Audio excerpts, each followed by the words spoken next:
Okay, so we're live for the episode 18. This one has been long overdue. Um, People have been kind of begging me to do this episode 18 podcast to give my thoughts and views on what has been going on currently in the world and to give my opinions and thoughts on it. And that's what I'm going to do here on this roughly hour and a half podcast, depending on conversation, maybe longer.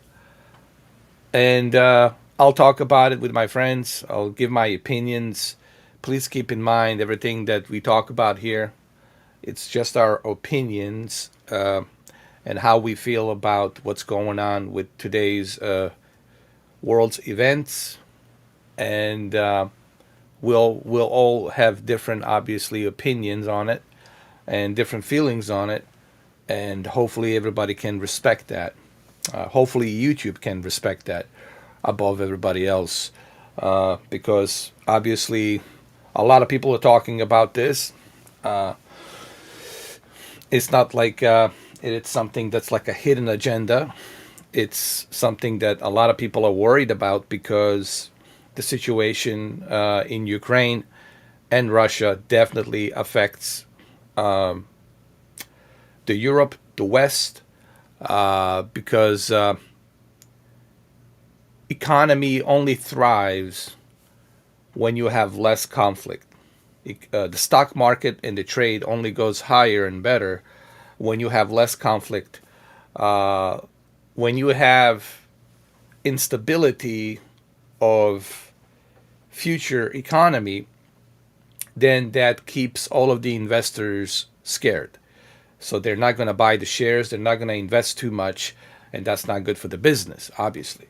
So the war affects, Russia is not a small country. Russia, it's a superpower, just like United States, just like China. And what happens in Russia, what happens in Ukraine, the way this thing escalates, if it goes further into the Europe and NATO and West, obviously will have a huge consequences on our economy and our way of life. We already have started feeling that on the gas pumps.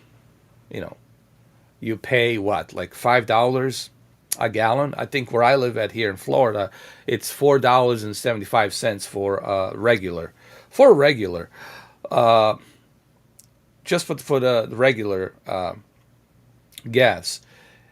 And if you want to go premium, you're looking at like $5 to $6, depending which gas station you go to. Obviously, it will vary, but it's in a ballpark of range of $3.57 to $4.75, and it could go higher depending on how this situation escalates in Russia and Ukraine. So that's something that we have to keep an eye on and think about that. We are already in a bad situation in this country when it comes to economy and if inflation. It's on the rise. You guys have to keep in mind Europe is not also looking that good with their inflations and. So I'm just gonna be straight up frank with everybody here. I'm not gonna sit here and sugarcoat the world situation that's happening right now.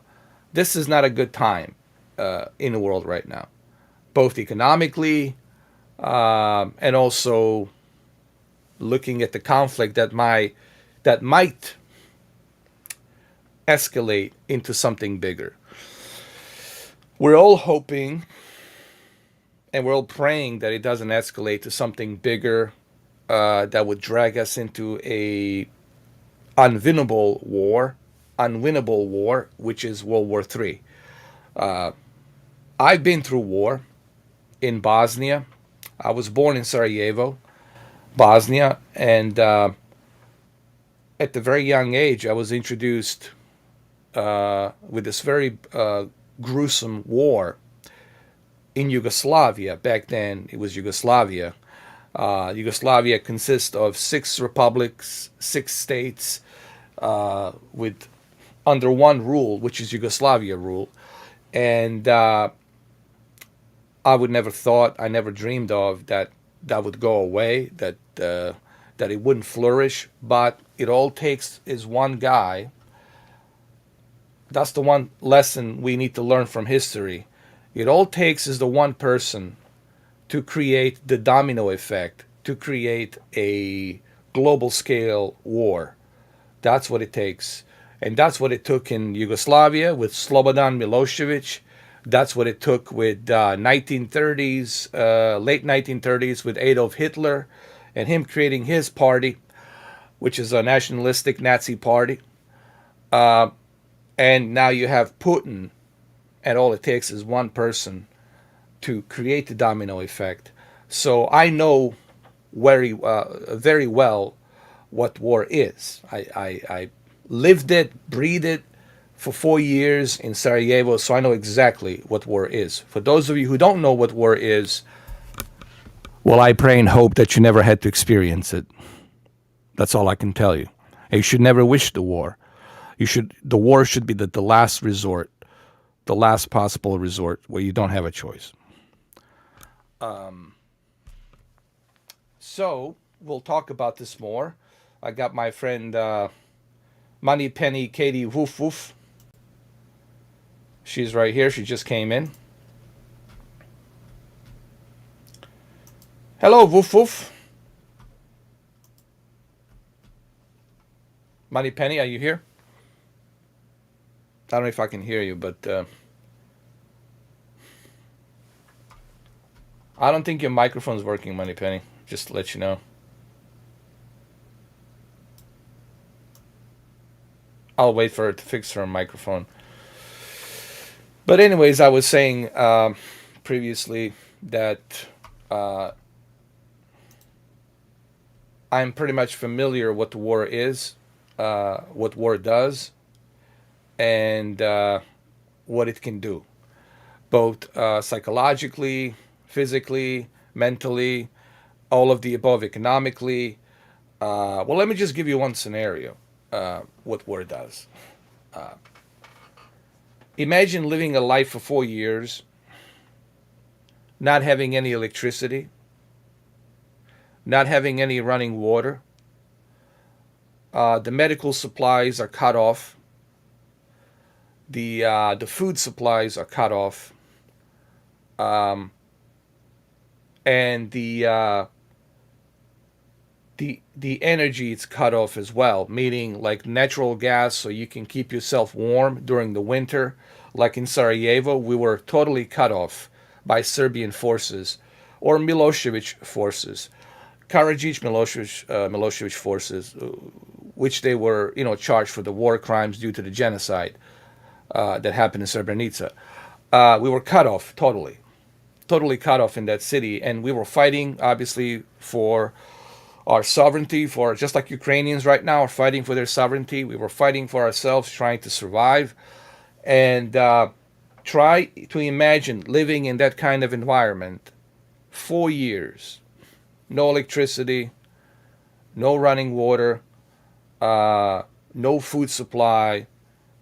The only thing we had was lunch pockets from UNICEF, from UN, that was dropped to us, and we had to travel the distance to stand in line to fill up the canisters of water where water was available.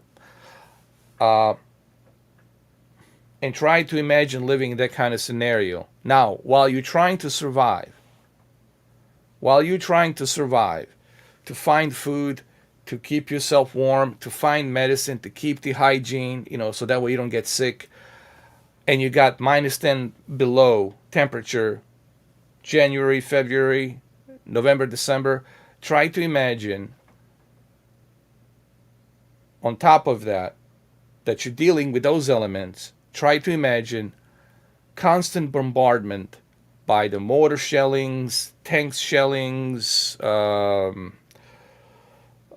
air-to-ground missiles, all sorts of different things, bombarded by MiG-29s, and try to imagine living in that kind of scenario.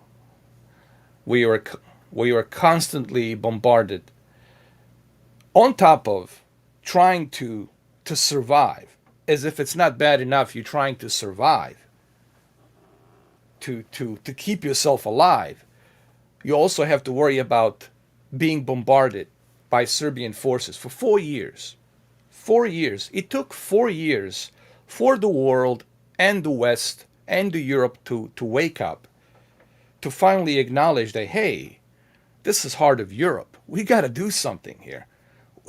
These people are dying. They're getting murdered, and we're not supporting them. We're not doing anything to help them. It finally took 4 years. Bill Clinton, obviously he came in as the president, and it took even him a while to get in some sort of an agreement with the Congress and Bob Dole and Republicans and Democrats to join in with the NATO, to do something about it, to do some peace talks, and to propose a deal. But took 4 years. 4 years of very brutal war, and I was in that war for 4 years. I didn't run away. I stayed there. I came to America in 1996, after the war was over, when the troops arrived, when the I-4 peacekeeping, NATO, U.S. troops, and British troops, and other troops, Canadian troops, and even some Russian troops came in to keep the peace on the Ohio-Dayton agreement, to keep that peace. So I stayed there those 4 years. I was there, and let me tell you, yes, I was younger. I was age 10, 11 when it started. I was almost a teenager year, 14 years when the war was over. But at a very young age, I get to experience what war is. And I know damn well what the war does and what it can do to a country, to people, to your human psyche in general.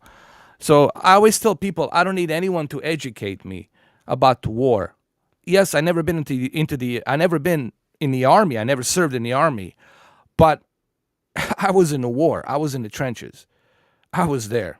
I've seen it at a very young age. And this is one of the reasons I never wanted to join the army, because I know what war does. And I know how brutal it is. And I know there are no rules in war. Killing another human being, there's nothing fun about that. Killing even Russian soldiers, there's nothing fun about that. Seeing them being dead, that's somebody's mother, that's somebody's son, whose mother is waiting for her son to come home. But in a war doesn't care whose son that is. The war doesn't give a shit whose mother that is on the street. The war doesn't give a fuck about you, your mother, your son, your father, your children, your babies. The war doesn't give a fuck about any of that. The war, it's truly one big vacuum of hell. One big fucking vacuum of hell. And it sucks everything, all of the life out of it. You want hell? The war is pure definition of fucking hell.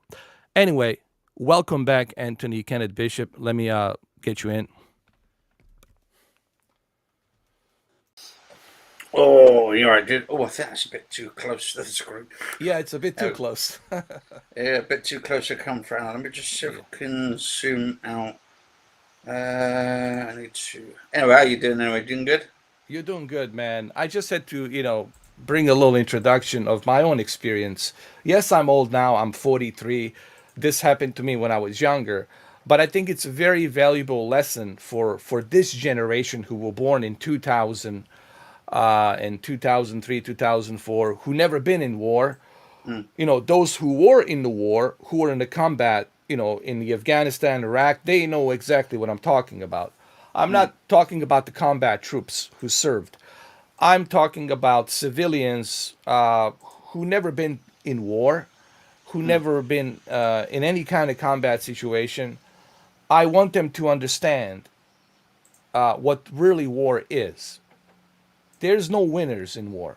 The true winner in war is the war itself. And it's Yeah. a vacuum that sucks everything, all of the life. He doesn't care about you, your mother, your kids, your anyone. It sucks everything, sucks the life out of everything. It's And like it's a, cancer. yeah, it's like a vacuum of hell. I think the best definition I can describe to people, it's like a vacuum of hell. It's what it is, you know. So, what's your thoughts on it at the moment with this escalation? Do you think there's going to be a peace talks with it today within the 24 hours, or do you think it's going to like escalate even further?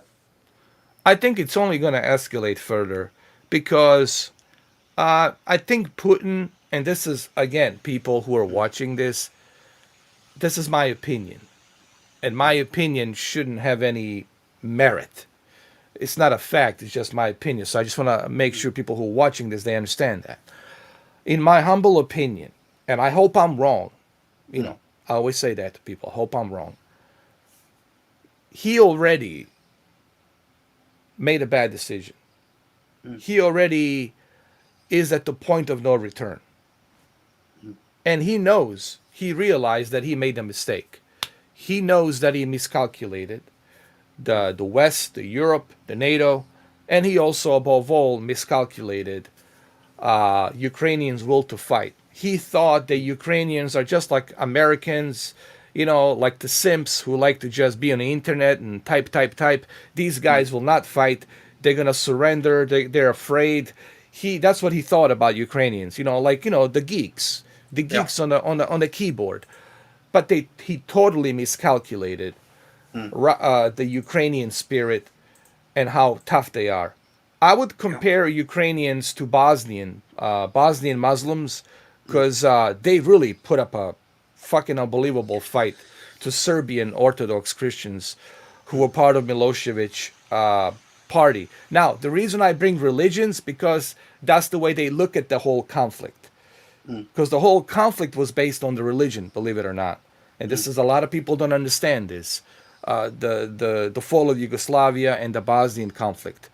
The propaganda came in from Serbians that these are the quote unquote offsprings of the Turkish Empire. They used to kill us. Remember what they did? The Ottoman Empire.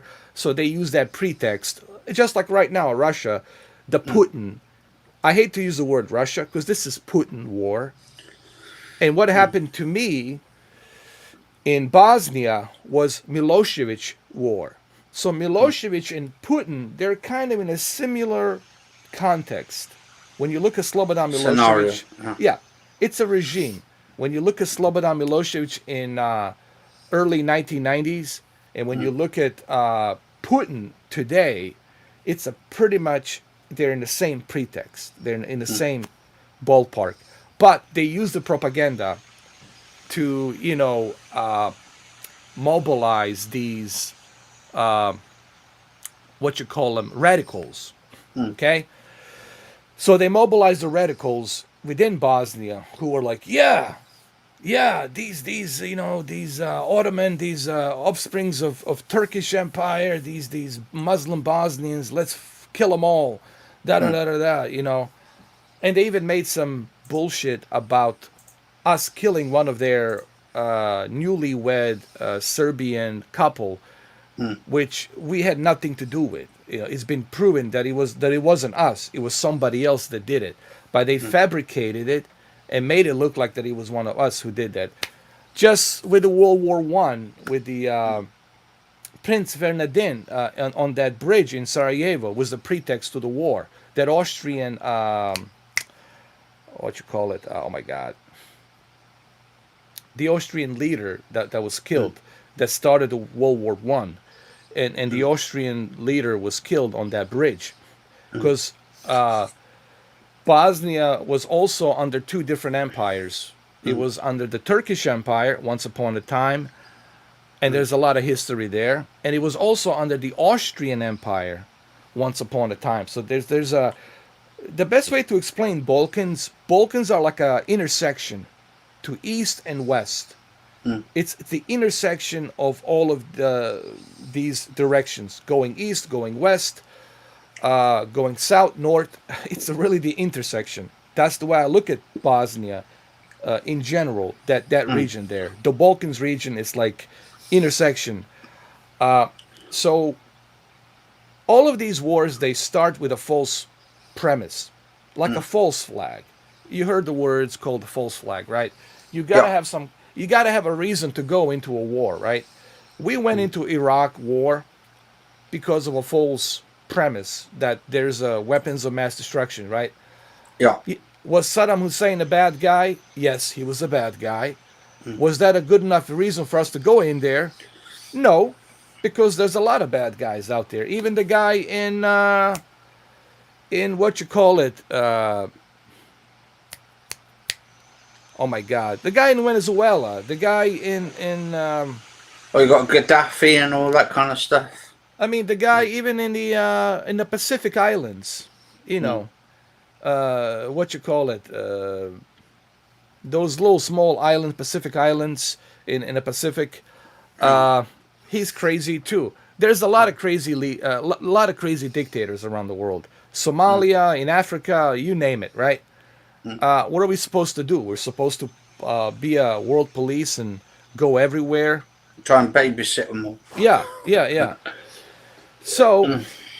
there's always some kind of a false flag pretext to start a war. And we're Mm. guilty of that as well. I'm not going to sugarcoat the United States of America as like we're the saints, because we're not. But again, all it takes is people to blindly believe that. Mm.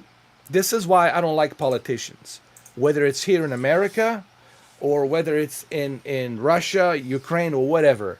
Politicians have proven that they always lie, and Mm. they're willing to lie to people to get what they want, and they're Mm. willing to brainwash people to get what they want, and they've been doing it successfully. And this is the Mm. sad part about the history and the world, how easily the leaders can brainwash people into believing this is the reason why we got to go to war. This is the reason we have to go to Afghanistan. What Mm. have we accomplished in Afghanistan for 20 years? Absolutely nothing. How many Americans have died on that Mm. mindless, stupid war? Nothing. Nothing has been accomplished. What have we accomplished in Iraq? Nothing. Just more Even deaths. even Jocko Willink admitted that we made a mistake, and he was the Mm. Navy SEAL commander. And even he admitted on his speech today. He said, Mm. speech to Putin. It says even we made a mistake. Mm. So I don't like politics. I don't like politicians. There might be some good politicians here and there, but they're never the ones that are like in control of the situation. You know, They're more like the puppet on the strings and all that shit. exactly. The yes people sign, Yeah. sign this, sign that. Mm. So the way I look at this whole situation with Putin, to answer your question, Mm. I don't think he's gonna agree to any kind of peace talks, agreements. Putin made up his mind. Yeah. He's in this all out. He's already old. He's what, 70 years old? He knows that his time is running out, Yeah. and he's taking this opportunity to leave a mark, because he knows that I don't know how long he's going to live. It's If game his, over for him. not only that, but his health situation, which he keeps it private, Mm. his health, he keeps it private because he's a dictator. Just like both of his daughters from a previous marriage, when they went to biology university, one of his daughters, they Mm. used a fake name, so that way no one would know that's Putin's daughter. Well, he Mm. has two daughters. So this is the KGB guy who had this dream, this vision, after the fall of Soviet Union in 1990s, that he wants to reinstate this new Soviet Russia, bigger, better, more powerful superpower Soviet Russia that's going to be on equal playing field as United States. So that way it's not just United States that's dictating the world events around the world, but at the same time there will be another adversary which is going to be second superpower called Russia. So his dream is to create the Soviet Union. And the Soviet Union's got to be part of all of these other countries that have separated, that have fallen. You know, Lithuania, Belarus is already there. Poland, he definitely wants Poland. He really wants Ukraine. He's got to have Ukraine to take Poland and others. And he also wants to encourage Romanians. I don't think Romania will be a problem for him because a lot of Romanians are like Serbians. They kind of have the same points of views. So that would be easy to have, Romania part of Soviet Union. So it's a However, political ideology then, basically. yeah, the only problem with Romania is that that would be an issue for NATO and West, and the West would never allow him to cross that line. So that would definitely be a World War III if he goes into Romania. And why he wants to go into Romania? Well, I'll tell you why he wants to go into Romania. Because Romania, it's on the border of Ukraine and Serbia. And what's Serbia? Serbia is the Balkans. It's connected to Croatia, Bosnia, and it's right there on the Adriatic Sea. And he wants to control that part too. That would give him the huge advantage to wage all kinds of different economical, strategical positions to cut off the NATO and to cut off the European Union. His dream is this. He wants to demolish NATO. He wants to demolish European Union. But he miscalculated. He miscalculated just how united NATO is and how united the European Union is. And also how united other countries in the world, like Australia, Canada, United States, are really united on this matter. So he miscalculated, and that's why he's so desperate now. And this is a man who has failed after 20 years of planning, just like Milosevic. After I don't know how many years he was planning after Marshal Tito died in Yugoslavia. He's been planning and planning. Let's make this big Serbia, of 6 republics. And people said, no, we don't want to be part of Serbia. We want to be sovereign, independent country like Ukraine and others. And that dream has failed, obviously. Yeah, so one of the ones in the stream actually said, what about Belarus and all that? But then why is there peace talks at the moment in Belarus for? Unless, are they actually with Russia on this? Or are they against them? That's just a smokescreen. That's a diversion. Don't fall for that, guys. This is straight out of Putin's playbook. I don't think Ukrainians are this dumb enough to actually believe that something good will come out of these peace talks. This is just a diversion. What Putin is doing with these peace talks, he's buying time. Putin is buying time so he can orchestrate more harder, more tougher offensive. And he will orchestrate something that, well, basically, The world's never seen. what we're going to see next, it's going to be bloodied and brutal. A lot of civilian casualties, a lot of resistance. But with Albania, not Albania, but Yeah. with Belarus though, is it part of Russia then technically, or is it It's not? it's kind of glorified Russia Oh, because this puppet that he put into Belarus, it's his best friend. And they've been together forever. They go to parties together. They're so cozy together. So yes, Belarus has interest of Russia. So Belarus is not our friend. I mean, so it's they're not. in the back pockets then, basically then, Yeah, of Russia. it's really it's sad because Belarusian people are so beautiful. Belarusian women and people are so nice and beautiful, but they got sucked into the regime. See, this is what I'm trying to tell people. This is not a war against Russia. This is not a war against Belarus. This is a war against Putin regime. And I don't know how the world, let me get a little bit closer. I don't know how the world didn't see this. I've been preaching about this since 2004. I've been telling all my friends, this guy Putin has the dream. And the dream is to bring the old man back together, the Soviet Union. Like, why are we trusting this guy? Why are we putting faith into this guy? This guy, it's slowly working everybody. That's what he does best. He's a KGB. Keep the enemy closer and his friends at the Bayside. So this guy was very smart up until now because he miscalculated. Putin made a terrible mistake. He miscalculated. But this is also a bad news that he miscalculated because he's not a president of some banana republic or some small country. This is the president of very powerful nuclear superpower in the world.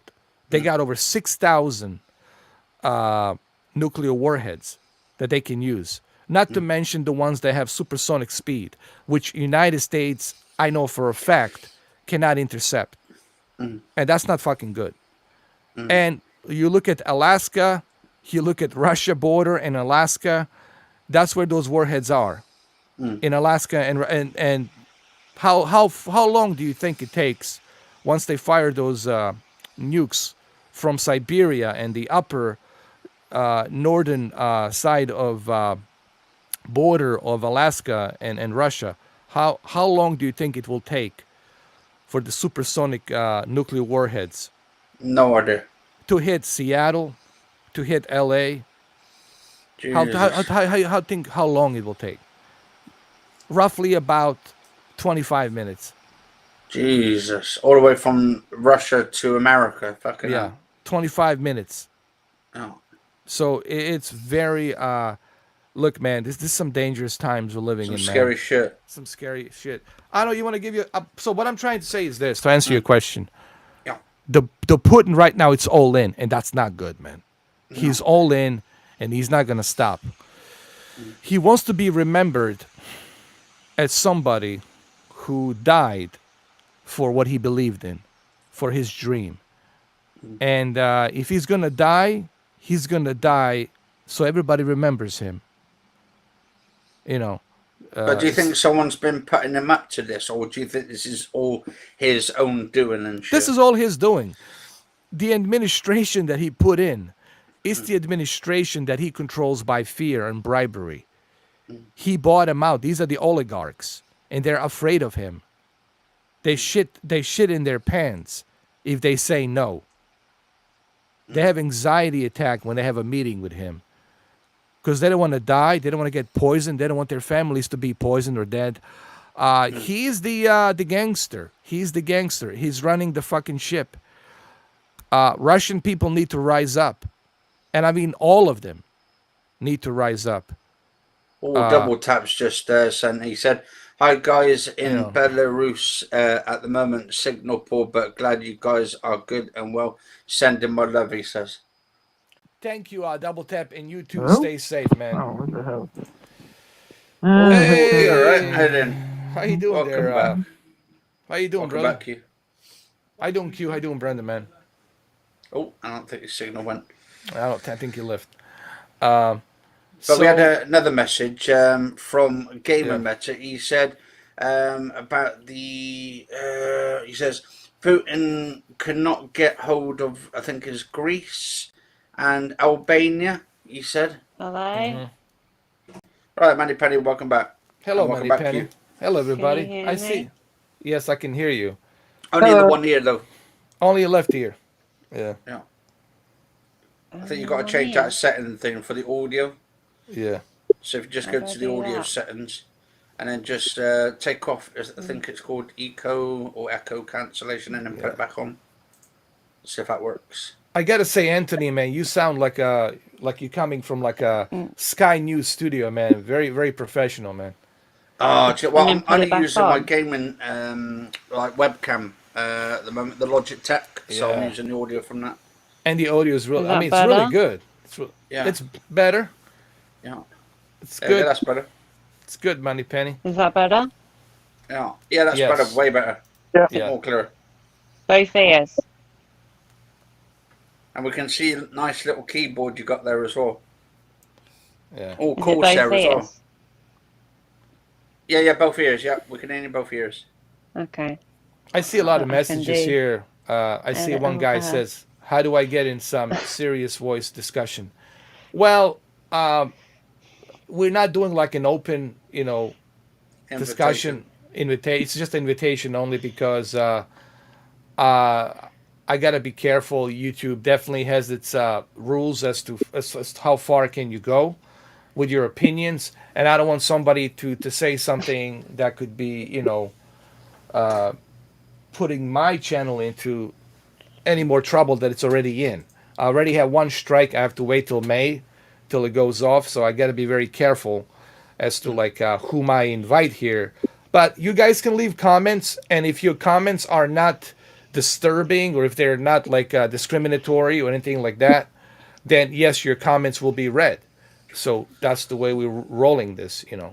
Yeah, Uh, that Anon, I think his name is Anon. yeah. He was in my last stream just a minute ago, and he Uh says, huh. "Oh, why am I wearing pink for and all that?" Well, I like pink. He loves pink. Oh, It's what it is. He loves American Truck Simulator Yeah. backgrounds as well. oh yeah, Yeah. love American Truck Simulator. The last time I checked, Me it's too. the last time I checked, it's not against the international Space laws Age. to love pink. Mm. You know what I mean? And Um, originally, pink was actually for boys back in like the 1970s, even way before that. yeah.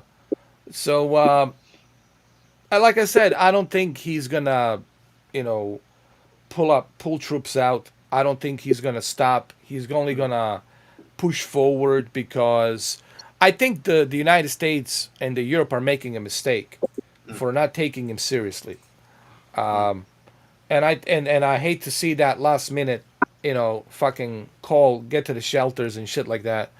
Because people should take him seriously, because right now he's in the corner. He has no way out. Okay, let's look at Russia right now. Let's look at Putin.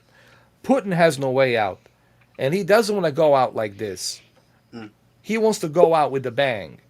He wants the world to remember him. Mm. He's gonna go out on his terms.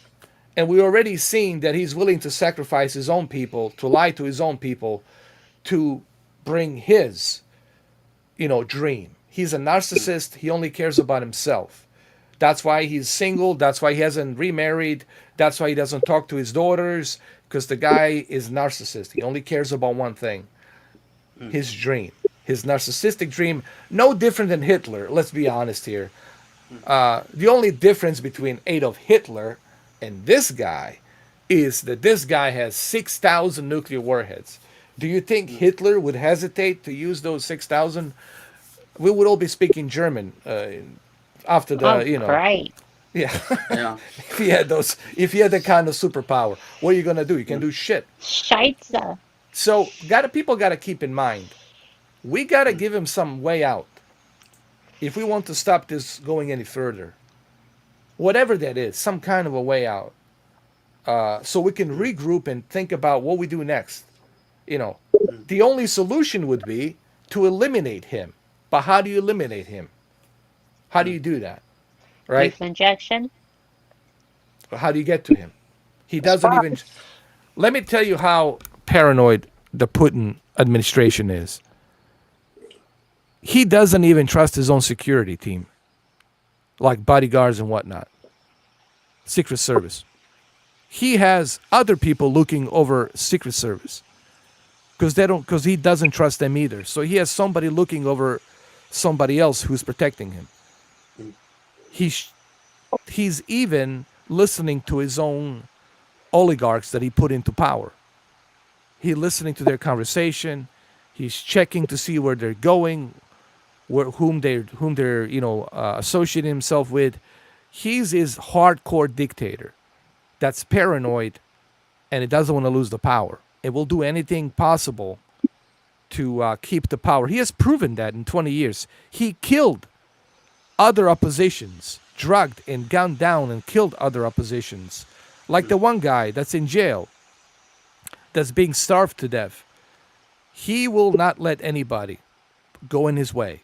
Even right Mm. now, the protesters, he's beating them and arresting them. He only cares about one thing. And he does this. You see this, he goes like this. I read his mind. I read this fucking guy mind long time ago. This guy only cares about one thing: his legacy.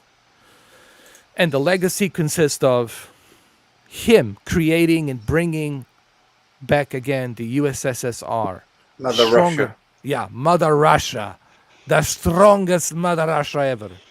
Because he hates the fact that United States can go around and dictate. He hates us so he hates us more. Just to tell people this, Vladimir Putin hates America more than the fucking terrorists in Middle East.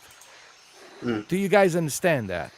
Of course they hate us as well because they look at us as a, what you call it, infidels, because they use religion to describe our Western ways of living, like pornography and all this other shit, sexuality, right? So they look at us as infidels. But Putin hates America even more. He hates the West. He can't stand it.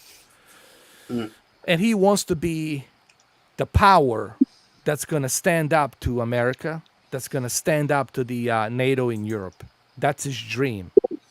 But he miscalculated. Right now, he miscalculated, and he made a mistake.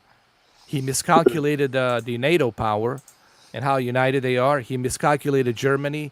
He miscalculated France. He miscalculated Turkey. Hell, he even miscalculated China. Even China's like, hey, you know what, man? We need the rest of the world to do fucking trade. So fuck off. We're not with you on this shit. So he's a pariah. He's alone in this shit. He isolated himself. And here's the reason why that's not good. A desperate man will do desperate things. The problem with this guy is he's got the arsenal of not only nuclear warheads, he also has the tactical small nuclear warheads that he can use surgically to take out the cities. And on top of that, he also has these bombs that can suck out the oxygen out of the room. Let's say they drop it in a building. They can suck out the energy out of everybody, the oxygen out of everybody, and kill everybody in that radius. He also has the bombs that can create clusters of like a size of a stadium. So he's got a lot of options. This guy has a lot of options, a lot of arsenal, a lot of power that he can activate. And I look at some of those fights, guys, to be honest, yes, look, man, my heart goes out to Ukrainians. I love this whole guerrilla warfare, the way they're fighting. But I was looking at some of the fights. They were mainly ambushes. There was no return fire from Russians. They were not returning fire. If they were returning fire, there'd be a lot of casualties on Ukrainian soldiers. So what I have seen so far, there hasn't been any retaliation with this with these Russian troops that came in. Yeah. That's because he lied to his troops. He told his troops that they're going in there as a peacekeepers. As a peacekeepers. So they were confused. Even when they captured some of these Russian soldiers, they were like, we were told to go in there as a peacekeepers. We weren't told in there to return fire, to fight. But the next phase of invasion is going to be very bloody. We basically, I'm not trying to scare people, but we haven't seen anything yet, guys. Put on your seatbelts. What you're going to see next is going to be very bloody. Very fucking dangerous. Actually, so this Anon, he was saying if I had to put, he said, would Anthony be like put up for like the military if it came to it in the UK and stuff and all that? But the thing is, like, we don't have guns over here, so we can't defend ourselves and all that shit like a lot of these other countries can. But I'm sure everybody would be sort of digging in and just putting in together and just holding them all off. Okay, well, here, can I answer that question for Annan? Yeah. Annan, there's a difference between Slavic countries and Western countries. Western countries, it's not mandatory to go to military. In Western countries, in democracy, in democratic Western countries, it's by volunteer. Like here in America, you're not mandatory obligated to go to serve in the boot camp after you finish high school. Same thing in UK. It's not a mandatory for you to go to boot camp and serve in military. In Yugoslavia, where I'm from, you're obligated after you finish high school to go serve 12 months in a military boot camp. So you learn how to fight, and that's the case in a lot of these Soviet ex-Soviet Union countries. Lithuania, Ukraine, even Chechnya, all of these countries out there, they all know how to fight because they had to go through the military boot camp once they finish high school. So to answer your question to Anthony, well, Anthony never been through a boot camp, so he doesn't know how to use that weapon, how to properly fight. So he, no offense, Because I've but got heart problems as well. You've got to be exactly, 100% healthy yeah. when you go in the army. So people in UK taking out the arms, well, it's different than people in Ukraine taking out the arms, because in Ukraine, they all pretty much served in the military, and they know how to use the Kalashnikovs. They know how to fight. They know how to use these bazookas and Stinger missiles and RPGs and anti-aircraft guns. They know how to do that. Chewbacca's. Yeah, because Raggles. they had to go through the army after the high school. They had to serve. So all the men are pretty much ready for war. Yeah, Wow. don't quote me on this though, because I did Yeah. see someone. I don't know if it was someone who said something to me the other day, or if I saw it on one of the web pages. But apparently, they're actually getting disabled people in Ukraine to put them up into the army, just to ship them off there to try and fight up against them and all that. And I think, like, obviously, if you've got a disability, that's gonna be fucking really bad for them and stuff. Yeah. It's just coming to that stuff that I don't know about. Well, they also said that they're going to do like a Legion thing where foreigners can go ahead and join the Ukraine fight. So let's say you got any combat experience. Let's say, like here, you served in Afghanistan, Iraq, you're a veteran, and you want to go and fight the war in Ukraine. They're going to give you that option if you choose to do so through this Ukrainian Legion where you can go there and fight. And this will be another problem for Putin. Now you're going to get all of these countries supplying the weapons and ammo and other medical necessities, Stinger missiles, javelins, etc., etc. They're going to be not only supplying the military aid, but at the same time, through this Ukrainian military legion, other soldiers, like even American soldiers, will be able to go there and fight on their own, what you call it, volunteer permission. So this will be very difficult for him to, even if he occupies Kyiv, even if he occupies it, it'll be difficult for him to sustain that insurgency. The insurgency is like you never seen before, man. He totally miscalculated this war. So what's the alternative? Is he going to use the nuclear weapon? Well, I mean, then the entire Ukraine will become like a big Chernobyl. Not just the one parts of Chernobyl, which is the city north of Kyiv, but he's going to create the Kiev. entire Kiev, yeah. He's going to create the entire Ukrainian country With Poland. like a no entry because of radiation. So what the fuck you going to do if you drop all these nukes in there? So I don't know how's that going to work. What I think he might do, I don't think he use the nuclear weapons. What I think he's going to do, he's going to use a very powerful bombs like we have, mother of all bombs, which is like the radius size of a stadium that can, kill 3,000 people, 4,000 people with one bomb. And he can drop many of those. And then he can cut down the morale of the people.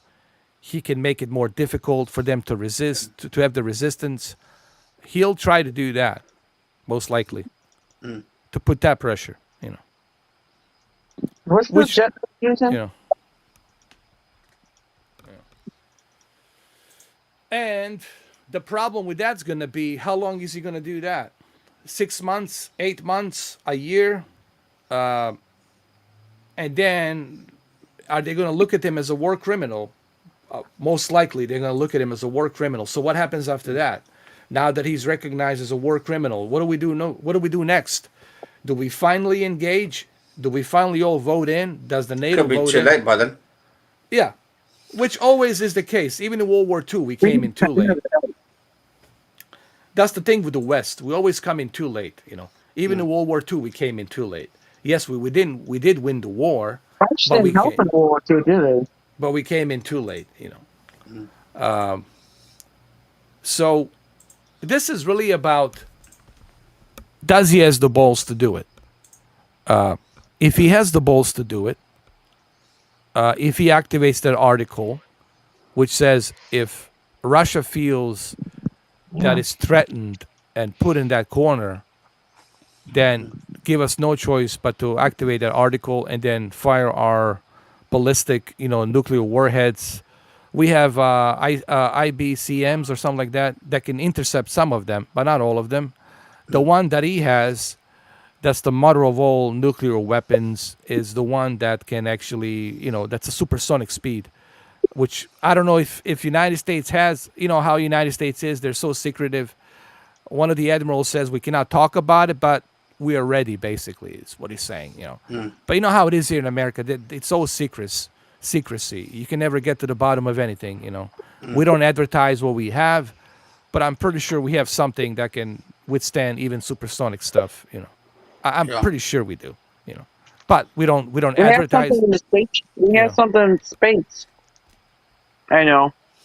But then is, can they actually? I bet Russia, though, if they're with their missiles, I bet they've got it so it's actually anti-EMP as well. So even EMPs won't be able to work on them. And if so, that is going to be fucking dangerous. Well, he admitted that on Megyn Kelly when I don't know if you guys saw this, in 2019 or before or after the World Cup or before the World Cup. He had an interview with Megyn Kelly, which is the Fox News correspondent, and all that. I'm sure you guys might know who she is. She's a journalist, and she did an interview with him for 3 or 4 days, and he said, "Yeah, we do have something like that." And she goes "Does it work? Have you tested it?" And he goes "Look it in my eyes. Yes, it does. Mi сказал to you, da признам, da radi.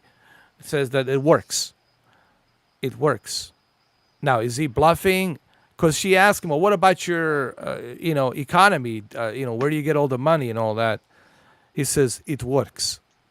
Because she was asking, "Well, if you're struggling economically, then how could you create these, these nuclear warheads?" But he says the reason he created them.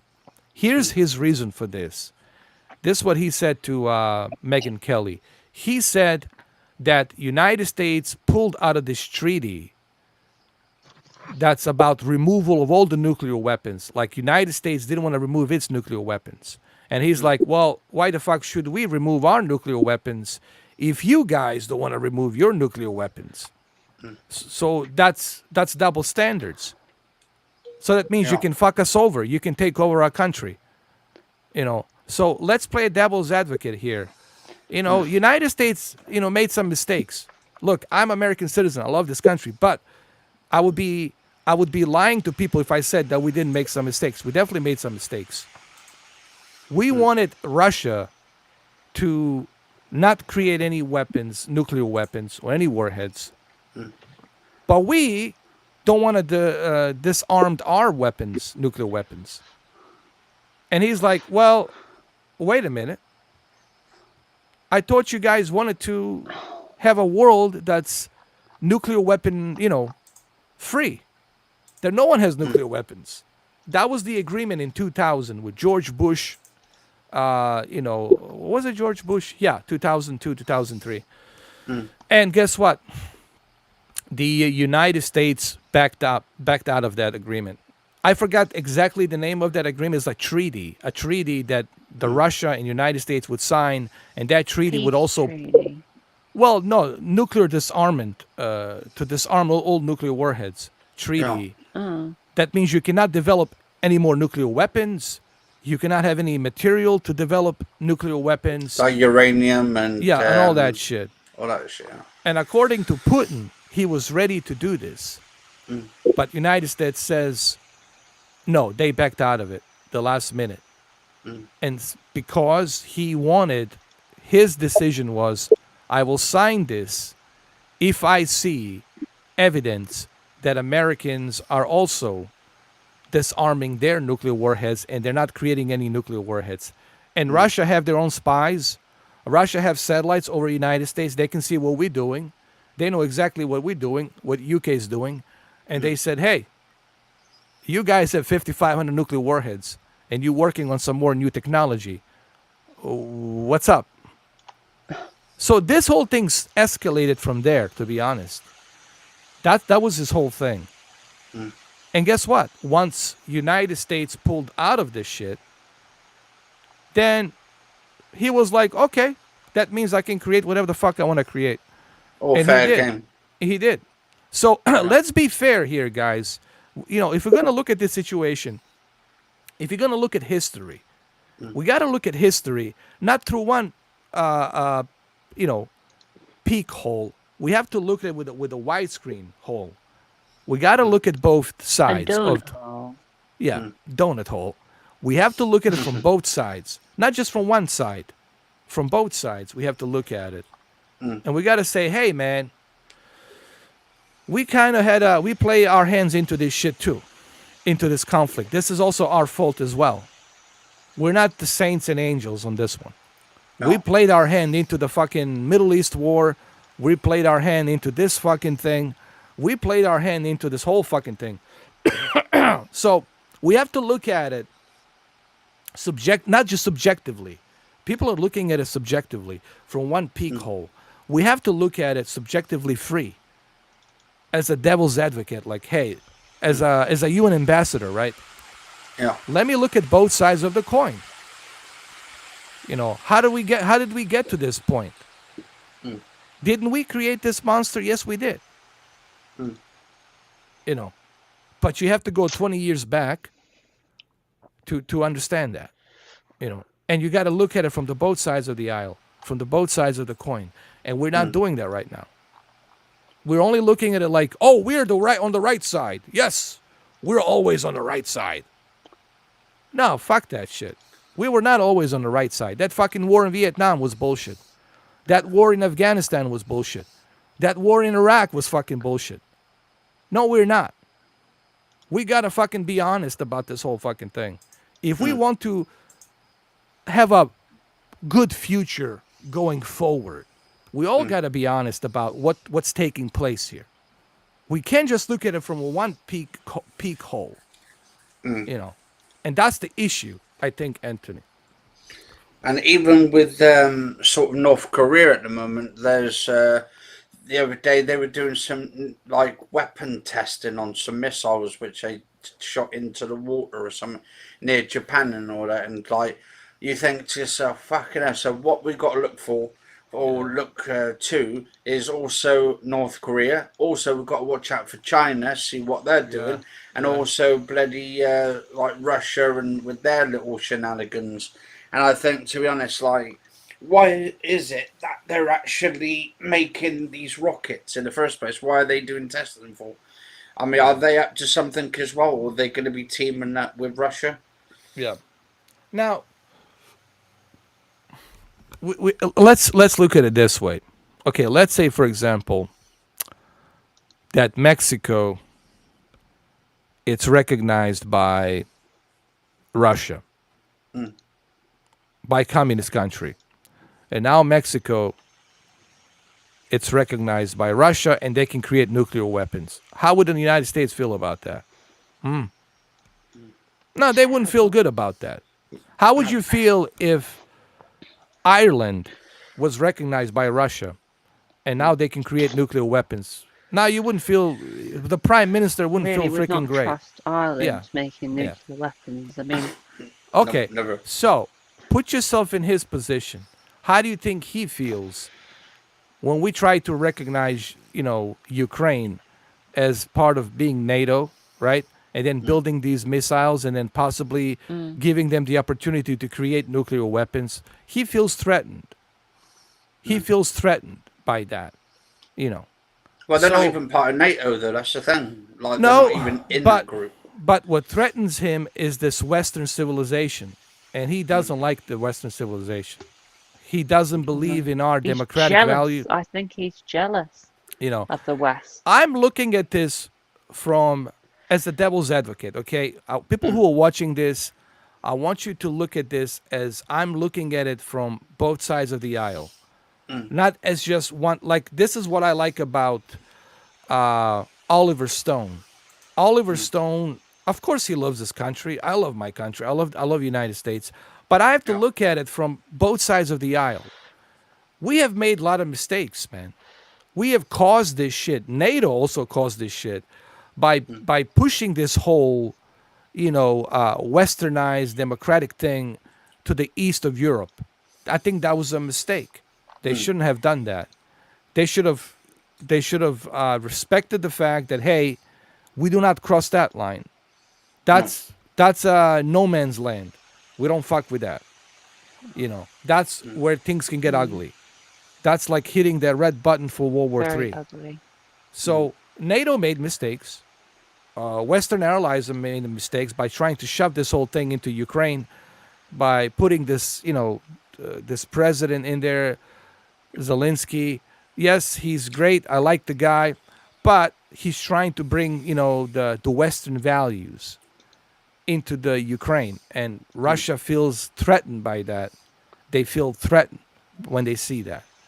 Just like you would feel threatened if in Ireland we bring communism, we bring Russia ways of life. You wouldn't like that, right? No. Of course. Why? Because it violates your democratic beliefs, right?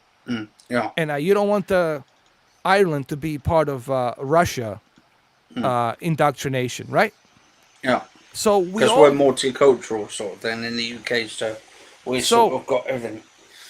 in my observation, I think we pushed him into this corner. I think we also created ourselves. Yeah. We made this fucking mess, and now we got to deal with it. We created the boogeyman, basically. Yeah, we did. We did. It's not just me saying this. A lot of professors from Yale are saying this as well. I mean, it's like earlier. I sent that link to you earlier because I was almost like in tears when I looked at it about that Steven Seagal and Joe Rogan. Apparently, he's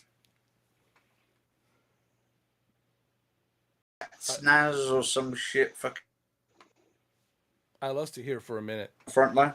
I thought, fucking hell, mate. And it's all fake news and shit. Like everybody shouldn't be watching everything or reading everything they see. Look, what's done is done. I can go and read you guys the history. I could read you guys the history lesson about everything. But what's done is done. Now we're in this mess. How do we get out of this mess? I don't know. What's the... Oh, there we go. That was weird. That just cut me off for some reason. Yeah. Unless fucking YouTube's at it again or something. Yeah. Trying to knock us all off of doing the talks and shit. Well, what they're going to do, if they're going to knock me out, then they need to knock out everybody on the YouTube, Yeah, that's what I'm saying. That's my message to YouTube. If you're going to pull me out, then pull everybody out. All right? Then Because no one everyone's doing should... talks. So no one should have any opinions. You should pull everybody out. But if you're gonna pull me out, that means I'm speaking the truth. Yeah. When you pull me out, that means I'm making sense.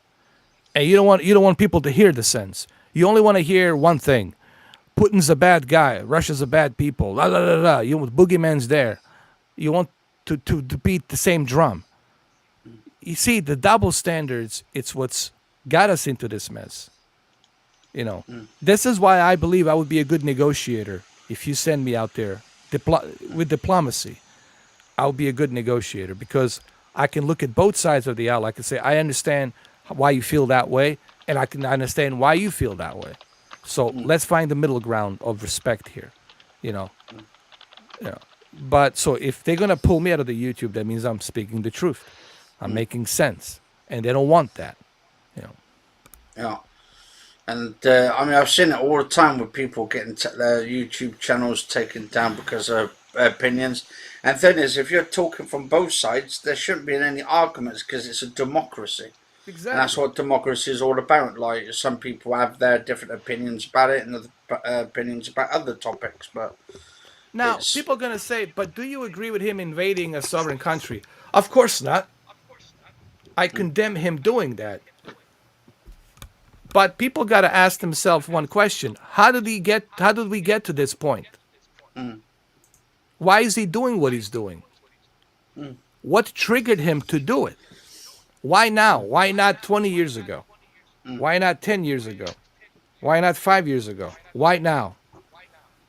Nobody wants to talk about that. What triggered him to do it now? And I think this is why these wars happen, because no one wants to back down. Everybody wants to ride on their high horse, And then when it's too late, and it's too late, then fuck your high horse. Nobody gives a fuck anymore. Like Al Bielek says, there won't be any more governments. Population 300 million, roughly 50 million in the United States. Nobody gives a fuck anymore. And I hope that doesn't happen. But looking at our current situation, what the Al Bielek said, the guy who time traveled to 2137, he was blown away that there's no more governments and they don't give a fuck about governments. Like, we don't need the governments. He says we never needed them anymore. We can handle this ourselves. And it works better, actually, in 2137. Even after all destructions, they're actually living better and more peaceful than what we're dealing with right now, with corruption, crime, inflation, all this other fucking crazy shit, right? So maybe 2137 seems like a good year to live. Right? According to him. We'll have to come up with a No time chance. machine or some shit and just time travel to that period. I think the ideal year for me is 2050 Oh, or would be 2100. 2100. Oh, that would be nice. Imagine 2100. It'd be like, Well, I won't be alive, so go ahead. I don't care. oh yeah. I'll be long gone. No, I'm just kidding. I I don't want to probably see it won't ever. be alive. I probably won't be Yeah. alive either. Because all the I mean, Yeah, food woman. coat will take me early. I don't even know how much. Listen, I don't even know how I'm going to survive this year, let alone next year. Jesus, worry about 2050. I worry about you because you get ill quite a lot. Sometimes I worry about Yeah, you. I do. All the Yeah. broccoli, Yeah. all the broccoli thing Yeah. I'm eating. Oh, actually, I've got some this. I've been having this in the last couple of days. Nice. Oh, that's good. I've been eating a lot of, oatmeals and stuff, healthy stuff. Well, to Yeah, be this honest, is granola to be honest stuff. with you, I'm surprised I even made it this far. To be quite frankly honest, I'm shocked that I even made it this far. But look, what's gonna happen next? It's anyone's guess. You can only hope that maybe he will change his mind. Maybe he's gonna, No chance. but that's never gonna happen. Look, he would rather die with a nuclear holocaust than to fucking go Die out by like the a sword. Live by the yeah, sword. Die die by by the the sword. sword, then to fucking die, like, to go out like a loser. He will be remembered like a loser. He doesn't want to be remembered like a loser. That's his mentality. That's what we're up against. I hope people wake up to this. You created this monster, now you have it. Enjoy it. Take a strong fucking whiff of it. How do you defeat it? I don't fucking know. How do you defeat it? He has no way out right now. What are his options? He's isolated. He's a pariah, just like Hitler was. And he's going to go all out. He's going to use all the cards on the deck. Nothing's off the table to him. And he doesn't care. And who's going to stop him? No one has the balls to say anything to him because they're going to get killed. Did you see that spy chief? It's like his fucking soul left the fucking body. When he says, no, no, no, no, I say, yes, yes, yes. They're all afraid of him. Like, what the fuck you gonna do? You're gonna press that fucking button. You're gonna fire those rockets. You know. Let's just hope that he doesn't use intercontinental supersonic. Then we all fucked. You know. That's it. Man. Yeah. Then we fire ours. UK fires theirs. Australia and everybody else from the submarines fire theirs. Everybody fires the nuclear, missiles, and that's it. Bye bye. A brief Well, they nuclear don't know war. what his nuclear weapons are. They reckon it could be those like little mini nukes, the ones where he could just nuke Ukraine. Oh and no all no no that no with. no! That's tactical. That's what we put on a truck. That's a tactical thing. Those are tactical ones. Size of Hiroshima and Nagasaki. That kind of a blast. Still powerful. Dropping those kind of suckers. You've seen what happened in Nagasaki and Hiroshima. Yeah. So yeah, that would devastate the entire city. He can use But those. it's funny because that bomb, I was looking at something yesterday, Yeah. and that apparently the bomb that hit Hiroshima, if Yeah. that hit London, it would literally only do such a small portion of London. That actually mostly, like, even I would be fine in that scenario because that bomb had such a small radius because it was dropped in the 40s. Yeah, but So Katie, you're missing out one thing. That was 1940s. He can fire 10 of yeah, those. but they were At showing once. how they Yeah. had this big bomb that they Yeah. hadn't even designed, Yeah. but they planned it, and it would have taken basically out the whole of the south of England. So the radius was like, it literally, one of them, like the radius went all the way, like the ash actually went all the way up to Denmark. Well, It was, you'll have 20,000 people dead on instant. That's for sure. Like 20,000 people just like oh, that. more than that, more than that. More than that. More than that. Because the thing Yeah. is, with these like tactical nukes, right? They're actually what you call what's it called, cluster Yeah. nukes. So they Yeah, can they basically spread. spread out, and then they can just basically whatever radius those one, just that one little baby nuke could Yeah. wipe out at least about 10,000 of them. The ones that I worry about is the hydrogen one. Hydrogen is really, that's going to, Oh, the gas That shit ones. explosive. yeah, that's going to wipe out like I don't know, Don't like make me nervous.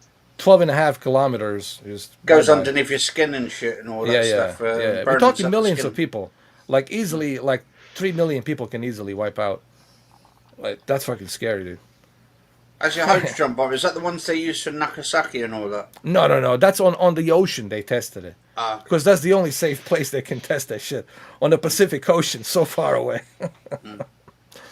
Yeah. Did you see those videos of a hydrogen bomb? Oh my goodness, you got to see that shit, man. yeah, I've got to look at those one. Because I know they've That would got give me that, nightmares. the A bomb, which they created. Was it 1940 for the A bomb? Can I show it here? I think I can. Hold Um, on. Yeah. Yeah. Yeah, I think I can. I'll show it here. Hold on.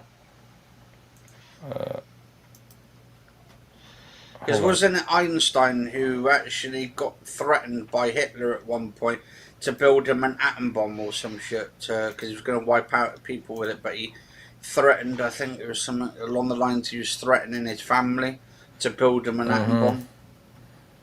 Yeah. Here, let me show you the. I want to show people how it looks, the hydrogen bomb, and when they tested it.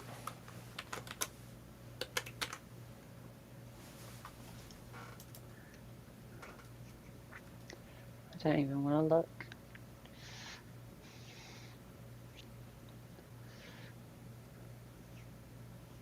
Hold on, just give me a second. I'm gonna see how I can. Here, I'll show this so you can see it. Scary shit. I'm gonna share it right now. Scary ass shit. This is 1955. I'm gonna share it. I don't know if it's showing up or not. So this is hydrogen bomb right here. Look at that radius. Look at that blast radius, man. Jesus Bloody Christ. hell. And this is 19. This is a mediocre one. Not to compare what they have now. What they have now is like 12 times bigger than this. Bloody hell. I'm not trying to laugh, but I'm just like laughing because I'm fucking scared of this shit, man. Yeah. Here, let me show And I'm you. right with you on that shit. If that happens, it's We're all game over fucked. for all of us. It's well fucked, man. We're Well, all gonna. way to make me feel better. We all gonna. We listen. We all gonna join James Bond.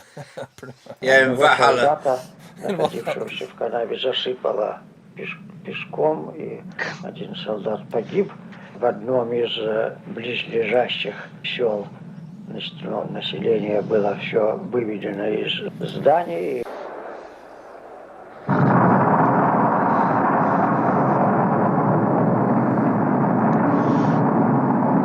Nothing left, man. Jesus.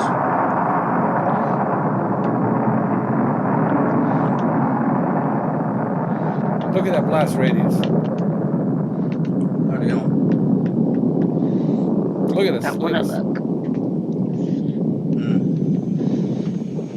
Так взрыв выглядел из города Курчатова, центра Семипалатинского полигона. Ослепительная вспышка и ударная волна сотрясли город. В домах вылетели все стекла. But I Это don't think кадры he's из that фильма, stupid который был enough to do снят it and all специально that. для показа руководству страны. Yeah.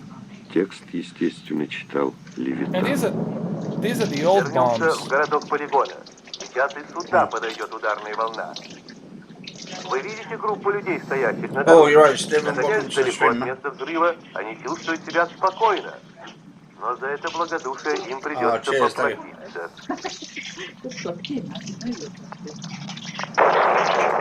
Look at this. Look at that blast. Jesus. Even from 20 miles.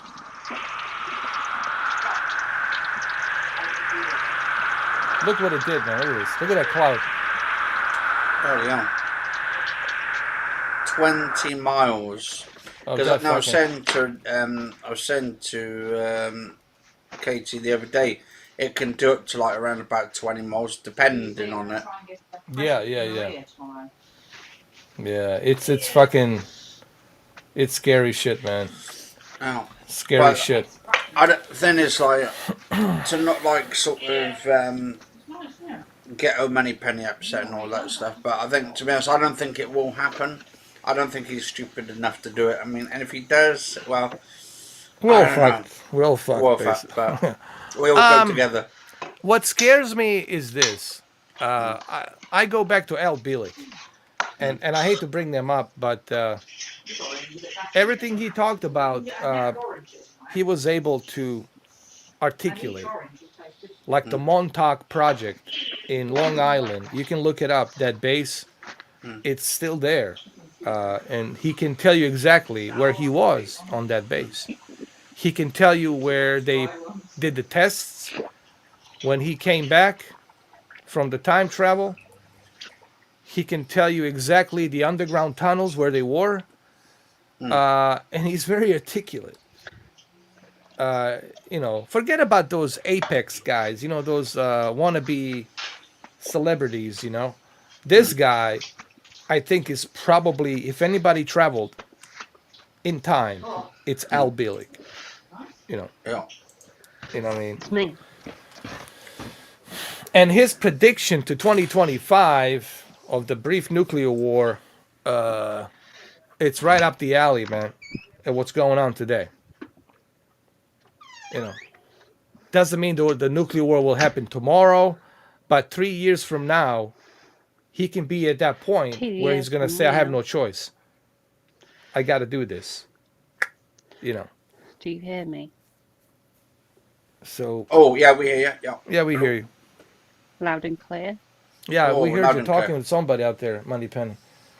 Huh? We heard you talking to somebody. Oh, did you hear me with the tap on? Yeah, Oh, yeah. we heard you. We heard the whole conversation. Sound like you're taking That's a the good piss. thing. Everything, the whole thing. Well, that means Everything. that my mic worked then.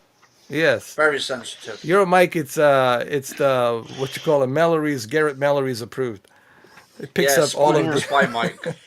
Because I tried to do the podcast on my PC, but Melon's a stupid app, so it just didn't let me.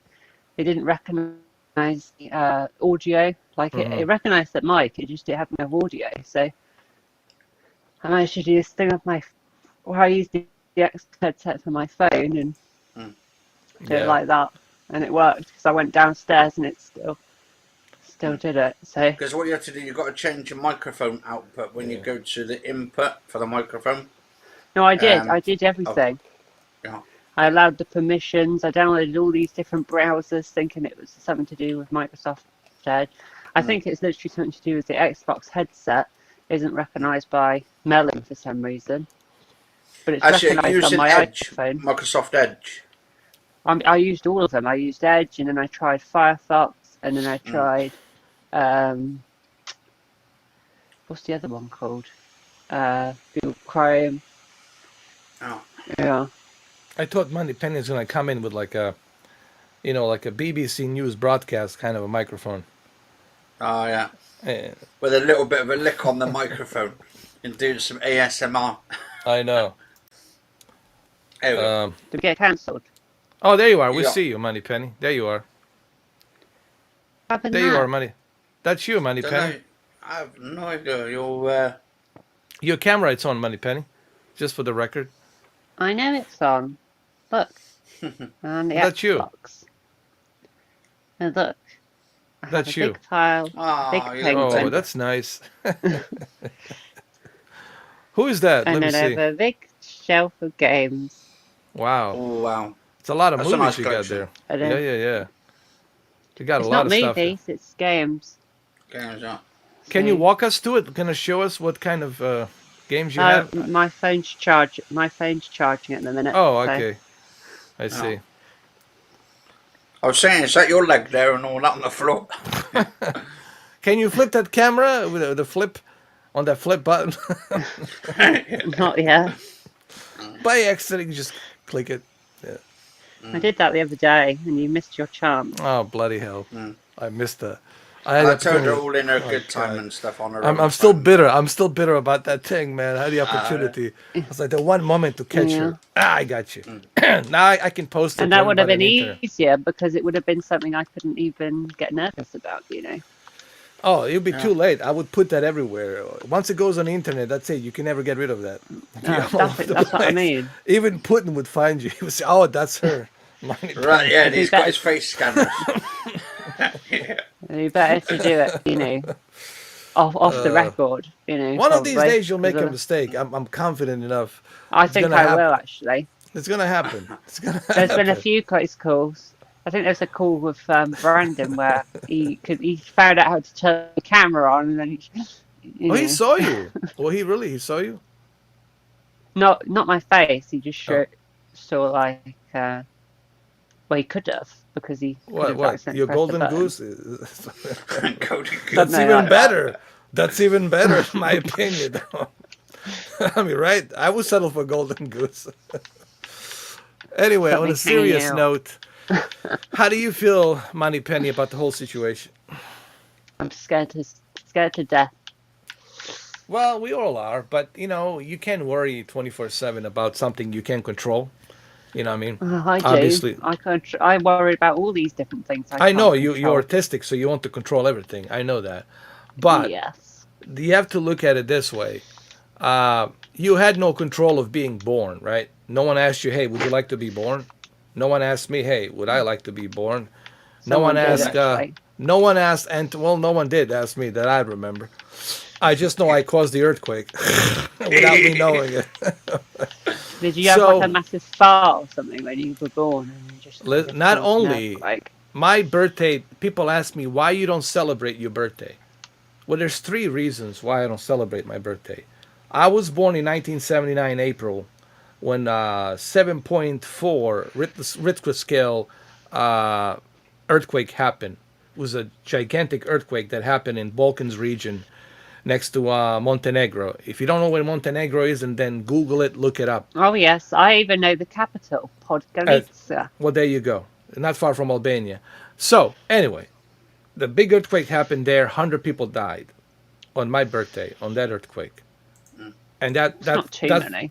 Yeah, but it doesn't make me feel happy either. Okay, 100 people died. No. But Montenegro didn't exist back then. It was it Yugoslavia, and then it was Serbia and Montenegro. Montenegro is like really new country. No, it was just really. Yugoslavia. It was just Yugoslavia. 6 republics, like 6 states, united Yugoslavia. under the one red, star, a red and blue and white and red star in the middle. Yeah. So under the Marshal Tito, which he was the. So would you class yourself as Yugoslavian? I would class myself as a Slavic, just like Ukrainians are Slavic, Polish people are Slavic, Russian people are Slavic, Poland Serbians. wasn't part of Yugoslavia, though. No, but they were with they're still Slavic descent of Soviet Union. East Europe, it's Slavic, mainly Slavic. So I look at myself as a Slavic, descent. That's the way I look at it. Yeah, East Europe. You can call me I guess you want to classify me Russian. I guess you no, can. You're not Russian. No, I'm not Russian, but if you want to, you look slightly Russian. But, slightly Yeah, Russian. he looks like that guy from Grand Theft Auto 4. What's his name? Nico Bellic. Hey, stop talking to me like that. He was Serbian, wasn't he? Yeah, but it's the same thing. It's Slavic, Cyrillic. I mean, honestly, Moneypenny, it's all kind of similar. You can ask Boris Johnson; he'll tell you we're all kind of similar in that thing. Why would Boris Johnson know? Because of his he's name. Russian. Because he Russian knows well. He's my Slavic, his parents. Yeah. So he's really, that's why I like him. So, why is Mr. 4K like Prime Minister? Well, what's going on? He didn't like Tony Blair. Well, nobody liked Tony Blair to begin with. Yeah. Did you like David Cameron? Some things I agree with him. It was 50-50. I really liked Obama for some reason. I thought Obama just came across really good. Yeah. But then I didn't really know anything. Yeah, but he was a nice talker, though. That's the thing. I'm glad you brought Cameron. Because David Cameron, you know what? Some things I was with him, and some things it was 50-50, actually. I always remember he was... Yeah, there you go, that too. What happened with the pig fucking?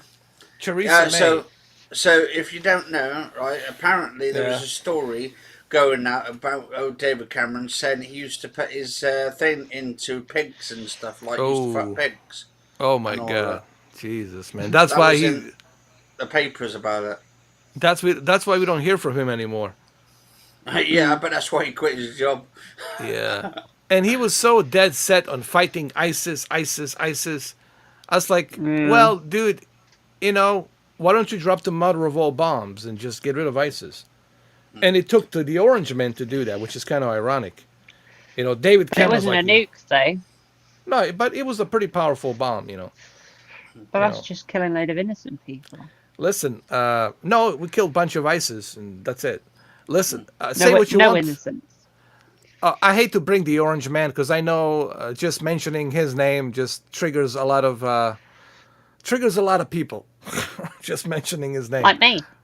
Yes, but the Orange Man killed the ISIS. I mean, defeated them. They're not cutting heads off anymore. You're not seeing videos of heads being cut off. All right, he destroyed them. So, got to give the guy credit a little bit, for fuck's sake, right? Got to give a little credit here. See, I'm rational. I'm fair. I give credit where credit is due. I'm not just a guy holding the one flag and, woohoo! Go, boy! Let's go! Believe in my views, boy! I like to be rational. I like to be the devil's advocate. I like to look at all of the sides. All the sides of the aisle. And then determine what's really going on, That's the way I look at things. That's the way I judge things, That's Which I'm one not a he wants to fanboy. fuck first? Yeah. And this is why, for all you gamers out there, this is exactly why I'm not a fanboy. I might manipulate you to think I'm a fanboy, but am I really a fanboy? I'll leave it up to you to decide. I like people guessing about me. I get a kick out of it. Listen, I love the fact that people don't know me. That's even Putin might admire me. Even the ice cream man might admire me for this. But especially the Orange Man might admire me. That's the way you should be. People can't figure you out. And what people can't figure out, they're afraid of that. They don't like that. They're not comfortable with that. They're nervous, But I get a kick out of it, to be honest with you. I heard all kinds of stories about me. I heard all kinds of things about me, which I just laugh it off, So anyway, why I don't celebrate my birthday? First of all, 100 people died due to the earthquake in 1979. Number two, Abraham Lincoln was assassinated. Abraham Lincoln died. He was assassinated on that day, the April the 15th, in that theater. And number three, Titanic sunk, and people died in Titanic. So there's three things that happen on that fucking day, and the fourth is the paying taxes where they shove it up my ass. So I fucking don't like my birthday. I fucking hate my birthday. Okay. So that's the way I look at it. What date was that? So Moneypenny, we haven't April. finished. Tell us more about how you feel about this whole situation. We know you're scared, but how do you think it's gonna play out? Like, what do you think?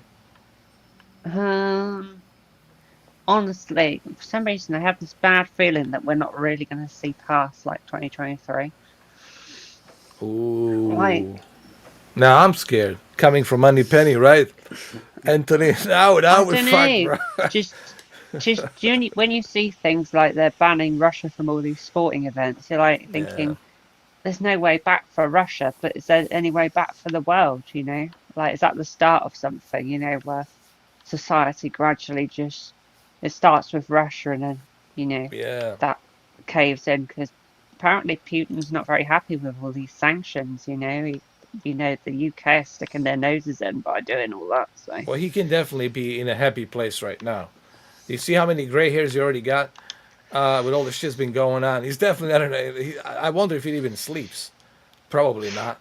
He cannot be in a happy place for sure. Sleepless nights for sure. I hope he dies in his sleep. Yeah. I got a feeling though it's going to be roughly. I think we're going to see 2023. Yeah, I just don't think. I think something's going to happen in 2024. I think going into 2025. Vladimir Putin just sounds like an evil person, doesn't it? He just has an evil name. It's like when James Bond turns Adolf evil. Hitler sounded like an evil name. Well, you see, from our perspective, he looks evil. But from Slavic Orthodox Christian Russian perspective, they might look at us evil. From Middle Eastern Muslim perspective, they might look at us evil. Because we don't respect their ways. We've not killed people. Well, we dropped a lot of bombs. People. We dropped a lot of. We killed a lot of civilians with the drones. What do you think that's going to create, Moneypenny? You know how many bombs Obama dropped in Syria, in Middle East, and how many innocent children we killed with those? Not to mention Iraq, and we went in there on a false premise. Look. See, this is, again, I hate to be this like a broken record with a broken needle on the LP record. Sure, I condemn what he's doing, but we have to look at it from a wider scope of things. Every action has a reaction. I don't think that everybody wakes up in the morning and says, ooh, I'm going to do something crazy. Yes, there's crazy people here and there. They need to be treated, put in a mental hospital or whatever. They do exist. They're out there, but they're not in big numbers. And I don't think that Putin's a lunatic, but we pushed him into this corner, and now he has no choice. Same thing in Middle East. What we have created in Middle East, by playing double standards, giving the upper hand to Israel and then not even recognizing the Palestine. By putting our hands into the Middle East and meddling with the Middle East, all that shit has an effect, cause and reaction. So, we really got to look at our history, and we got to be honest. And I'm not the only one that thinks this way. There's some ex-CIA operatives who thinks this way as well. But obviously they cannot, well, I'm not going to tell you who they are, obviously, but they feel this way strongly as well. Cause and effect. That's what it is. Cause and effect. We made some bad decisions. We made bad decisions in the past. We shouldn't act like the big Your daddy. shit doesn't No, stink. like Big Daddy. It's not our job to tell people how to live. We're not the Big Daddy. We shouldn't tell people in the Middle East how to live and what kind of religion to have and what to believe. It's not our job. They should make their own decisions for their life, for their sovereignty. We shouldn't get our noses involved in everywhere. We shouldn't tell China how to live their life, Unless they're threatening us with nuclear weapons or some other things, then we got to get involved. But we got to stop being this policeman. This is what Oliver Stone was talking about. A lot of people shit on Oliver Stone because he talks truth. He makes sense. He says, why do we have to be this policeman of the world? Why do we constantly have to put our fingers everywhere in the world? Why can't we just let them figure that out and decide what they want till they get tired of fighting? Why do we have to meddle with everything? Why we got to tell people this, and that? This how you should do this, this how you do that. No. Let them figure out their own shit. Let them figure that out on their own selves. Obviously, it didn't work in Afghanistan. Obviously, they didn't give a fuck about, the democracy in the Western world when we left. Oh shit, they're leaving us. Fuck this shit. I don't want my head's being cut off. I'm not gonna fight. We have to stop putting our fingers into every parts of the world. We gotta let it go sometimes. We gotta stop acting like a policeman, the world policeman. Why? Because the New World Order, you heard about, well, I think this really has to do with the secret societies. They're using the UK and Australia and Canada and NATO countries to impose their New World Order. And obviously it didn't work out. Because if it did work out, well, we wouldn't be in this fucking mess right now, would we? In this situation. Exactly. Shithole. But maybe that could be part of the plan. Could be. Shit sandwich. From other people whom I cannot mention, whom I know, I cannot mention their names. They've been telling me that too. They're still part of they're members of Freemasons and other groups, Skull and Bones, and they tell me that this has been a New World Order dream, but it has failed in many respects. It's not going well, obviously.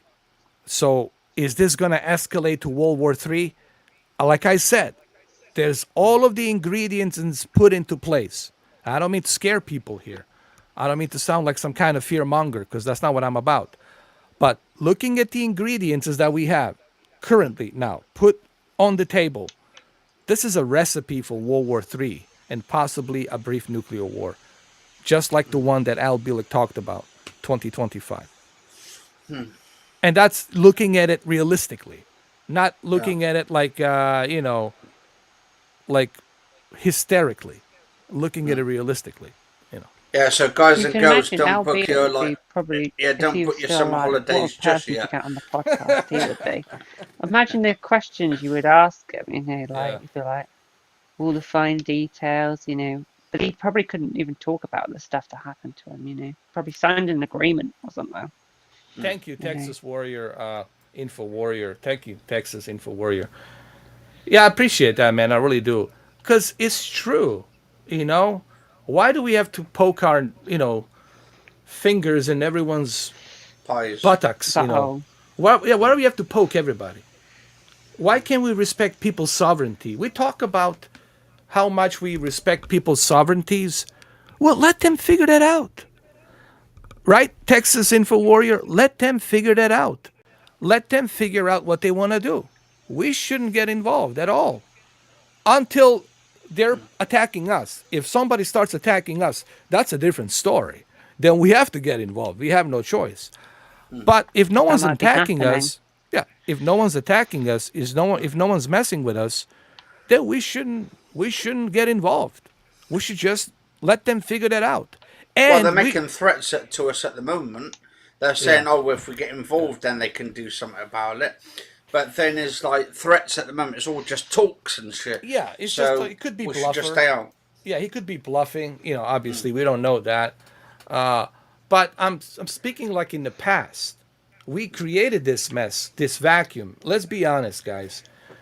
Us and the Europe and the NATO, we created this vacuum because we always want to tell other countries how they should live. Like we're the leaders of the world. No, it's not my job to tell China how to live. It's not my job to tell Iran how to live. It's not my job to tell people in Afghanistan whom they should have as a government. That's their job to figure that out themselves. If they don't like Taliban, well, they will overturn it. They will fight it. It's that simple. If people in Russia don't like Putin, well, they're gonna fight him. There's gonna be a civil war, right? If we here in this country don't like somebody, well, there's gonna be a civil war too. If people in Ukraine, people in United Kingdom, they didn't want to be part of European Union, right? Everybody, every Brit, every Englishman said, we don't want to be part of European Union. We want the Brexit. No, my parents didn't vote against. Like, we didn't want Brexit. So I voted against. I voted for Brexit myself because I thought we wanted our country back. We didn't want to be dictated by the European Union themselves. It's a lot more. No. Well, you just said like shortages and stuff. Anthony, you just said it. What did you just said? You didn't want to be dictated by European Union to tell you how you should live, what you should do. Right? You guys want to create your own laws because you're a sovereign country. You want to make your own rules, and no one should interfere with that, correct? Yeah, and get back the British army and shit and all that, what we used to have, like the British Empire. Yeah. But that took King a long George, time. right? King George, that wasn't so pleasant, right? That's why he had Robin Hood.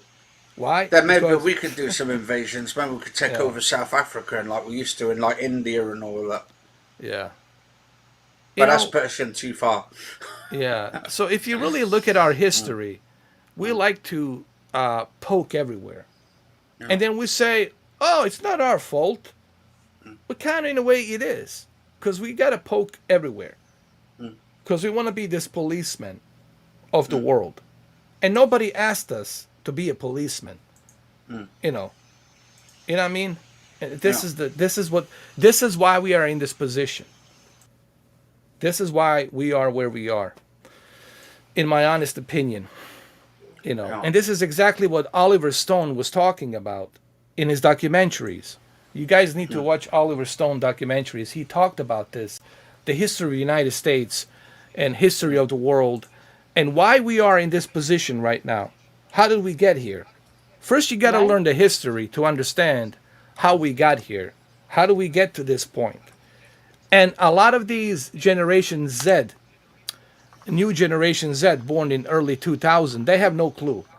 Because they're too busy playing video games, watching Pornhubs, TikTok, and all this other shit. So they don't know nothing about history. No. They couldn't even find Bosnia if I gave them the world map to point where it is. I know where it is. I know you know, but they don't. They couldn't even find the Donetsk and those other little parts of Russian, republics within Ukraine. I guarantee you, they couldn't even. Kharkiv. I guarantee you. I know you know Moneypenny, but I'm not speaking about you. I didn't mention you. I'm speaking about everybody. I'm speaking about Generation Z, and I don't consider you to be. I know you Generation Z, but you're different. You one exception. How? Because you educated yourself. You educating yourself. I was manufactured in a lab. Yes, but you educated yourself. You didn't spend time looking at the TikTok like those other knuckleheads, simping, whatever. Or TikTok. Or going to webcams and simping for some, chicks out there, like, or some dudes or whatever. You're not a keyboard warrior. You're educated keyboard warrior, what I'm trying to say. I used my keyboard earlier today. I said educated keyboard warrior. Do you know something just really weird happened where What? I couldn't hear 008 at all, like he was muted for me, and I was talking and then I couldn't hear 008 for ages. Really? You couldn't hear me now? Well, can you hear me now? Could you hear me before? Or did I go silent for a while? Yeah, I think you went silent as well. Yeah, I can hear you. Could 007 hear me before when I Oh was yeah, talking sure. about like Brexit? Yeah, sure. On my left ear. Yeah. Oh, am I Yeah, only on the left ear again now? Yeah. We're on the left ear. Oh. So anyway, what I'm Twats. trying to say here, so that everybody who's watching this understands loud and clear, is that all of this that's happening right now, we got to look at it honestly. How do we get to this point? But we got to look at it honestly. We have to be honest about how we look at the history. Because if we don't look at history honestly, guess what happens? History repeats itself until you learn it. We're never going to advance until we're honestly looking at, hey, let's not do this again. We made those mistakes in the past. Better It now? is. Yeah. Yeah. We made those mistakes in the past, and let's not make them again. Let's learn from them. Let's not do that again. Yeah. But it seems like we're just incapable of avoiding those mistakes. We want to be this world policeman. Constantly. World policeman. Well, there comes the price for that too, being a world policeman. It costs money. And in some cases, and lives too. You know. And it creates these little terrorists that come around and start blowing shit up. Okay? Because you make the martyrs out of them. Because when you kill off their leader and this and that, they become martyrs and they start, indoctrinating and they start attacking us. Why is this happening? Why they hate us so much? Oh, why? Maybe you need to get your fucking... Sounds like Martin Zuckerberg. Maybe you need to get your fucking head out of your ass and learn the history. There's a cause and effect for everything. Dingleberries. Exactly. Get your head out of your ass. Learn the true history about the facts that happen. Not some agenda versions of the history, but facts. Here are the facts. Why we went to Vietnam War. We went to Vietnam War on a false premise. That's it. False premise. Same false premise in Iraq. Went to the Iraq. There was no weapons of mass destruction. He didn't have no nuclear weapons, nothing. The UN inspection was there millions of times. There was nothing there. And what did we achieve in Iraq? A bloody fucking war. Millions of people died in course of 20 years, including I don't know how many thousands of U.S. troops. 4,000 U.S. troops, maybe more. Not to mention all the crippled ones, disabled ones, right? So, Afghanistan. We got attacked by Osama bin Laden. Okay, let's go after him. Let's kill him. All right, we got him. We kill him. Mission accomplished. That's it. But why are we still in Afghanistan for 20 years? We're going to stay in Afghanistan to build democracy. How did that work out? Left it fucked. Yeah. Now you got terrorist organization running the show. And we left them $85 billion worth of equipment with the night vision goggles. And javelins. See what those javelins are doing? You're going to send our boys to fight the Afghanistan war now with these assholes having javelins? With these assholes having these armored trucks, armored tanks, night vision goggles? Jesus. That's going to be a tough battle to fight now going into Afghanistan. So all of these wars we put our hands into, we accomplish nothing. Absolutely nothing. Yeah. And the thing is, what happened with the British Empire? Because at one point we had actually everything, and we even actually owned America at one point. We took over America. Yeah. I think it was like 13 American colonies, areas, sectors that we owned. Yes, Virginia, and, it was one of them. Yeah. And then, so we had India, we had some of the Middle Eastern countries. Australia. I don't know about Egypt though. I don't know if Don't we had forget Egypt. North Carolina. North Carolina. Oh, North Carolina. Yeah. South North Carolina. Yeah, too. Yeah. So it's been a long time coming, but I think this is the reason why the UK really wanted to just go on their own, because we weren't really achieved anything. The only time we achieved anything was when we had the British Empire. Yeah. And we were putting scary, but it was more barbaric because we were getting women, beating the women up, and using them as sex slaves, and we had slavery back then as well, and like it was really bad for the British. To be honest, it kind of made me a bit sick thinking about what we had to do to get to that position in the first place. Like, I mean, that's not what you call United Kingdom going around dictating other countries and taking them all over. And how did it work out, right? United States separated. Lost it all. They Yeah. lost that war. We declared independence from the British, right? The Yeah. King George went home, took his naval, ships, went back home, and that's it. And here it is, the United States of America, 13 colonies. You got George Washington, you got Thomas Jefferson, John Adams, right? All of them, and they created this country. So my whole point is this: if we all should respect everyone's sovereignty, and we shouldn't get involved, Yeah.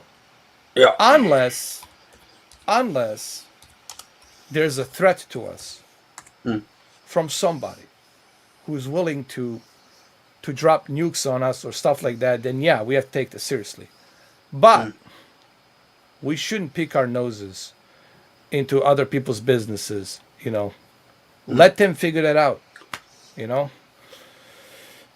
Even helping them out militarily, that's still getting involved. People say, well, we are involved. Those javelins are American weapons. They're killing Russian soldiers. That's how they look at it. So this is what the Putin's gonna say. I'll tell you exactly what Putin's gonna say when he makes an address to Russian people later on next month or whatever. He's gonna say, here's what he's gonna say. Those rockets, those anti-tank missiles, shoulder missiles called the Javelin, are distributed by American forces. And those Russian soldiers were killed by the American weapons. So America is our enemy. UK You are is now our involved. enemy. UK sent the Stingers to take down our helicopters. So UK is our enemy too.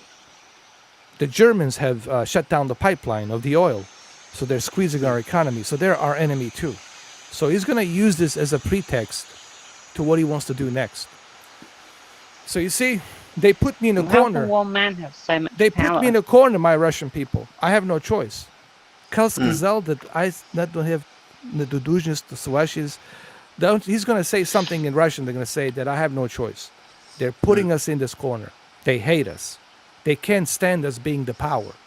They don't want us to be the power. They don't like the fact that we are Orthodox Christians. They don't respect our Orthodox Christian values.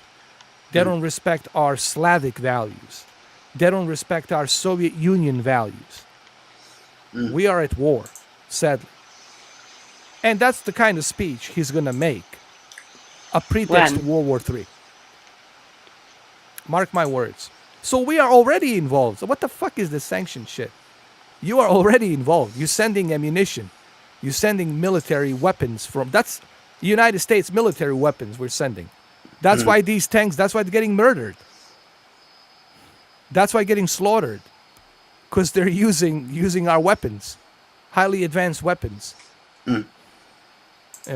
So we are already involved.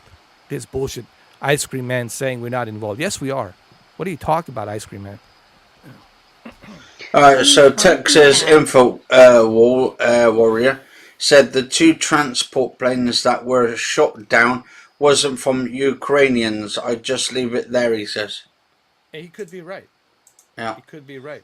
He could be right about that. See, there's propaganda on both sides. You see how the Ukrainians are using these Russian soldiers to show the world that see how nice we are. Call the mother and tell the mother that, we were sent here for no reason, da-da-da-da-da. So you see, now you're going to have propaganda on both sides. And that's what happens. What is propaganda? Fake news, basically. Fake. You see, that's what war does. What did I say about the war? It's a vacuum. No one's a winner here. It's a vacuum of hell. Oh. How do I know this? Because I've been You through lived one. it I lived it. I know what it is. Hmm. So I don't want to from get child. woo, hold the Ukrainian flag and woohoo. I don't want to be fucking cheerleader for nobody. Nor do I want to hold the Russian flag and let's go, prestoyka, red, red. I don't want to go with that shit either. Hmm. Nor do I want to be, choked up with the Star Spangled Banner either. What I'm simply saying is this: war, it's hell. It's a vacuum of hell, and it sucks the life out of everything. Hmm. The true winner And it in could all war be is the war avoided if itself. humans weren't violent. Hmm. But that's our notion, isn't it? That's us humans. For us, we always want war, or we want more, and we want greed and shit. And this is where greed can get the better of us and shit. To that point, like with Putin, he wants all these other countries. Then do you think he get to the point where you have Poland next as well? Well, first, let's not talk about Poland yet. Yeah. First, he needs to secure Ukraine. So, the Poland, Romania, and Serbia, that's out of the question yet because he hasn't taken Ukraine. First, he needs to secure Ukraine, and then he can think about taking on other countries. Like Belarus and Lithuania, all that. like Belarus, Lithuania, and all these other countries. Possibly Estonia. Poland, Estonia, Baltic countries, and Finland. then possibly Poland. Yeah, good possibility. But Poland will be pretext to World War III. There's no any other way that I can look at it. So this is technically a skirmishing. Yeah, this is just like the what you call it, a prologue to World War III, pretty much. Yeah. What we're seeing is a How prologue. long's the prologue going to go on for? Like, Well, 10, After 20 years moving. probably. I don't know. I wish I had a time travel to tell you, but This is kind of like that conquest in Battlefield where they're trying to get certain parts of the areas and it's going backwards and forwards and you don't know who's getting there. But I think my odds would be, if I was to choose the country taken over, it'd probably be Russia, because I've seen their map and stuff. They're much bigger than the Ukraine's. And I don't think they can have a chance. I think Putin might have this bagged into the bag and all that. well, if he fully mobilizes and gets everybody, there's nothing they can do, honestly. Especially if he uses these weapons from both ships, submarines, air, land. If he goes full all out, fucking crazy, start using Spetsnaz, those special forces and other units, right? Then we're proper fucked. I mean, Ukraine will be proper fucked. Let's just put it that way. There won't be nothing they could do about it. They will be totally outnumbered unless, I hate to say, unless we get involved. But if we get involved, well, there you go. WWE. That's game over for It's us. fucking good. It's game over, dude. But what makes you think now, like after he's Belarus and Lithuania and all these other continents, that he might end up saying, right, okay, I'm so greedy now, I want to go into like NATO territory and shit, and then get other places like Poland, Germany, and all that shit, and do like a British Empire style thing where he starts taking over territories. That only happens if Ukraine occupation is successful. But right now it's not. Right now he's in a tough situation. It's not looking good for him. He's desperate. So he might go to phase 2. Phase 2 is Nuclear war. well, not just nuclear. That's, I think, last resort. The phase 2 is like shock and awe. Like, you want hell? I'm gonna show you hell. You're gonna have thousands of civilians dead. You're gonna have thousands of your soldiers dead.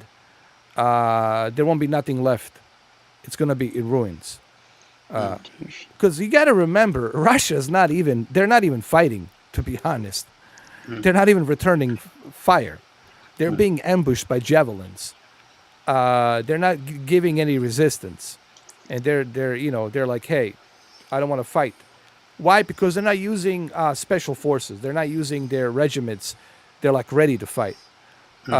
Once they start doing that, which possibly could happen tomorrow or the next day, you're gonna see a bloody hell. You're gonna Bloody see, son. yeah, you're gonna see that city fall down. And I think that might be his next move. This could be like the city of David, where it all goes to hell. Yeah, that could be his next move, and it's gonna be brutal. You're gonna see some graphic images. You'll see some blood. You're gonna not want to turn on the TV for sure. Especially Katie shouldn't watch that. You should get the panic attacks, anxiety. I wouldn't recommend that you watch that. Seeing innocent children and women and all that. That's if he does the phase 2, which he possibly might do. Just like the Serbians did to us in 92, 93. And it was brutal. They were dropping those bombs on civilians every day. Like they didn't give a fuck, man. Like they were dropping bombs on a line where people wait for the loaf of bread or water, to fill up the canisters of water. And they would drop the mortars and have massacres and kill people, So it was, and I think that will squeeze the life out of that city, and the city will fall down eventually. Which city? Holy shit. Kiev. So basically, 59 minutes ago on Sky News, Ukraine has come under heavy attack from Russia. So they're starting it already. Well, They there got you the go. helicopters coming and shit. Oh, there you go. There you go. Now Fucking they're gonna hell. use Spetsnaz. Spetsnaz are like Navy Special SEALs, ops team. special ops team. They're gonna also use their real infantry, the one that's willing to fight. Not these kids, these kids, the keyboard warriors, whatever. Like a peacekeeping forces. Those were like a peacekeeping forces. Wait till they start using like the real fighting Russian forces. Wait till they activate that. Wait till they activate their armored, strategical, logistic, regiments. Wait till they activate those Russian separatists from Donetsk and the other place down south. When they start using them, wait till they start using their Air Force, all of the regiments of their Air Force, all the squadrons of their Air Force, with the Su-57 stealth bombers, heavy, bombers that they have. They're gonna be difficult to shut down from like at 20,000 feet up in the air. Wait till they start using more efficient missiles, and of course these very powerful bombs that they can make radius of a stadium, like blast radius of a stadium. Wait till they start doing that, and wait till they start sending infantry that's going to be shooting everything on its sight. Doesn't care if it's a woman, children, whoever it is, they're going to start shooting. Wait till they start infiltrating that. You're going to have a real, like, Ukrainians haven't seen nothing yet. And I hate to say this, but I'm telling you this because I've been through war. I know how this strategical game is being played. These peace talks, that was just buying time. Putin's buying time so he can do this offensive. Oh. Man, I would have made a good general if I pursued a military career, man. But Oh. again, Probably dead by now, though. probably. Right, I don't know That's if you the thing. can. I don't know if you can get this in the UK or not, or if you might be able to see it actually. Sky News? Oh, yeah, I can get Sky News. Sure. Yeah. And I've got this video. They've just put this up about 59 minutes ago. Can you I've send just- it to Twitter? So I can Yeah, see? just doing it now. You should Can't be you able do to stream screen it. share? No, you should be able to stream it. It's only a Newsday article, but I don't know about it if the copyright's on it though, because it's news, isn't it? So I don't think they copyright news. I'm not too sure. I think we it's go. only if there's music in the background. No, this is and shit. public domain, so you can share this. I'm gonna show it. Also, news channels are all free, aren't they? So it's not like a paid subscription.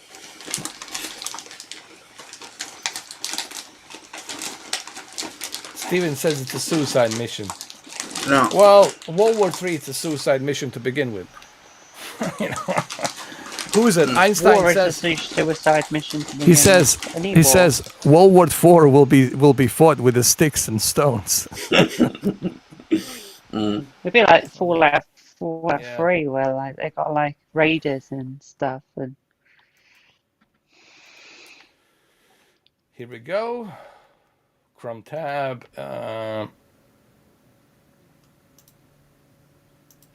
Here we go. You guys see it? I'm gonna play it right now.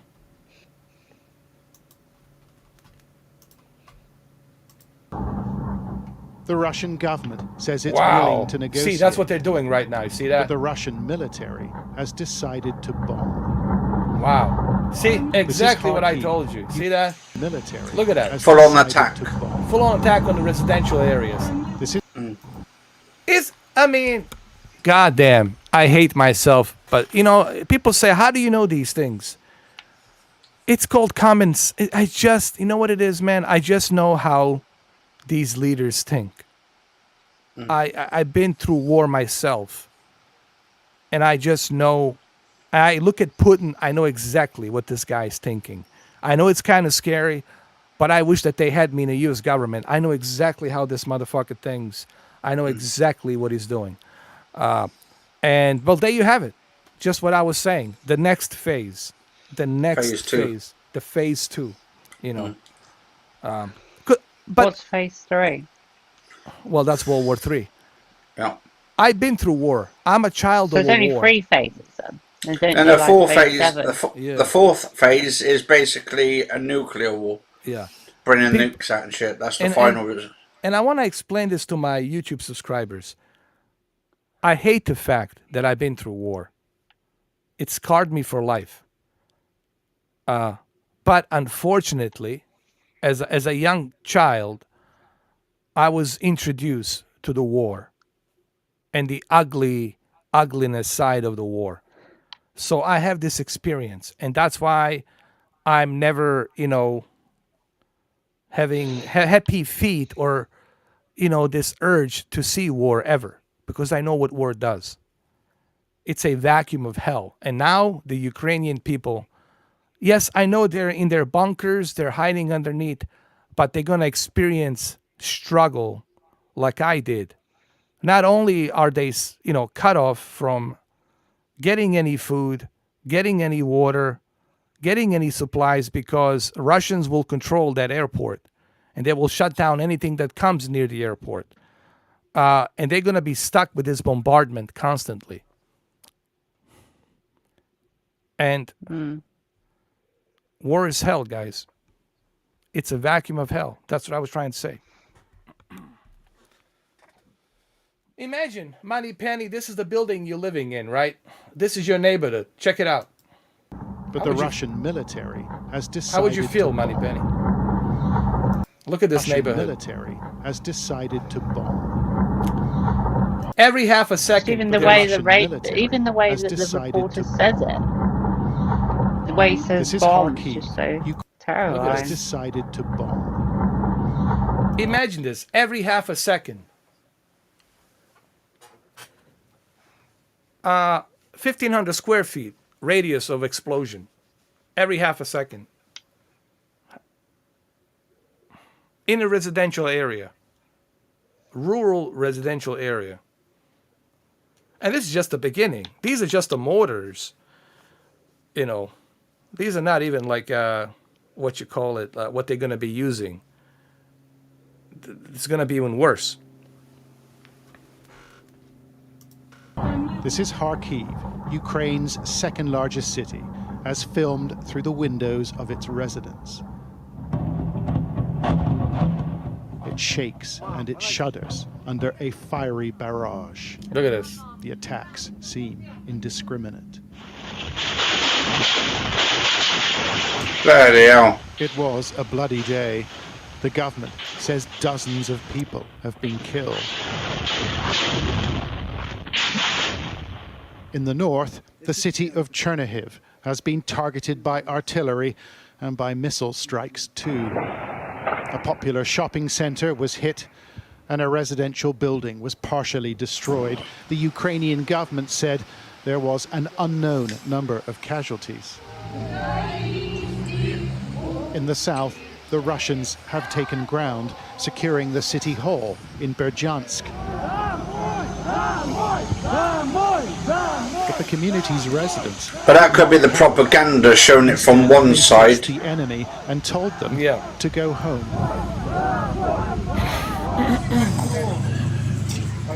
Because we should be seeing it from both sides, from Russia's side and also Ukraine. Otherwise, it's just going from the one side. But I see what's happening and all that shit. And of course, it's scary and shit, because this might happen over here, or it might happen in your area of America and all that. And it's all out of our hands. We can't do anything about it. That's why we're not getting involved in shit. Exactly. Now, most of these people, I'm pretty sure they're in their bunkers. They have sirens. They go, and they hide in the bunkers. But not all of them. Some of them, they stay up there. The bottom line is this. This is all-out war, and there's nothing... Oh, I think he's...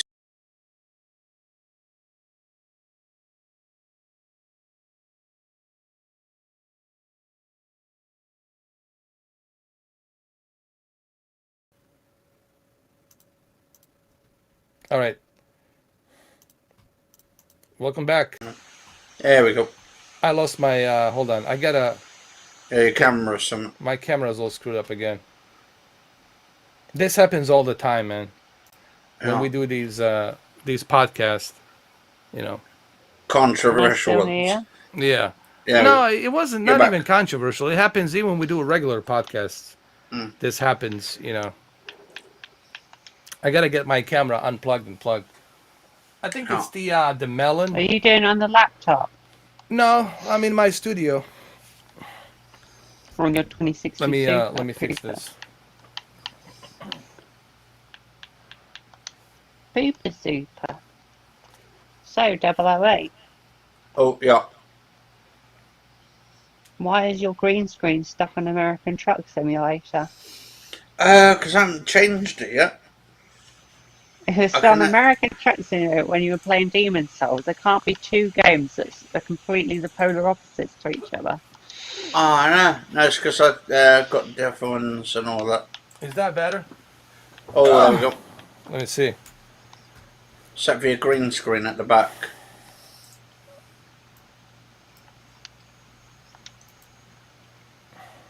Oh, he's been exposed. It's been exposed to the Russian That's it. government. I'm in the dark. Yeah.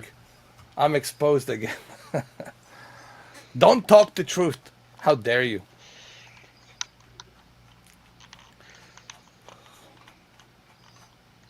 Hold on a second. I think I was going to go and see Wicked for my birthday and all that in March and all that. Forget about your birthday, man. Yeah, March the 17th is my birthday and all that, but I don't think we're going to be here for my fucking 35th birthday. We might be doing it from a bunker, man. Yeah, it could be. Oh, shit. Oh, man. Or we could be doing it from Valhalla. Yeah, we'll be in Valhalla, man. I mean, we got to laugh at the fucking the horrible things on it, because obviously we don't know what the fuck's going on, and to be honest, it is shit. Woo! I'm back, man. I'm back. Not on our side, you're not. Oh, really? You guys don't see me? You're just blackness. Yes, it's like in the void. I see myself. How about now? Nope, nothing. It's just a black screen. Oh, bloody hell. How about now? Nope, it's just your little picture. Oh,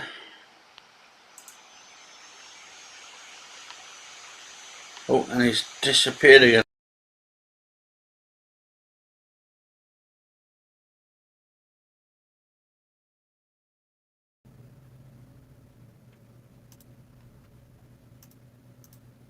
How about now? Are you back? Green screen at the back. But you see me, right? Yeah, I see it. Good. That's okay. Green screen's all right. Better than nothing. And Moneypenny's back. Let me see. Am I still alive? Yeah. Still live, yeah. I thought we're putting the Alps in the background. Do you see me now? Oh, yeah, I can see it now.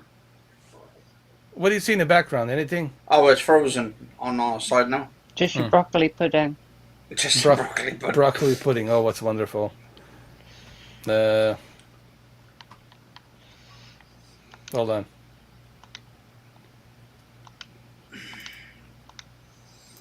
How about now? Frozen up on it still. Oh, bloody hell. Ah, bloody hell. Bloody hell. Bloody hell, Bloody mate. hell. What about now? No, it's just the background with nothing on it. Oh, Lord. But you can hear me, right? Yeah, I can hear you. That's good. No. Oh, shit. But I came in for a little bit with a green screen, right? Yeah, for a minute. No. I Hold think you on. just need to tweak it a little bit, I think, for the camera. Just a little bit. How about Yeah, now? just a little bit. Nope, Can't nothing. see you at all. Am I frozen? Am I froze? Yeah, I think you're frozen because all I can see is just the two of us at the top and all that. Me and Manny I'm Penny. frozen, Just right? the two of us. Yeah, just That's the two okay. of I us. guess this is better than nothing. You know, big a frozen photo of me. I could Well, be we're, laying, we're I in could be charge laying now. naked in my bed right now. It wouldn't even matter. So you just see me Ding frozen, dong huh? as well. The tape. Oh, yeah. What do you see? Microphone? A couple of microphones in the back? No. Just nothing. Blankness. Yeah, just blankness. Really? Oh, Just bloody. your screen's completely gone. It's just like. Oh my God! I see it Manny says on- Penny. Oh shit! I see Manny Penny. Huh? She has some kind of red shorts and legs. Oh, good lord! What? Manny What? Penny. And I was just joking with you. I'm just joking. What? What? What? Relax, Manny Penny. The exposure of Manny Penny. Don't I get am any- wearing red shorts.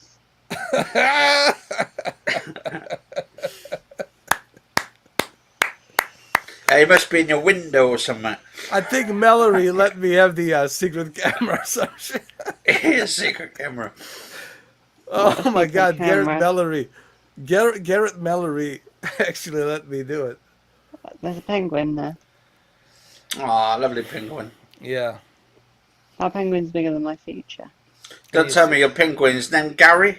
Yeah. Or is it Brian? No, that's not Brian. I don't know where Brian is, but it's difficult because my phone's on charge. Otherwise, I would show you all the different nicknames. Don't tell me I've got Brian's of gone you. out to the pub for a couple of pints. That's what it is. Probably. Oh yeah, he does like pub. Yeah. He's Cockney. And a Cockney, eh? Oh, Like me, Governor. Oh Lord. Well, I guess this is how it's gonna be. Just like me in the dark, you know. Yeah, in Oh, the that dark. means it's our podcast now. Summoned by Putin. And now Putin's got his little puppet strings on it. And then Chuck Norris turns up as Oh, yeah. missing in action. Oh shit, man. Oh Lord. All right, Chucky. So where were we? You Oh yeah, we were talking about the bombardment that just happened 56 minutes ago. Bombardment. Yeah, I see. It's exactly what I told you. It's second phase. You know, all this bullshit about the peace talk. It's just him buying times to regroup. You know. You 9 guys people have been killed and injured, including 3 children that were injured. What? Earlier ago? Yeah, not too long ago. Okay. So the peace talk's just bullshit. They're getting nearly 30 miles closer to Kiev or something like that. So it's gonna get more bloodied and bloodied. We'll wait till tonight. You'll see. Tonight when they're gonna really hit hard. At night with the night vision goggles, they're gonna be marching in. You know. Jesus. Yeah. What happens when they take over that area, though? What's their Well, next operation? next operation they're gonna, try to take POWs, prisoners of war, and some of them probably they're gonna kill, or some of them to keep it alive. Most likely they're gonna try to kill, Zelensky's. Whoever's appointed by Zelensky, they'll try to either kill them or ask them to convert. Most likely, they're gonna kill them. I don't. I mean, Zelensky should definitely leave because his life will be at stake. Because they want him either dead or alive, but most likely they want him dead.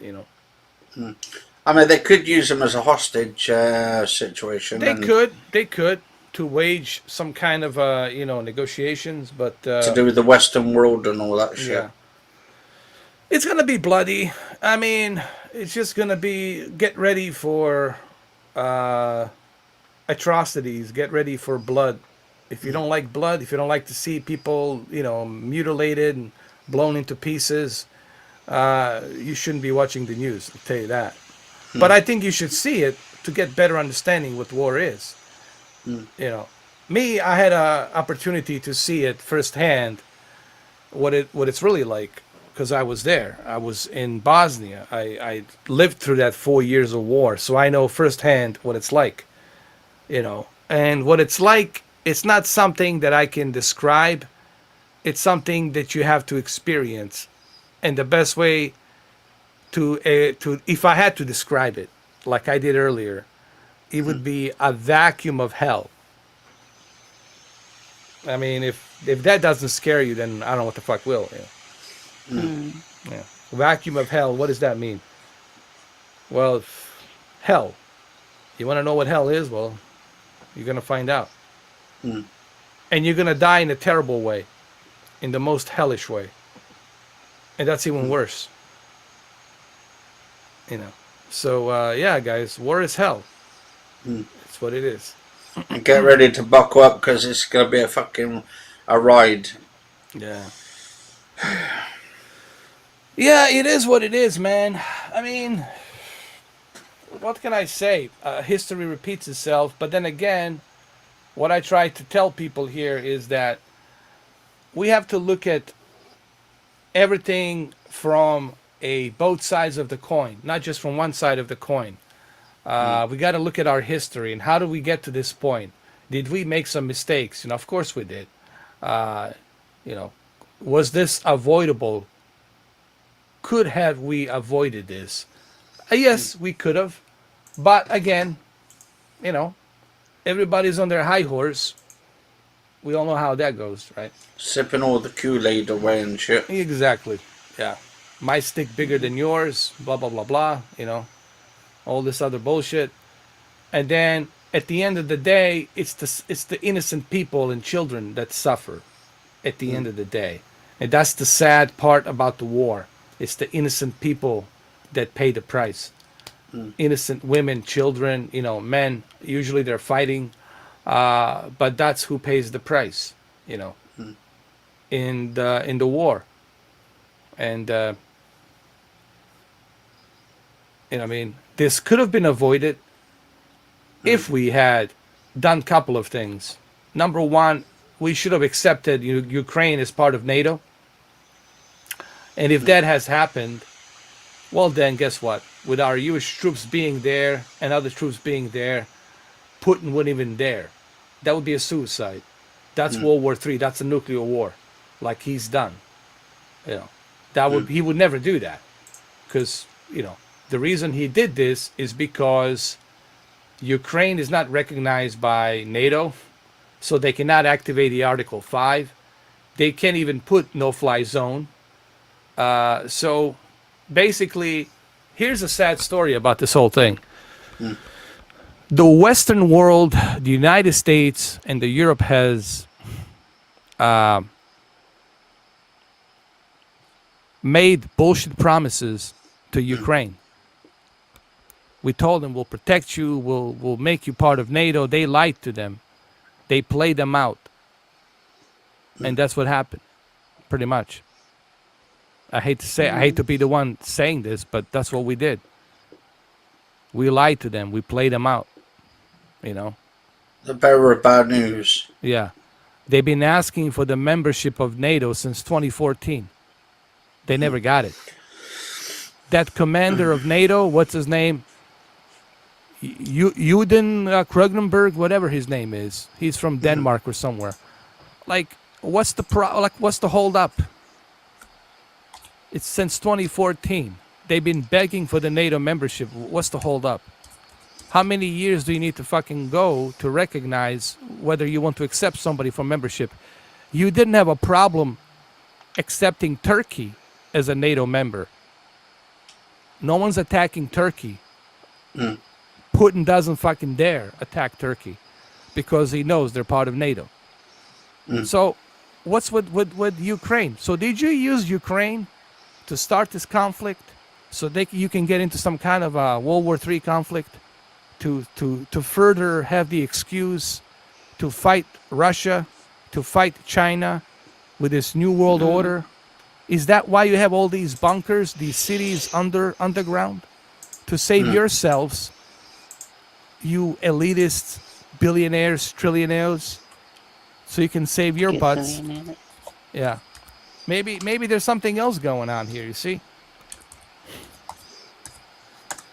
People don't look at that. People don't look at that perspective. They're not looking at that side of the coin because they're only thinking about he's the evil man and let's go get this evil man. They're not looking at, hey, we got some evil fucking people here too. Called, secret societies. Why they operate in secret? What the fuck is that? That's not being honest with people. That's not having the best interest of people. What if are you're they operating hiding? in secrecy, you don't have the best fucking interest for people. You have best interest for you and your bloodlines. That's going to be secured and saved in these fucking city bunkers underneath Denver and in Alaska and all these other fucking places. Greenland, there's a big fucking city underworld in Greenland where they're going to keep all the, elitists, all the Illuminatis and Masons and whatever. Put them in there for their new world order. So my Southern Wet dream. Yeah, kind of like that. See, maybe... I look at it from different perspectives. Not just from one perspective, Anthony. See, that's the difference between me and others, And why is it America has got all these hidden coffins at the moment? Millions and millions, hundreds of millions of, or billions of them, ready to go and shit underground. And why is FEMA working on these camps? These big ass fucking camps all over the place with the barbed wires and the tunnels. What's that all about? What's all that preparation about? Yeah, they're not going to talk about that shit, are they? Unless they know what Russia's up to, and they probably know that Russia's going to try and invade America. Or maybe this is what they wanted. And the Ukraine was that tipping point, that recipe to start this World War III. You got to remember, you got to have something. You got to have some kind of an excuse to get everybody dragged into a war, right? And Ukraine seems like a great excuse. You see, this evil man, this Putin, we got to stop him. He's affecting our way of life. Come on, let's go. And how's he affecting them when he's actually in his own country trying to take over Ukraine, which has nothing to do with like the Western world and shit? Well, because we got a lot of sheeps. Meh, meh, meh. Do as I you're just told. say let him get on with it and shit and do whatever. No, but if he drags us Anthony. Sorry to cut in. Yeah, that's cool, man. You keep forgetting the sheeps. Not you, not me, not Katie, not the wonderful audience that's watching this, but majority out there. Meh, meh, meh. Go in that herd. We got a lot of sheeps. And these sheeps will do as they're told, like they always done. And stay asleep. Exactly. And, that's the sad part of our humanity. I mean, when are they going to step in? Is it going to be, the last resort when it's too late? Well, it's already too late, to be honest. I mean, we're already, this is it's a prologue. So I say kick back, relax, get some popcorn, and Watch the fireworks. Watch the show.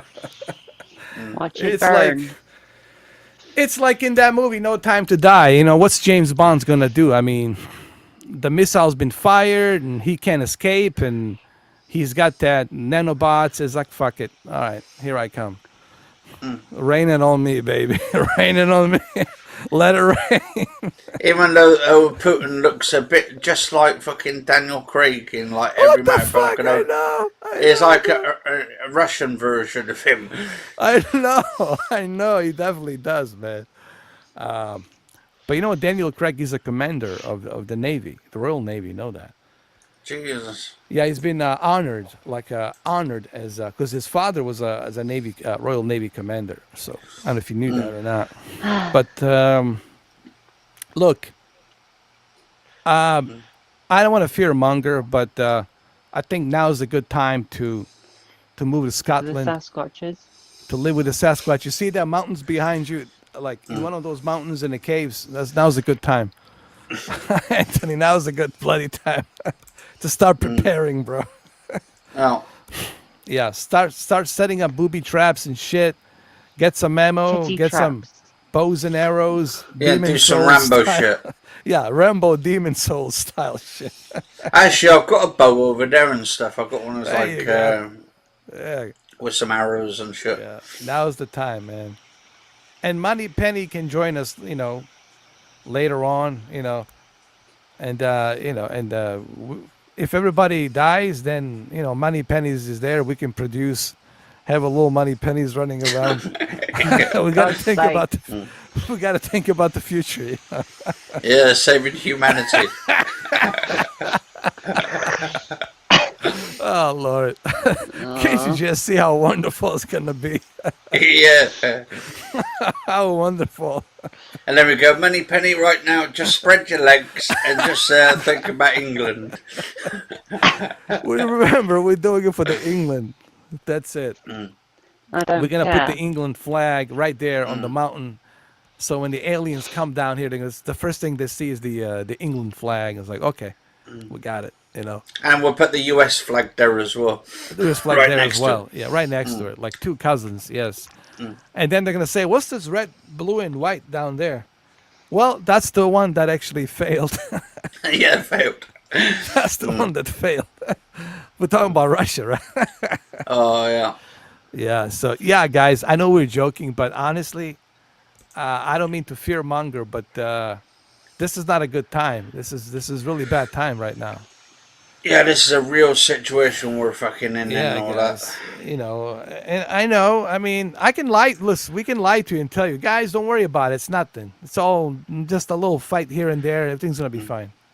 But that's me being a jerk, like a lying jerk, like a politician. A bit cynical. Yeah.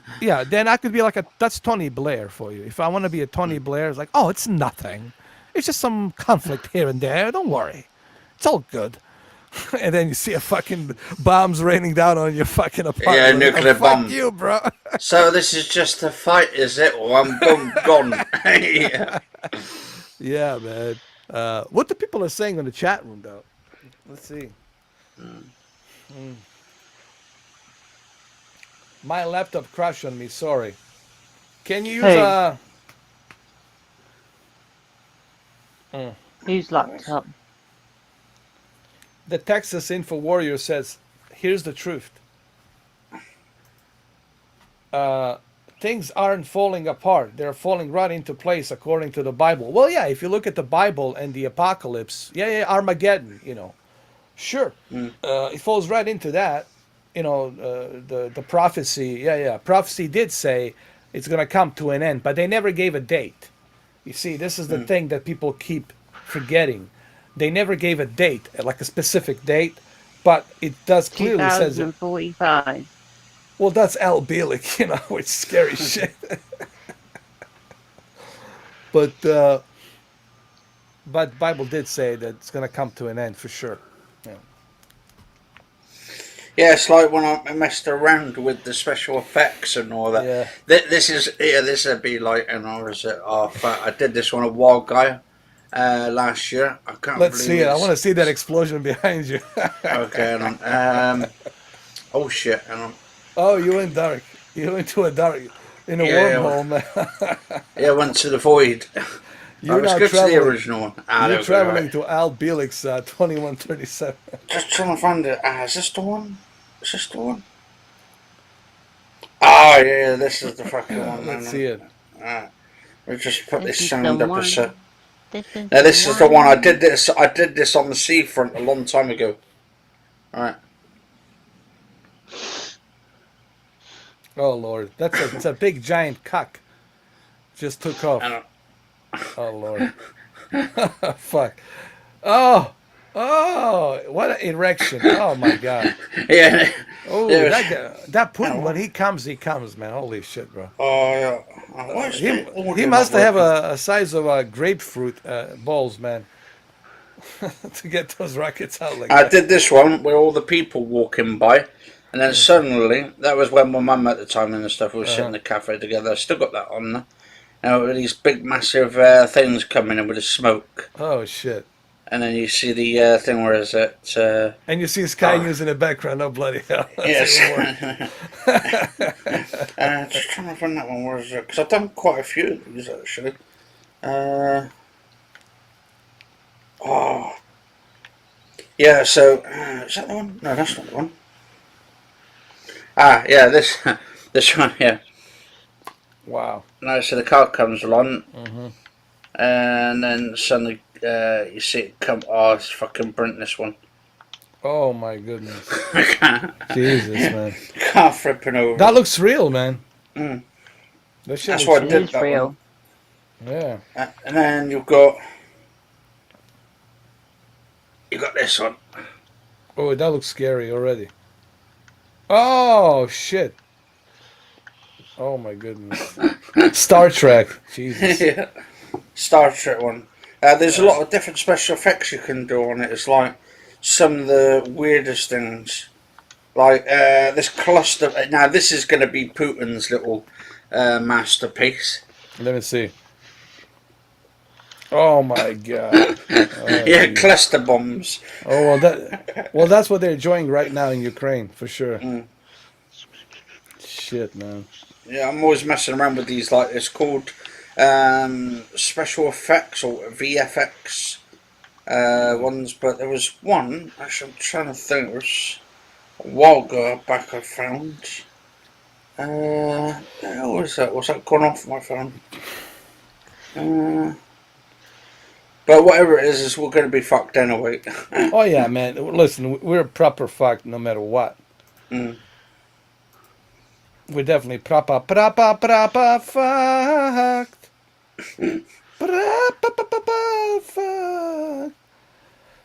So, electrical engineer says, "What do I think about a Batman getting 10 out of 10 from IGN?" I don't know. I think they're handing out 10 out of 10 like a candy these days, you know? It doesn't mean anything, honestly, you know. I'll let you know when I see the movie, pretty much. That's what they said about a No Time to Die, a must-see movie, the best Bond movie we ever had. You know, that's what... It's just a marketing shit. That's what it is, man. Warner Brothers paid a lot of money, you know. I don't know if it was going to be 10 out of 10, you know.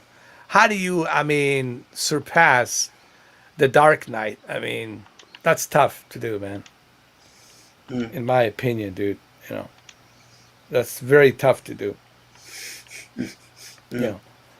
Maybe they're more focused on a comic book style of of the Batman, and maybe that's why they're giving it 10 out of 10.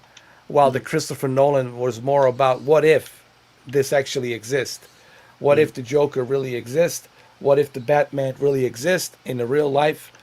So that was the, I guess, Christopher Nolan's approach was, what if in real life? And that's one of the reasons why I like the Christopher Nolan Batmans, because what if? But I think maybe they gave it 10 out of 10 because it's more in tune with the comic book style Batman, and maybe that's why, you know. But I gotta see the movie, so I don't know. You know, I cannot agree on it till I see it, you know. unless they give me the free copy of a movie, you know. Oh, that'd be good. This is at the supermarket, our local Tesco supermarket. Let me Don't know. see. Oh shit! Am I frozen? No, you're good. Oh, because I can't. Oh no, I was looking at the Always bloody wrong one. frozen. I disappeared, man. Even worse.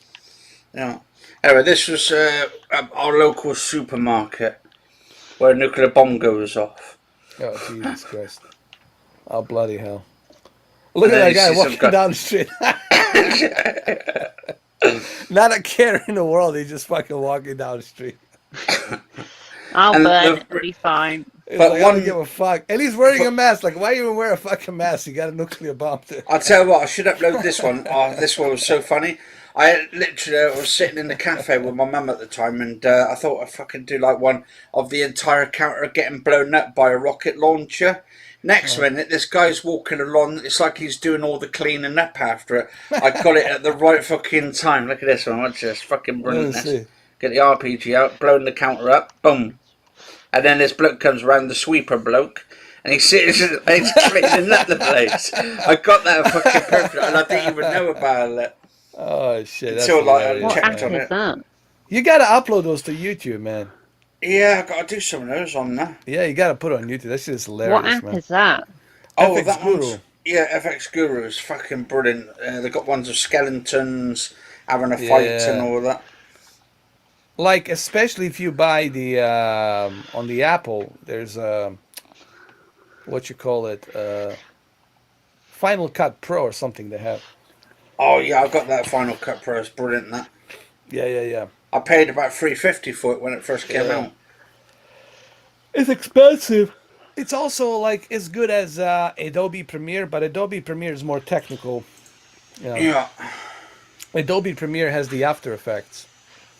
Yeah. So, Money Penny,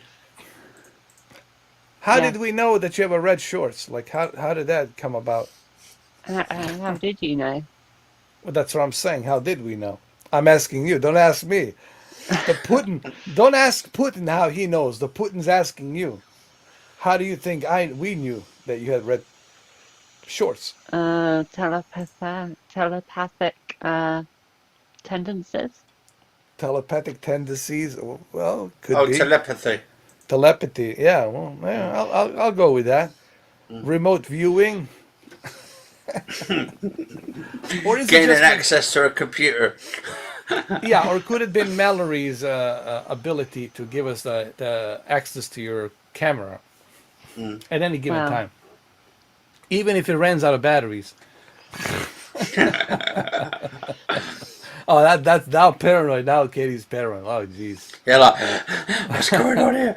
That would. Oh shit. Yeah. I'm just gonna leave. And your phone has like these like what you call it, like gravity field levitation, so it can float in the air. So you can even go to your bathroom, like when you're taking a shower, and just floats around. Oh, that'll come in the future. You're having a shower, and then next minute you're seeing this thing like it almost looks like a drone, just like floating past. Oh shit. No, we don't have that ability yet. Only Putin has that ability, I'm pretty sure. Yeah. But he looks very sick, man. Did you see him? His photo? He looks like he's not looking good, man. He's not a happy camper, man. Yeah, let me see. Yeah, I've been doing a bit of that Dark Souls remastered today. Yeah, I heard about this Ghost of Kiev. Yeah. This MiG-29 that came out of nowhere and it shut down the Su-27s and so not sure. I mean, if that's true or not, you know. I mean, but because I want to see some evidence of Su-27s being shut down, right? How come there's no videos of the Su-27? If you shut down 6 of them, well, don't you think you would want to show to the world, hey, we shut down 6 Su-27s, right? There ought to be some videos of it, right? So you see, there's a propaganda on both sides. You see, like you talked about. Yeah. Gotta see. You have to look at the both sides. Unless it's a Maverick taking the ball out. Unless it's a Maverick too. Yeah, you got that. Mallory. Well, Mallory too. Yeah, of course. Bloody Mallory, man. He created nanobots. Even worse.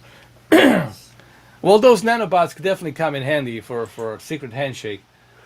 Yeah. One secret handshake with Putin. That's it. And then you gotta get the fuck out of there as quick as possible.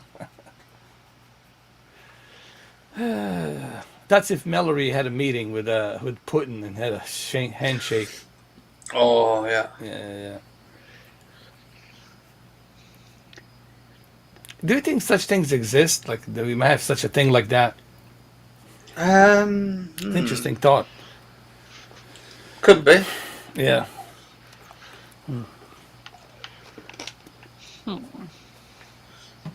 But it's going to be an interesting couple weeks, I think, or probably the next few days. It's going to be interesting. How about it's been a fucking interesting 2 months? We're 2 months in this beginning of this year. It's been a fucking almost like 2 years, a roller fucking coaster. Jesus. We got 10 more months to go, man. Jesus fucking Christ. I don't think. I think we'll survive 2023, but I've got a funny feeling about 2024. Some shit. This 2024 is just literally off the charts. Well, I hate to bring Al Bielek. That video's starting to get a lot of attention now. You always say that.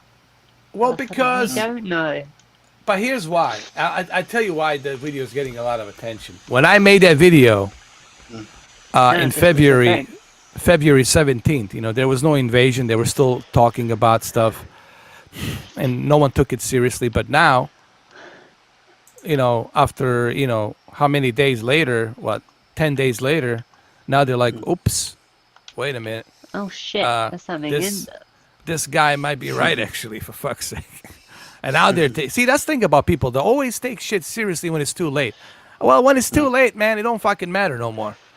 Where were you when it was important? Like, oh, I want to help you now. Well, I'm dying of cancer. It doesn't fucking matter. You want to fucking help me now. It's too fucking late. Where the fuck were you when I needed your fucking help? I'm saying hypothetically. God forbid I don't have any cancer. But I'm saying people always want to come to the fucking rescue when it's too fucking late. Yeah, where the fuck were you when it was important for you to be awakened, to realize what's going on? That's the sad part about the human society. They always wake up when it's too late, That's the one weird thing about human society, Yeah. It's like we're living in our own bubble, which we are. Living in our own fucking bubble, and then when that bubble bursts, oh, fuck you now. Fuck you. Good, you stuck on that fucking train. Too fucking bad. On the shit train. Yeah, well, too fucking bad. Where the fuck were you? You're too busy getting the money from the PayPal, whatever, from the simps. You're too busy being a narcissistic whore, collecting that cash from the webcams. And I'm like, well, fuck you. You know what? For some people, you can feel sorry. You know what, man? I don't mean to sound harsh, but some people I can't feel sorry, dude. You know what I mean? Yeah. There's some people out there that's like, fuck you, like Karens, narcissistic assholes, cunts, assholes, money whores, Some people I can't feel sorry for. Good people I feel sorry for, but narcissists, fuck them, Actually, this war might be doing us a favor. In the papers today, Putin bombs civilians on the front page. Yeah. Well, exactly what I told you. What did I say? Beginning of this live stream. I mean, don't call me a prophet. I'm not a prophet. But I predicted it. I said it. And you guys are my witnesses. Yeah. I told you, phase 2. And what's going on right now? Phase 2. And again, I hate to be right about 2025. You still have time to get your shit. Move out to the country. Learn how to live in a cave. Adapt to living in a cave. Adapt to being nocturnal in the dark. And that's if you want to continue living on, you know. But I hate to be this prophet that nobody listened.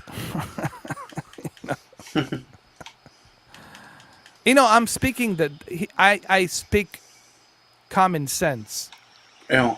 I look at life realistically.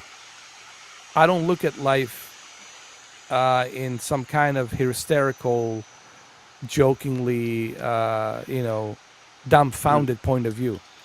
I look at everything in logical point of view. Yeah. You know, like I like to use this thing called logic.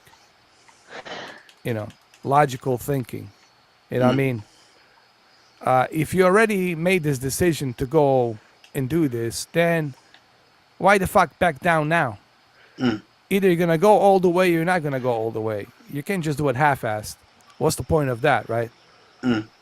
That's a sign of weakness. As a pussy. You gotta go. He's gotta go all the way. It's not in his DNA to be this weak person. You know, No. he wants to be remembered as a strong person who believed in Soviet, old ways, Soviet principles, and he's Yeah. gonna die with those principles, and that's the bottom line. You know, about here we have these housewives, and these clueless Beverly Hills, plastic surgery mannequins. Don't even know which side of the fucking pen smells the worst. I'm supposed to listen to their shit. My God, we got some dumb motherfuckers in this country, in the United States. For fuck's No. sake, man. Come Some in the dumb, UK as well. dumb motherfuckers floating Like me. around this fucking country, man. I know, you're fucking brilliant. Now you have to take this guy seriously. He's gonna do what he's gonna do, and if it means using a nuclear weapon, he will fucking use it. Mark my words. He will fucking use it. How he uses it will be done on his term. He's not gonna give you a set fucking date. He's not gonna tell you where or when and how. Okay? And that's how he's gonna do it, on his fucking terms. And that's gonna be a scary fucking life to live. Oh. So welcome, guys. So how about that Gran Turismo, man? One last hooray. We're going to see this game. Yeah, before it's too late. How many days we have left to see it? Fuck. Not that many. Hey, Sonny, you need to release the fucking game now. Fuck the Friday. Release the shit now. All right? Well, it should be ready I think you can download it this week. for reviewers. Yeah. So, where's Q? Where is Q? I think he said his laptop break. laptop broke or something like that. Why don't you use the phone, Q? I think he's trying to use his phone, but there's And like where's a horrible Holt? echo. Where's Holt? He's And I walking. think, I think H is in there as well. Oh, really? Yeah, he was there just a minute ago. Stephen H? Oh, Yeah, Stephen H, yeah. yeah. What's the H stand for? I have no idea. High possibility I'm from Holland. Or Hometown Hero. Yeah. Steven's home. So I haven't seen Holt. I don't know what's the deal with him. What he's up to. What is he doing? Yeah. I haven't I'll seen tell you him. what, it's a tough game, this. Which one? Oh, just playing that, what are called, Dark Souls. Oh, that's like same thing I'm playing yesterday. Yeah. The Elden Ring. It's as equal as the Elden Ring. Yeah. But I find a better way of doing it is just take on the little ones first, the easy ones, kill them, upgrade all my levels up and my health and endurance and all that, and then I can take on a lot more then. Yeah. It's like lubing up the arsehole. Oh. Yeah, pretty much. I like it in the asshole and stuff. You got The way take she up the says ass. the asshole. Oh. Oh, Okay. yeah. Oh. Let's see what's going on. I'm looking at live pictures right now of Ukraine on the Fox News. The powers are turned off, I see. Everything seems quiet at the moment. And Russia Today's been cancelled by YouTube, apparently. What's that? That RT, is it RT, Russia Today? It's been Apparently canceled. they've been closed down off YouTube for a while, I think for a couple of days. Because apparently there's propaganda or some shit going on with it. Well, of course, because they're part of Russia. They're the Putin channel, sponsored and run by Putin. So of course. But your friend Steven Seagal's a big doo-doo, isn't he? Because he's Oh, he loves friend. them. He loves Russia. You know, there's a flip side to that coin, and I have many options, and I'm good friends with Belarusian president. I am a good friend with Serbian president. I have many passports, and I can travel freely anywhere, So I can go back to America. I can go back to Canada. I have many options, and they'll let me through because I'm a Steven Seagal,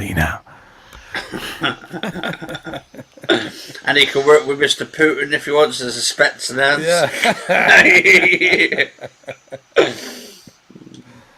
Yeah. Did I manage to finish the boss fight? No. No, it's gonna take me a couple of years. A couple of decades. Couple of decades. Yeah. In a bunker. I'm a level 21 at the moment. I gotta be level 40 or some shit before I can face off. Is there a level cap, or does it go forever? I don't know. Is the level 100? Maybe. Level 1 million. Level infinite. It seems like you need a level infinite to fight that son of a bitch. Actually, I think my health, what's my health at the moment? Almost, let's have a look here. So what's my health? It's 793 for HP. I've got my stamina's around about 90, which is pretty sure. That's a good question. Where's Steven Seagal? Well, he's definitely not in Russia. He's in Canada. That's where he's at. The best place to be, Canada. He's a survivalist. He knows how to survive. That's what he is. He's like a gypsy. He travels around and he survives. Well, there's nothing wrong with that, I like to survive.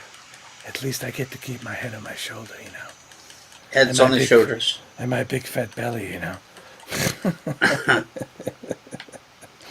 He's in a Cancun drinking some cocktails.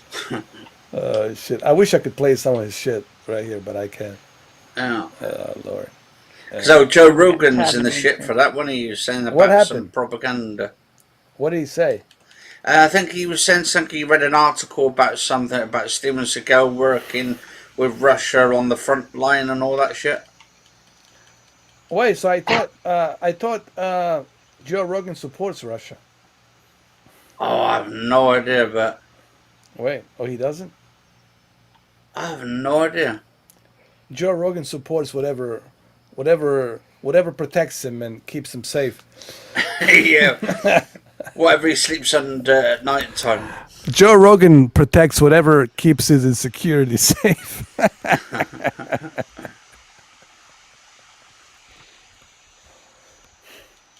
Oh, Lord.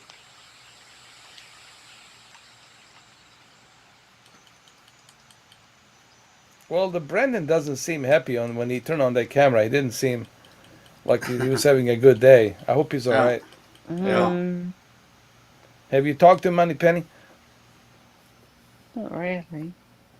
I hope he's all right. Yeah, I hope he's all right as well. Because he's got his dad as well, and he's got to look after him. Yeah. So there's a lot of pressure and all that there. Well, plus everything that's going on, these are very tough times, and I wish I could tell you something positive, but I really can't. Just try to have as much sex as possible, and I don't know what the fuck else to tell you.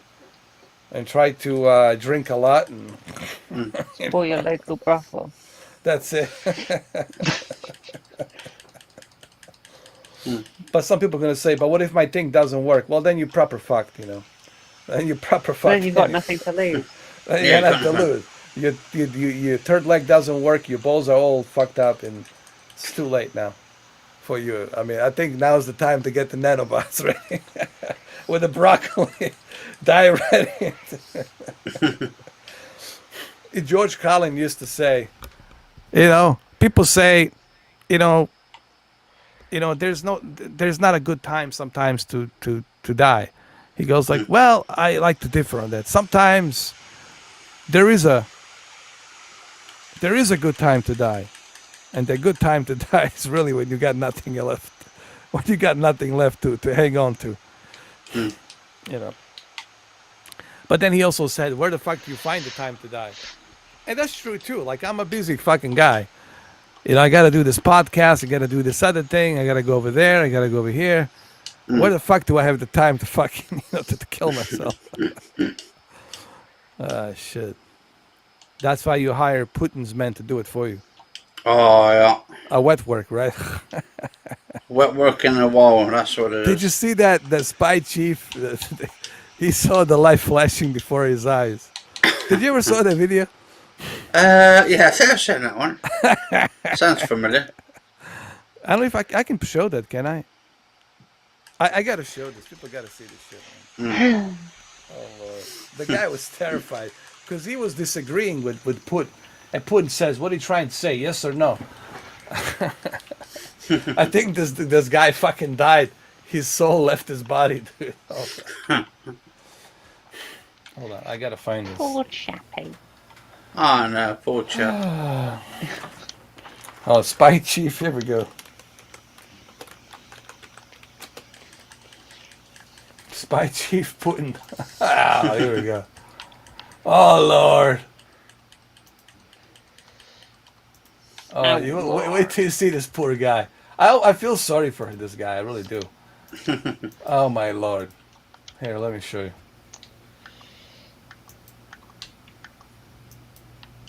Hold on. Clicking of the buttons. Walk around. Here we go. Jesus. Poor guy. You guys seen this? Oh, right, let's have a quick look. Hang on.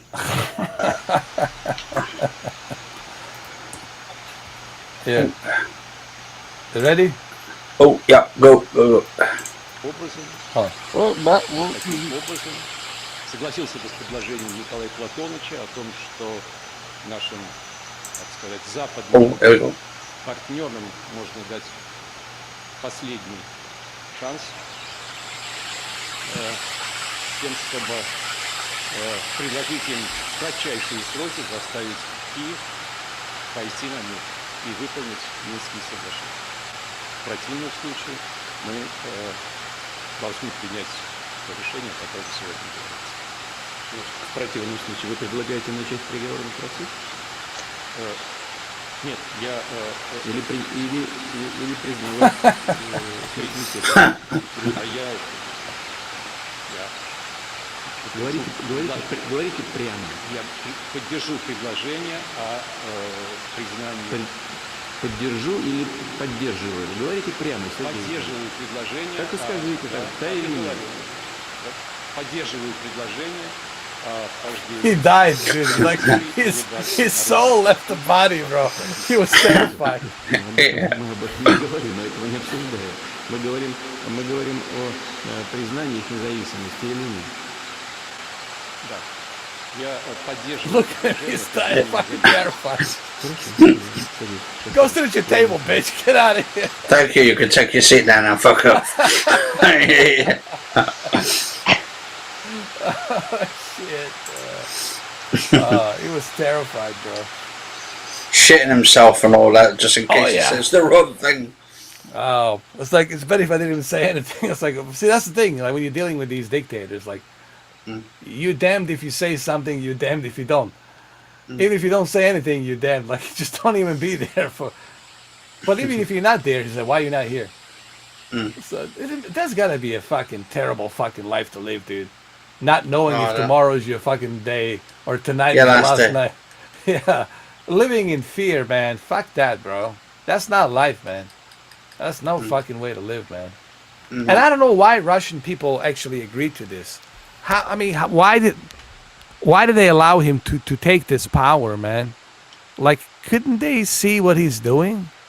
I mean, were they really that blind that they didn't see what this guy is all about? He's about himself. He's about his legacy. He's about his wet dream. And he will use Russian people to achieve that wet dream. He doesn't care. He will sacrifice the lambs. He doesn't care. You know? I can't believe that the Russian people didn't see this. That they were so blind not to see who this guy really is. Since 2000, when he got, inaugurated in 2000. Like, how could they have not seen who this guy really is? You know, for 20 years. For 22 years, you don't see... Well, 20 years, not to see who this guy is. Yeah. I saw him in early 2000. I said, I can see who this guy is, man. This guy is a bad news for Russia and bad news for the world. And people were laughing. Nah, he's not. He's just a politician. Yeah, when politician, my ass. Inducted? 2000. He was in 2000. 20 years ago. Jesus. Yeah.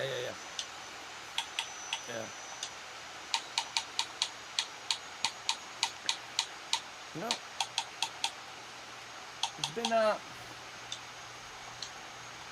It's been a bloody good podcast, I guess. Oh, definitely, man. Yeah, we talked. We haven't done this in a while. I think we gave some interesting key points on this whole situation. We gave our opinions on it, you know. And I wish that we had some positive messages, but there's really nothing positive. Because things are just getting worse and worse. You know? Bleak as a badger's back. Exactly. I mean, we don't want to fear monger here, you know, whatever, but looking at what's going on right now, it would behoove you to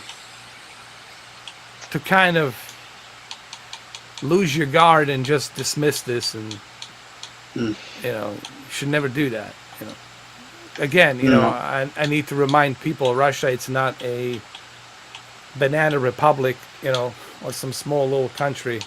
It's a superpower. It's a nuclear superpower, and you know, I want to see what the ice cream man's gonna say on the State of the Union tonight. What he's gonna say about this whole thing. What his speech is gonna be all about. Some more ice cream sanctions, I guess. I don't know. Yeah. And people say we're not involved. Well, we are. We're giving sanctions to him. We're isolating him, and we're giving weapons to Ukrainians. So we are already involved, technically. You know. Yeah. So when people say we're not involved, like, what are you talking about? We are involved. You know, those javelins are our weapons, and they're killing the Russian soldiers. So technically, we are involved. You know. Your blood. Yeah. I mean, if you don't want to be involved, then you don't do anything. That's how you are not involved, right? Yeah. So if you're going to get involved, like Ukrainian president says, well, why don't you help us? Why don't you do no-fly zone? Why don't you accept us as the NATO? Why don't you lift Section 5? You know, which is it? Do you give a shit about us, or you don't give a shit about us? Like, which is it? You can't have it both ways. You can't see, but that's the thing. The West wants to play both ways, and that's not how it works. You know? You got to make a choice. Either A, you hate Adolf Hitler and you declare a war, or you like him. Same thing with Putin.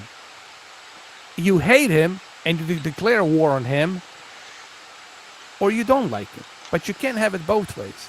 And this is what I don't understand about the West and the Europe and NATO and the kind of bullshit games we're playing.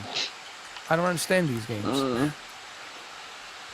These are very dangerous games they're playing. Yeah. So and people's lives are at stake because of it. Yeah, they need to, you know, like, look, the cherry has been popped. No more talks. There's nothing to talk about. The cherry has been fucking popped. Yeah. So I want to hear what the ice cream man's going to say on the State of the Union. More sanctions. More sanctions. We're squeezing him with sanctions. But you will not see American soldiers fighting. You will not see American soldiers fighting against Russians. Well, they're already kind of involved. They're stationed in Poland, in Romania, and we're supplying the Javelin and the Stinger missiles, which is our weapons, to kill Russian soldiers. So what the hell are you talking about? We're not involved. We are involved. I mean, can somebody, maybe I don't know English that well. Maybe I just got born 5 minutes ago. Help me out here. But it goes to show, I mean, with the what's going on as well. Like it was, the Ukrainians the other day was saying that they can't tell if they're Russians or not in there because they're blended in, so they don't know if they're own people or not. Well, they have to wear the Z, so that way they know that's the Russians. And then Ukrainians wear the gold and blue, so that way they know it's the gold and blue. So when you see a gold and blue, you know it's a Ukrainian, Yeah. Yeah. They put it around their arm, all that, so you can see it. So I'm really kind of curious to see what Mr. Ice Cream Man is going to say on the State of the Union tonight. Yeah. More sanctions.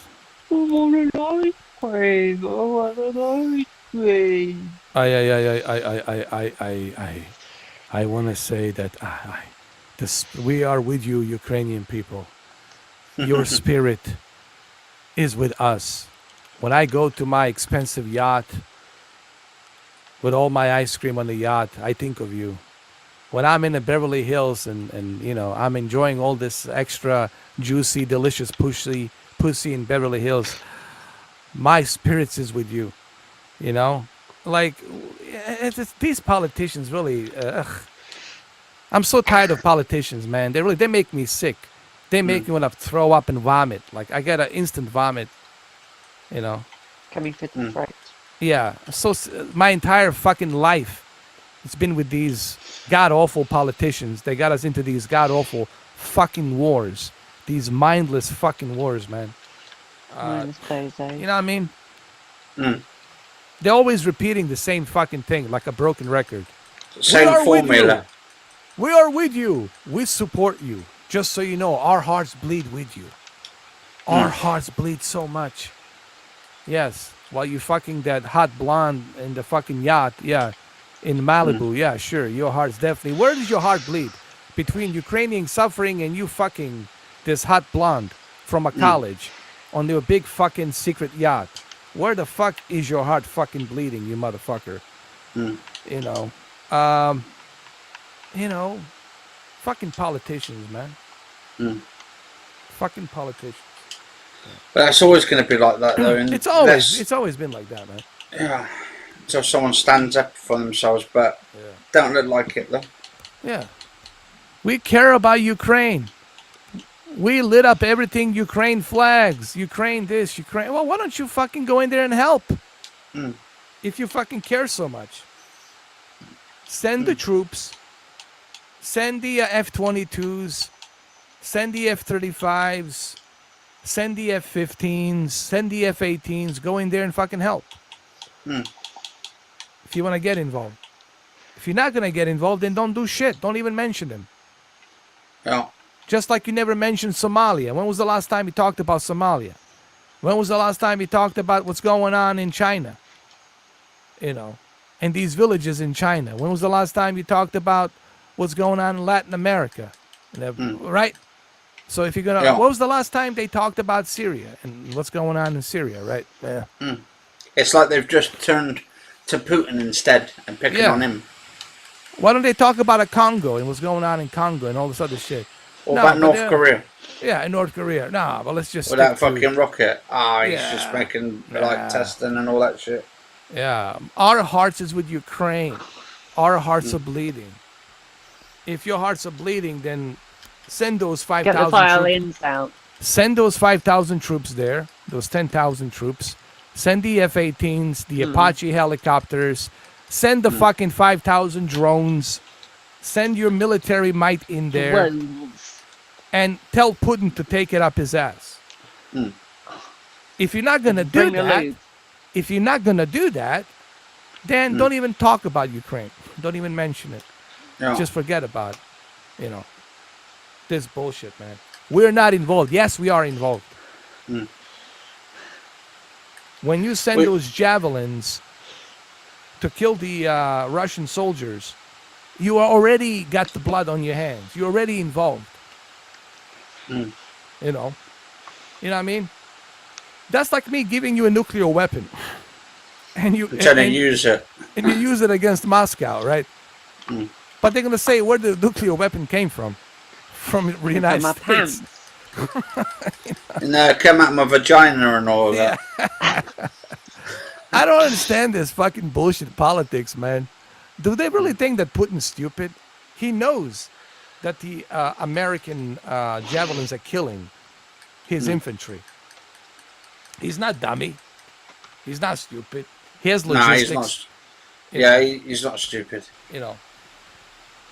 But the way our president talked to us is if we're like little children, like we're like dummies, like we're dumbfounded, like we have a Down syndrome or some shit, like we're fucking stupid, like we're retards. You know, he's talking to us like we're retards. No, we are already involved, asshole. We're already involved. You just gave a budget of 315 million of weapons and ammunition to be sent to Ukraine. We are already involved, motherfucker. You already declared the war.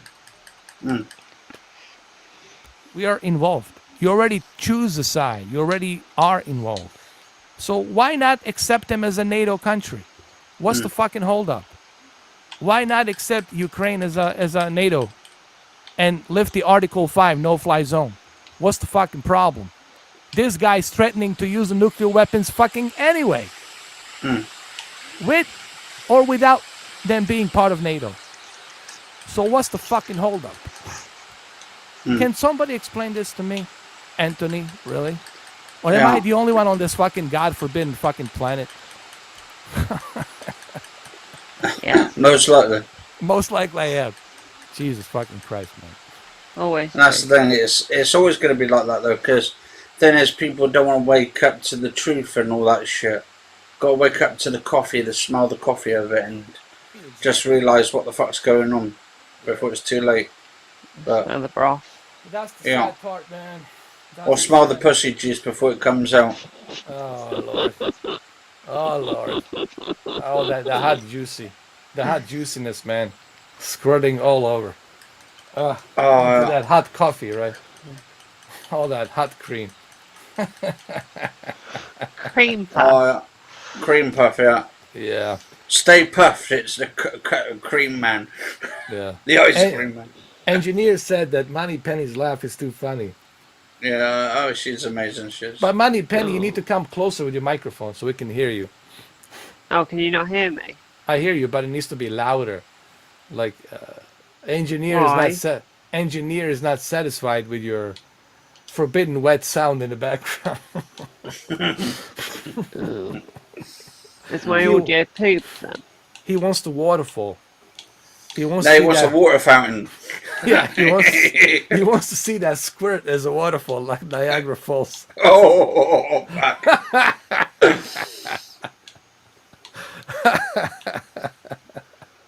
God. Oh Lord. That's right. While I'm drinking my favorite whiskey here, my favorite piss. Listen, look. I can hear the bubbles. Yeah. Oh yeah, Barbara. Yeah, Barbara. Come on, Barbara. Yeah. So, engineer, what do you think, brother? You think this is gonna end up with a happy ending, or there won't be any reach around? Well, let's hope there is a reach around. To be honest, that's a happy ending. That's a silver lining if there's a reach around. A resolution. Oh Lord. Are we gonna live in a metro exodus or after this? Or is it the dominatrix? Dominatrix. What do you think, Steven? Steven, tell us what you think. I mean, you are out there, man, in Europe, Steve, man. This has to worry you, brother. Definitely. At least I'm over here. I got some time. I got 30 minutes to go jump in a cave before the ballistic missile comes over. Oh, who's that? Michael Massey or whatever his name is. Put some. Is that German or Russian? I'm just. That's German. Yeah. That's JT. Just hits. Just troll. Ah, okay. Sorry, I'll go. Yeah, that's JT, man. Mm. That's what he does. He has no life. That's his life. That's all he Who's does. JT? He's just a troll. That's all he was ever born to be, just a troll. Mm. Unfortunately. No, Money Penny. Mm. I'm his life. The bridge. I'm his life. I'm the reason he wakes up every morning. And I'm the reason he goes to sleep. He's thinking about, I wonder what tomorrow Mr. Fork is going to do. Like he gets erection, just excited, just knowing that I'm going to be live streaming every day. I get that every time when I'm live streaming. If I don't live stream for like 7 days, he'll be very depressed. I worry about him. I definitely worry about him. Yeah, and then people get worried about me as well when I'm not live streaming on certain. Me too. Sometimes. I mean, that's strange. When I don't hear from you, like, oh my God, why isn't Anthony replying? Why isn't Money Penny replying? I'm getting anxiety. What's going on? Yeah, exactly. Probably because I'm wiping ointment on 008. That sounds a bit nasty. Oh, I heard that. I heard that, Money Penny. Well, Money Penny, it depends where you're rubbing me and all that. What oils you're rubbing me with, and what area you're rubbing me on. Well, Money Penny, all you have to do is just turn on that camera and just show us them, red shorts of Putin's Russia, Mother Russia. So she supports Russia. She has them red panties. I do not. Mother Russia.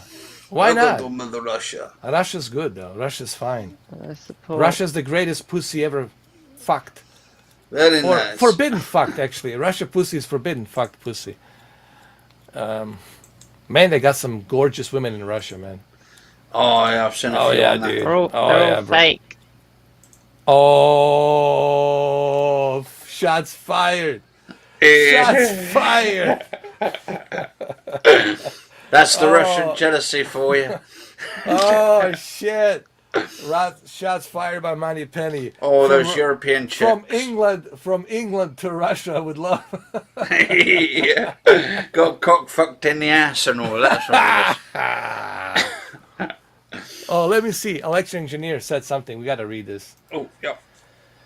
I'll let you read it. Oh, hang on. Oh, we're about to. Oh shit. Hang on. What's this? We're in the worst times. Nothing can stop this. Putin has made his mind, and we can't stop it unless US, UK help. It's like how Hitler wanted destruction and power, or get the German back. Power. In power, yeah. Oh, in power. Yeah, man, it's pretty. Yeah, it's exactly what we were saying. Intense. Yeah, but Money Penny's handling this pretty well, though. No anxiety. I think I cured Money Penny. Yeah. Oh, you don't see the inside. Must be the fountain of truth. Listen, Money Penny, those shortness of breath, I can fix that. All you gotta do is show me those tight red panties.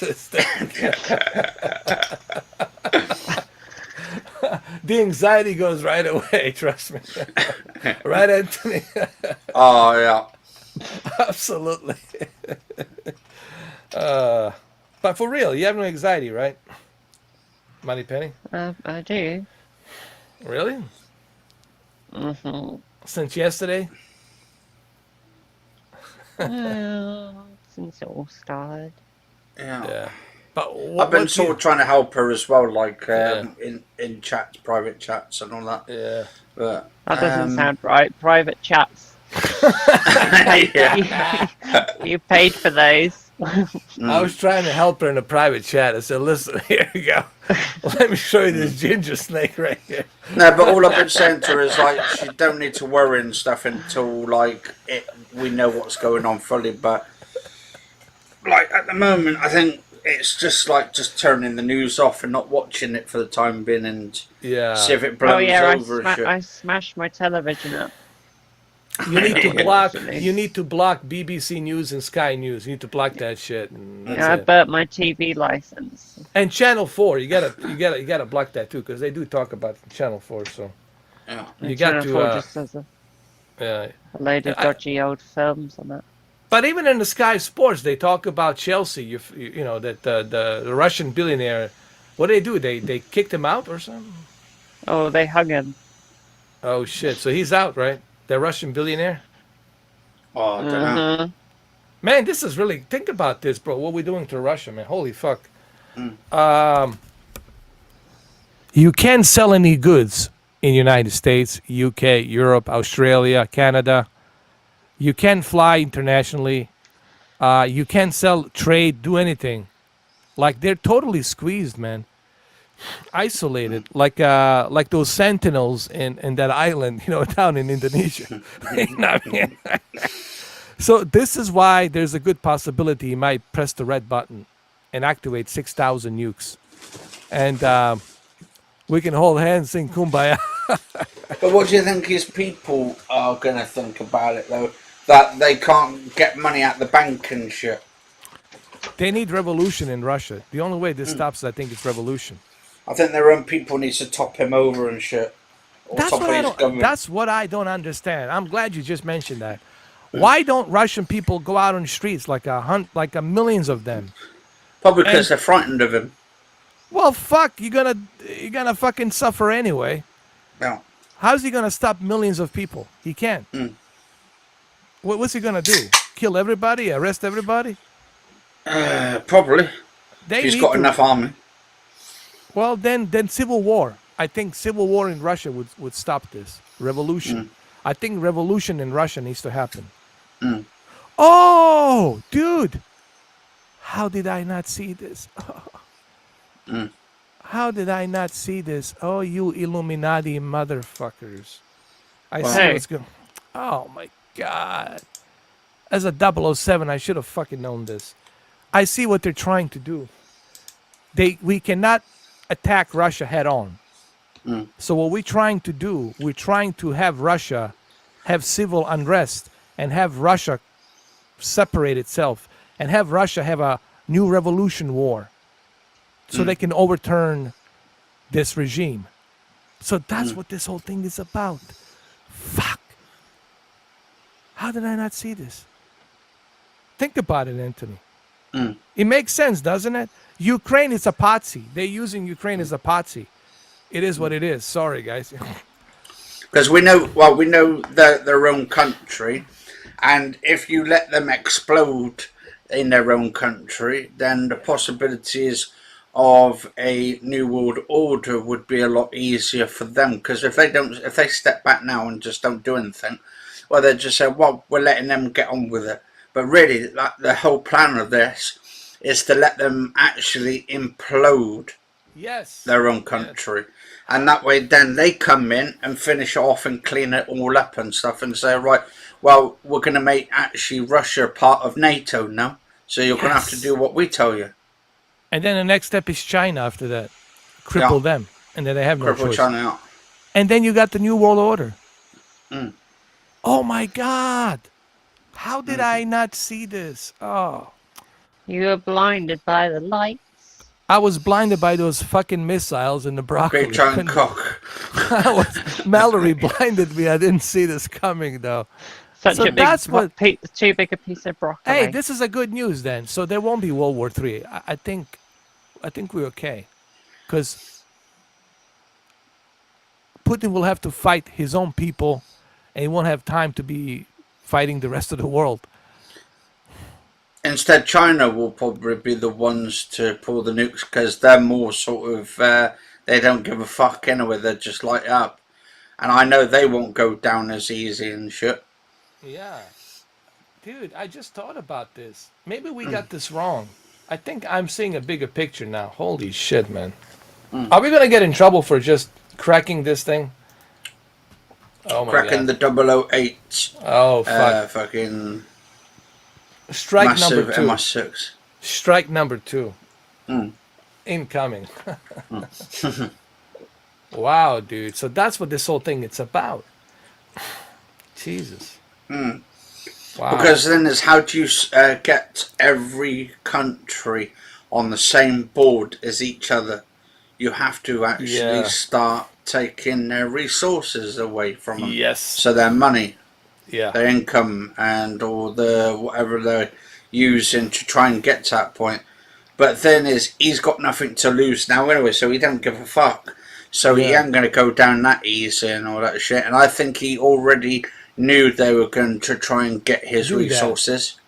Maybe, so I think maybe Putin already knew this is what they're trying to do, to break up Russia Federation. Yeah. And he's like, well, you're not going to do that. I'm going to fire these nuclear weapons. I think there's still a good possibility of nuclear war. But also he's calling out to his comrades as well, and he's calling out to other countries at the moment to work with him and all that shit. And China's another nuclear superpower. Yeah. And so you got 2 nuclear superpowers, man. And then North Korea too, right? Yeah. And why is it Putin has been talking to that? Is it Xi Jinping or whatever his name is? He was Xi like Jinping. Xi Jinping. Yeah. I mean, I'll tell you, I bet they're doing something undercover, like working together, yeah. them 2 countries. Oh, yeah. Well, either way, it's going to be a World War III. I mean, it's going to be nuclear. I mean, look, this is going to... I mean, I can't see it any other way than nuclear war. All right? Any way you look at it, nuclear war. Yeah. Jesus Christ. Will I have a chance to play Ragnarok and Gran Turismo 7? And am I going to have a fucking chance to go and see the Broadway of Wicked and all of that? I know. For my birthday. It's going to suck. Oh, fucking hell. Because to be honest, I was watching today with like some of these like Broadways, and I've always watched that film with Judy Garland in it, The Wizard of Oz. And I thought, wow, they've got a pre-sequel, a sequel.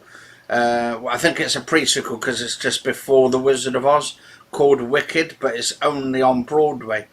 And I thought, I'd love to go and see that, and I think I might go and see it for my birthday and all that if we're still around. Yeah, you should, man. I'm sure it will be around. And it's in London, so basically it's in that big, massive Apollo Theatre, the Victoria Apollo. You know what else I've noticed? That this is all part of the... You know what? I'll use a Joker right now, a Joker voice. You see, it's all part of the plan. They're schemers, all of them. They've been scheming this for years and decades. Now they don't talk about the COVID-19. You never even heard them talk about the mask mandates, the vaccines. Now they're just talking about nuclear war. You see how they stopped talking about, like it's almost as if, all of a sudden the COVID-19's gone. That doesn't exist anymore. They don't talk about it no more. Now they're just focused on this other thing. God, why can't people see what the fuck's going on? Are people afraid, or are they really this blind that they can't fucking see? Which is it, man? Are we really this dumbfounded, or are we just scared? I think a little bit of both. We've got no backbone. And that's the thing. Back in the 1930s and 1920s, when we had fucking Hitler trying to take us all over, we had backbone then, and we didn't stop that. We stopped that cunt from trying to take over every single country. But we had backbone then, and we actually said, "Fuck it, we're not letting this cunt sort of try and." We had Winston Churchill, man. We had Winston Churchill. He had definitely a backbone. He had balls, man. He fucking went up to the House of Lords. Hey, we're gonna go and we're gonna attack. You know, you don't negotiate with a fucking tiger that has his fucking jaws. You know, that has you in his mouth. There's nothing to negotiate. We go Or in. you don't negotiate with the Taliban either and shit. We Yeah. ended up taking them out. Yeah. But he had backbone. They had backbone back then. Now we don't.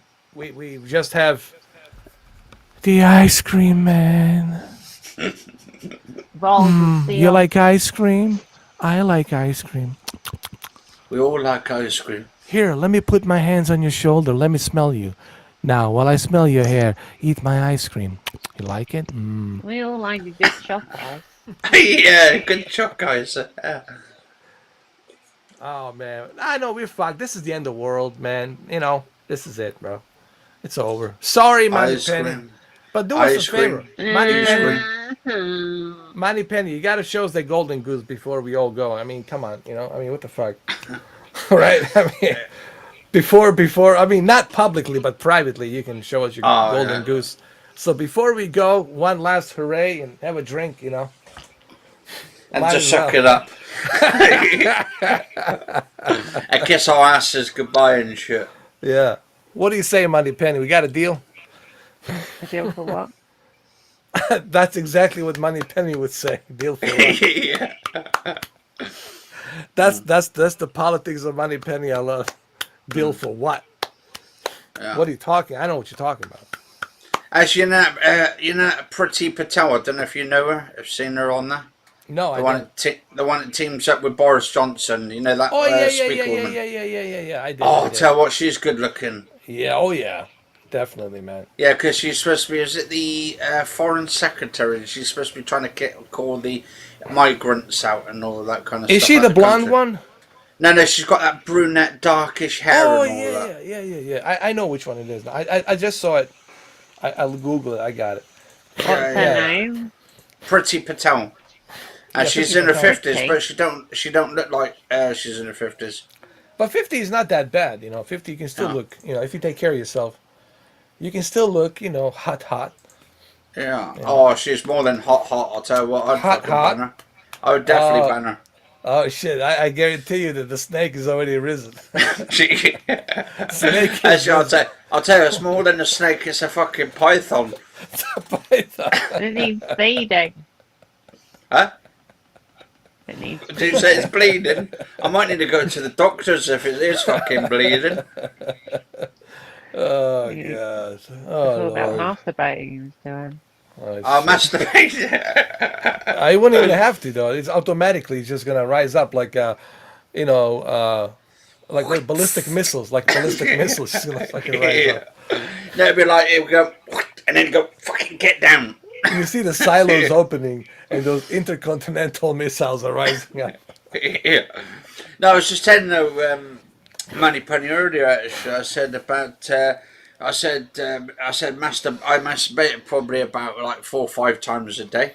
I said, and that's, yeah, and it's like it's quite healthy for you, but she reckons not for everything and all that. Like to some degree, she goes, but it depends on it. But then it's like, It depends on your balls. I mean, if you got a one and a, if you're like Hitler and you got 1.5 balls, then you're totally fucked. yeah, you could probably masturbate. Is What's it that? true? Half a time a day. Is it true? The reason he was angry because he only had 1.5 ball. Oh yeah. I think you had 1 ball or something like. Oh, that's gotta fucking suck, dude. Oh. That's gonna be a shitty feeling. Like 1 you gotta testicle. you gotta have 2 testicles. But what is that? Is it some kind of like cancer or something, or? Oh, I don't know. What Unless they were doing experiments back then. Castration. Yeah, it might be castration. He might have been castrated. Yeah. Because actually, what was he? Was he Jewish or a Christian? Yeah, he was Catholic, I believe. Catholic. Yeah. So being Catholic back around about that time, they used to have castration and shit. Oh, really? No kidding. Oh, shit. Yeah, that sucks, man. So that's why he was so angry. It's like, you know, because he wanted to show off his ding dong and his big balls, but he couldn't do it, you know. Yeah, just couldn't get him out. Oh, fuck.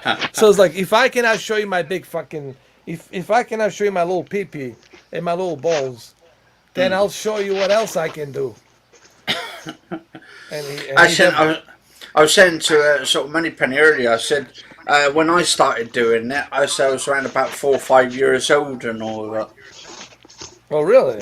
Yeah, I think it was about 4 or 5 years old, and really Interesting. didn't tell my parents about it and stuff and all that, because you kind of feel embarrassed then when you're doing stuff, and like they still didn't know up to this point, but Well, now they know. Now it's out of the bag. yeah, Well, yeah, now 'cause, everybody knows. Everybody knows. yeah, You're gonna hear from your cousin out there in the South yeah. Shields. About Bloody hell, Governor! 34 What the times fuck a you week. say? Yeah, 34 times a week. Shit, man. Yeah. Shit, bro. For That's why I need to Yorkshire, get a girlfriend. shit, man. Then I You'll can hear be hands free. You'll hear some old cousins you didn't know you had from Yorkshire.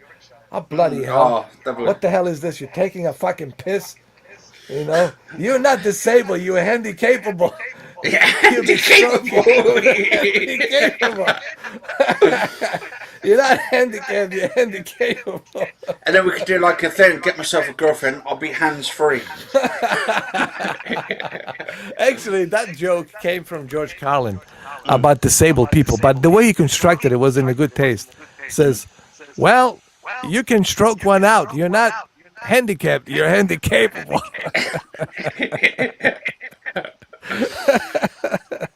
Oh. Shit, handicapable. I was thinking that when you were younger and stuff. What age was you at when you started it yourself When I and all that? started, it was with Samantha Fox. That's what it started with me, Samantha. I got to show. Can I show Samantha Fox? I don't know if I can. Oh, I don't know, 'cause it might be I copyrighted. can. Yeah, Samantha Fox. I mean, look, I didn't have to touch it. I No. didn't even have to touch it. It was just automatically. Like the blood would pump down there and just shoot the loads like up to the ceiling. All I have to do is just see Samantha Fox, and that's it. But she's lesbian. Well, it doesn't matter. I'll turn into bisexual. Bisexual, yeah. Gonna be called a bisexual Pterosaurus Rex. Come on, baby. Come on, baby. Now, what was it that guy from Predator said? He goes, I'm a Tyrannosaurus Rex and all that. Yeah. Oh, that movie was good. Yeah, that was Jesse Ventura. Something jaw slack. I can't use the F word. You're a bunch of jaw slack. Fuff. Yeah, it said, I'm a sexual tyrannosaurus. You need to be like me. Yeah, I cannot use the F word because, you know. Yeah, might offend people. Yeah. Even though it's being used in UK as a food or something. Yeah, food. But in America, it's actually known as meatballs and all that. I'm sorry, it's impossible not to laugh. Oh. Hey, look, man, if there's going to be a World War III, we might as well fucking laugh it off, you know? Oh, You know. definitely, man. Definitely. I would rather die laughing than fucking in some fucking bullshit corner being afraid and depressed. Fuck that shit, man. I'm not gonna go. Actually, because it's cold in the UK and stuff and all that, when those rockets hit and stuff, they won't need to go to like sort of Spain for a holiday. We'll go, oh God, this is a bit warm and it's getting a bit hot over here now. But these fucking missiles coming down. Hey, global warming, there you go. Yeah, global warming, yeah. Says someone turned up the heater because it's fucking baking in here. Okay, now. Yeah. I'm telling you, man. Yeah. What about you, Money Penny? What do you think? When was your first time, Money Penny? Who was it? What was the who was that one person that got you like, oh my God, my golden goose is just breaking the water right now. It's leaking. Who was that actor? Come on, it gotta be somebody. I don't remember what the name was. Oh, come on. You mean to remember? That's okay. Me and Enter call that BS. You gotta know. Come on, you don't forget, right? Right, Anthony, you can't forget that one. Oh no, mine was my blonde-haired teacher at school and all that. She's fucking. You never, even to good-looking. this day, you never forget it. Yeah. Oh my God! And then she left, and then all the kids started crying and all that. I wonder why, because they were probably whacking one off at the same time. Oh, electrical engineer said it was Stephanie McMahon. Oh. Oh. Fuck well, it. Yeah, I mean, she she's was alright. hot. She was hot back then. Yeah, back then. Still is now, actually. She still is, but that pussy has been ravaged with so many babies coming out of it. Yeah. That cave has been opened too many times by Triple H. Oh, fuck yeah. Yeah, Shots fired. Drop the microphone. Oh, I better run my ass to Triple H. As a matter of fact, I don't live that far from Triple H, so I'm probably getting fucked, man. Actually, Hunter Hurst Helmsley's run him, isn't it? Yeah. Fuck, man.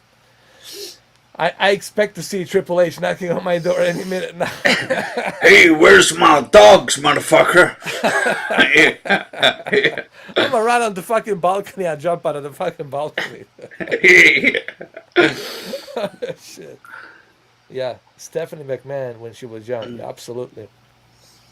So, what about you, Money Penny? Anybody? Any figure? Nobody?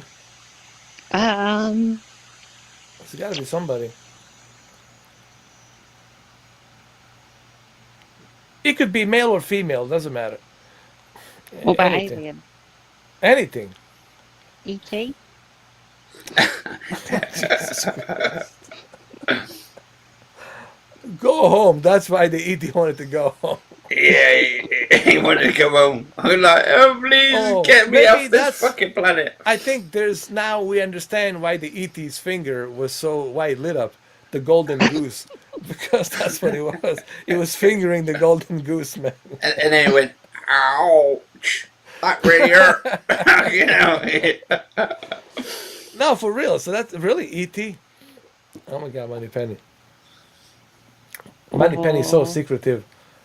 I mean, it'll take more than nuclear war to pop that cherry, man. Oh, tell you what, I would love to fucking Alien, actually. Oh, that would be good.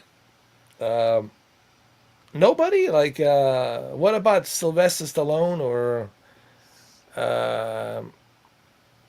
let me see. I'm trying to think. What about Keanu Reeves? Maybe Keanu Reeves, no? No, I don't like the long hair on guys.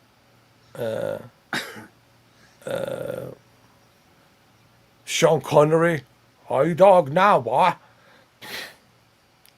Oh, everybody loves a bit of Sean. Oh, yeah. The losers go home. It was the winner fucks the, what you call it, the prom queen. As you know, she's probably thinking that she probably would have done. Tom Maybe, Holland? Is it Tom Holland? could be Tom Holland. Bit too young, I think he is, actually. He looks about 12. Yeah, it looks about 12. Looks like he's still in his diapers. Fuck. Guy Pearce? No. Guy Pearce? Fuck you know. I don't think anybody's How about Tom Hardy? Him. It's got to be Tom Hardy. Tom Hardy. He's Tom Horny. Tom Horny? So he was Tom Hardy, right? Got to be Tom Hardy. Tom Hardon. You see. Tom Hardy. So he was Tom Hardy. Thomas No. Edward Hardy. Yep, it's him. What about No, we're asking you. Don't ask us. We're asking you. I already told you mine. It was Samantha Fox. For him was the teacher. And electrical engineer was Stephanie McMahon. We're talking about when we popped our cherry. The popped the champagne. Shrek? Shrek. Come on. Oh, come on. Oh, Come on. he's a bit green, isn't he? For greed and all that. Greedy bastard he is. No, it's got to Great be someone podcast. else. There has to be. See, Money Penny has the secrets. It's just we haven't gotten to hers yet. Oh, yeah. But we will definitely get to her secrets, one way or the other. I would say, hey, you know what it is? It could be 008 and all that. That might be the one. I think so. You know what? She did talk about you. Said how you changed and how you evolved in your voice and how your voice actually didn't match to what she envisioned you. But when she saw you, like you know, like you grew onto her, you made her feel comfortable. I'm always like that with the women and all of that. Right, Moneypenny? Right? No, I always seen 008 for a 008. I never saw him without the 008ness. No, but you said he made you feel comfortable. He made you feel good, and the way he sings and everything, and like you really felt like chemistry between you two. Chemicals. Chemistry. Chemistry between us. So there's nobody, not a Tom Cruise, Brad Pitt, No, there's people. I just can't think of them on the spot because I get nervous and Prince my mind Charles. goes blank. Huh? Prince Charles, maybe. Yuck. Yuck. I was just thinking who Moneypenny sounds like now. Wow, I've just actually heard that because that voice has just kicked in, and I thought, wow, that nice voice. You sound like that one from EastEnders. Oh my God! Yeah. She used to be in EastEnders, but she left years going back. What's her name? The one that used to play Sam Mitchell.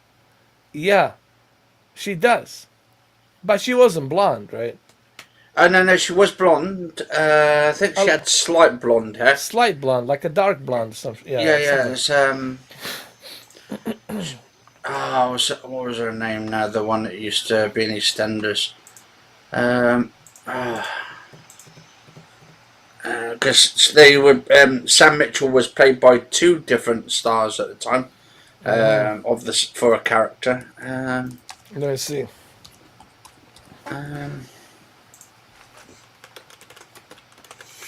That's the one actually.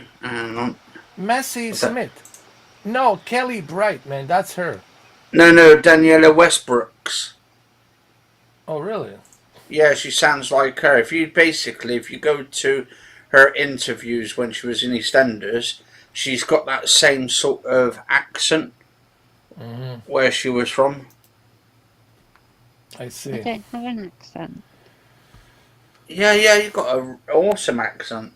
I love it. I love your accent. Maddie Hill, right? Oh, no, it's Daniela Westbrooks, her name is. Daniela Westbrooks. Yeah, she's got that blonde hair and all that. It's almost like a goldish blonde hair.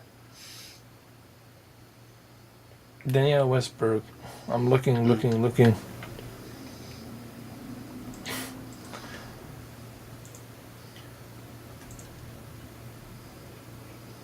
Yeah. I see. But if you hear some of her videos, like interviews and all that, you'll hear that accent of hers, and she sounds almost identical to her. But I tell you what I think. I'll tell you how Moneypenny looks. Yeah.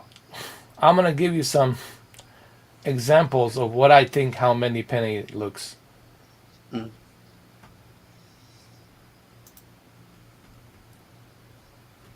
I think this is how Moneypenny looks. I'll show you in a minute. You're blank though. Oh, you're gonna see it. That's right. He's gonna whip it out. This is how Money. This is probably how Moneypenny looks. I'll show you in a minute. Wait. This is definitely Moneypenny for sure.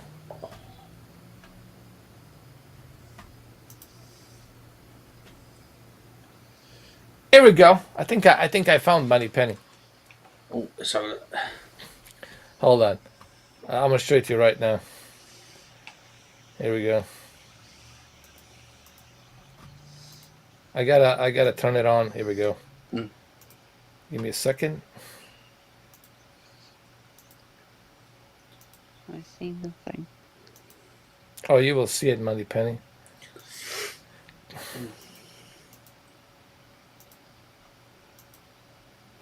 Her name is Charlie Brooks. Oh, Charlie Brooks. Are you gonna see her right now, Moneypenny? Oh yeah, that other one that used to play in EastEnders. Yeah, that's definitely how Moneypenny looks. And even has the red I can't pants. see it. You'll see it. See it now? No.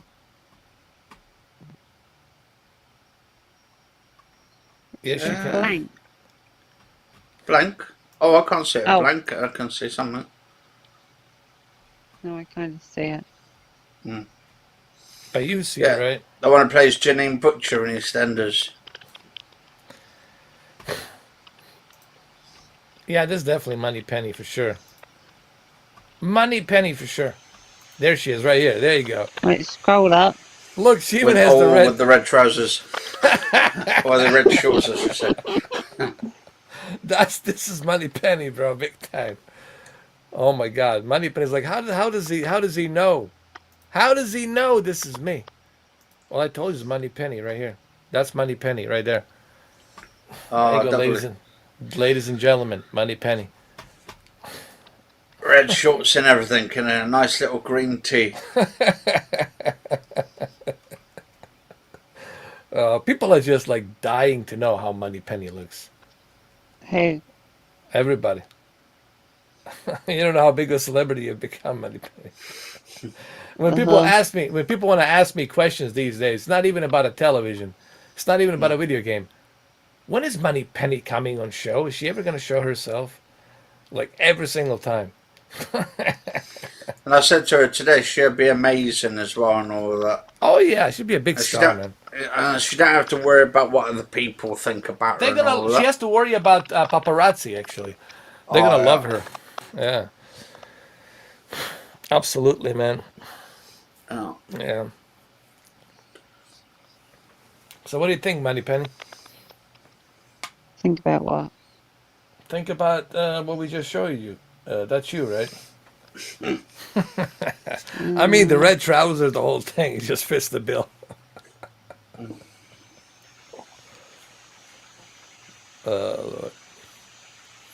Oh. I don't know, like 008's cousin. Yeah, she looks like my cousin, she said.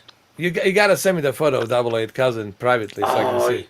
Right, I don't know. I need to try and find it because I got that on my... Actually, did I put that on my desktop? I might have put that on my desktop, actually. Yeah. Yeah, I think it's on my desktop. Hang on, let's see if I can... let me click into Twitter a minute.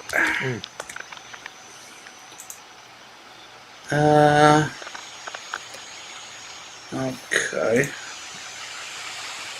Now I should be able... yeah. Yeah, this is my cousin. She's a lovely woman, she is. Yeah, I'll look at it on the Twitter. Yeah. There we go. I'll check it out. Yeah. There you go. Well, that's you, Moneypenny. Nice. Very nice. Beautiful. Yeah. And who is that handsome guy? Who is that handsome guy? That's her son and all that. Oh, TJ. Nice. Yeah. Not JT. Nice. No, not JT. I think the JT is the guy on the phone over there. Yeah, he's also got autism as well and all that, and she looks after him like anything. But this was a few years going back. I'd say probably 15 years going back, and he's like 19 now, so he's getting on now. Nice lad. Yeah. So, but that's good, man. You know, autism can be, you can evolve from it. You know what I mean? Yeah. It's not something that you have to live with forever. It's just slowly got to break that ice. Yeah.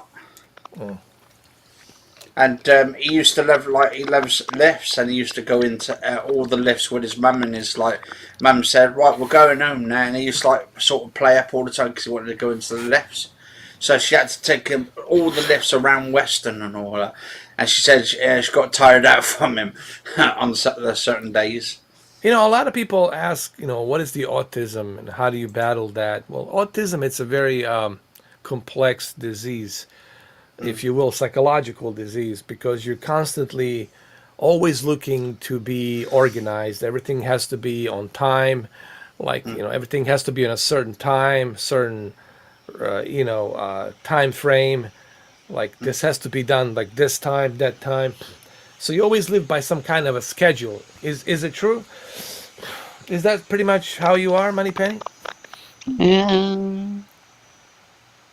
to a certain degree? Kind of, but not as much of a. I'm kind of more off a routine than on routine Yeah. sometimes. But you have more like an anxiety, right? If you don't do Mm, certain things, like you feel like anxiety, like if you, for example, you missed something and you feel like you'll never see it again, like you get anxiety, right? Something like that, something like that. or like if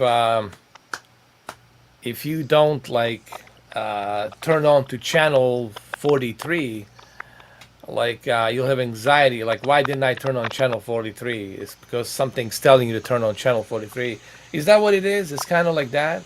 That's OCD. Basically, I get this thing where, especially with the PC, where every little thing I do on it, I'm always worried I'm going to break it, and then Mm-hmm. I literally get these things where I Yeah. kind of I'm all like messed up and stuff, like my independence goes. I feel like as I get older, my brain's getting younger. I'm very reliant on my fluffy toys, and I get worked up and stressed and stuff. So they make you feel comfortable, right? They soothe me. Yeah, they make you feel at ease. Now, Mm. I think this answers the question why you social distance yourself from other people because you feel anxiety meeting people, new people, right? Especially people you don't know, and depending on their appearance and how they talk, you get anxiety, right? Mhm. Like panic attacks where you can't catch a breath, right? It's just very uneasy feeling. Mhm. And I think people gotta understand that's a very tough position to be in. It's like asthma, not being able to catch your breath because your heart is now beating irregularly and it's not pumping enough oxygen because of anxiety, because that's what anxiety does, and it takes time to wear off. So I never been through this, but I try see what I try to do as a person. I always try to imagine myself what it would be like to be in those shoes, you know. And I like to look at things from different perspectives, you know. Whether we're talking about this conflict in Ukraine, Russia, I like to you look at both sides of the coin, not just one side of the coin. I think that's what you should do as a human being, to look at it from different directions, not just from one direction. That's what Sherlock Holmes would do, I would say, right? Or even what Bond would do. Bond would question sometimes, why is MI6 doing this? What is like right like in many movies he was doing, like Bond would question, why the hell is MI6 doing this, right? Mm. Why they're not telling me, right? So he questions things, and he wants to put himself into investigating everything or questioning everything. So I put myself in the same position where I'm like, you know, that's got to be a tough way to live sometimes, to have that anxiety, and it really puts a lot of brakes on your life, right? You can't do certain things because you have this anxiety and you feel like you're going to pass out, you know, and other people don't understand that because they don't have that disease.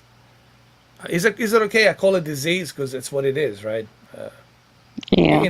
In a way it's a disease, whether it's mental or whatever. So I always try to put myself in other people's shoes. I mean, I just want people to know I understand it. You know, I also know what Anthony's been going through with a bad, weak heart. That you kind of limited, man, to what you can do. It's not that he doesn't want to do other things, but limitations of weak heart. Mhm. Can put a lot of barriers. You know, it's difficult for a healthy alpha male human specimen to understand what it's like for somebody else going through what you guys are going through. And when I see people talk stuff about disabled people, that's where I get angry, because they don't understand what it's like to be in their position. Uh, you know, Nobody wants to have this issue, this problem. right? Insecurity, anxiety, trouble breathing, all of that stuff. Nobody wants to live like that, but it's not by choice. You guys were not giving a choice. It's just happened. That's the roll of a dice that you were given. You know, so or people born with two heads. Or they have to be separated. You know what I mean? Oh, Siamese twins and all Siamese twins, right? There's all kinds of things out there. So I always try to put myself in other people's shoes, try to understand, and I think I talked about this all the time. That's what we should do as a society, but unfortunately, we don't do that. No. Sadly, we are more focused on why are you getting the money and where are you getting the money from? Why are you wasting? Like that's the first thing they see. Why did you buy that? That hoodie or that pink hoodie. You should be saving the money, or something, whatever. That's people for you, man. So I totally get it, man. I understand, Money Penny. But you doing, like I said the other day, I said you're doing really good. She's doing amazing. She's doing amazing, man. You broke that ice long time ago, I think. I think this year she broke that ice. Oh, definitely. Yeah. Because you talk about all sorts of different things and even using the foul language and everything. And like you have loosened up. Yeah, boobs and gooses and, yeah. So the forest, talk about the forest. The secret forest bush. Yeah. Even engineer told me that you have loosened up a bit. So. Yeah. Well, it's been 4 hours? This podcast's been 4 hours, and boy, we talked about a lot of different things, didn't we? Oh, definitely. Yeah. We talked about a lot of things, and then some. And then some. And then some. We definitely will. And look, we all have our opinions. I gave my opinions on it, and that's what it is. We're not, trying to fear monger or anything like that. We're just being, giving our opinions like everybody else. We don't have a crystal ball. None of us do. We only hope for the best, but, hope is the hope. Reality is the reality. And you should never depend on the hope too much.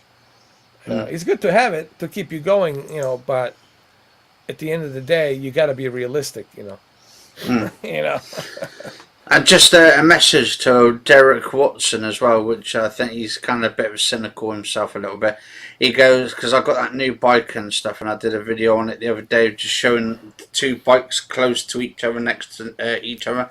Yeah. And me and my brother went out for like a bike ride together, and just went down to the road and stuff. But he sent this message. He goes, "Oh, now get on it and look for a job." Come on, man. Yeah, and I'm thinking we've got people like Derek Watson and stuff like trying to, I wouldn't say trolling the channel, obviously he's giving his opinion on it, but obviously when you're disabled and stuff and you've got heart problems and it's very much harder to find work, especially when you're ill and you've got your doctors and shit like saying about how much work you can do, what stuff you can do and what you can't do. Yeah.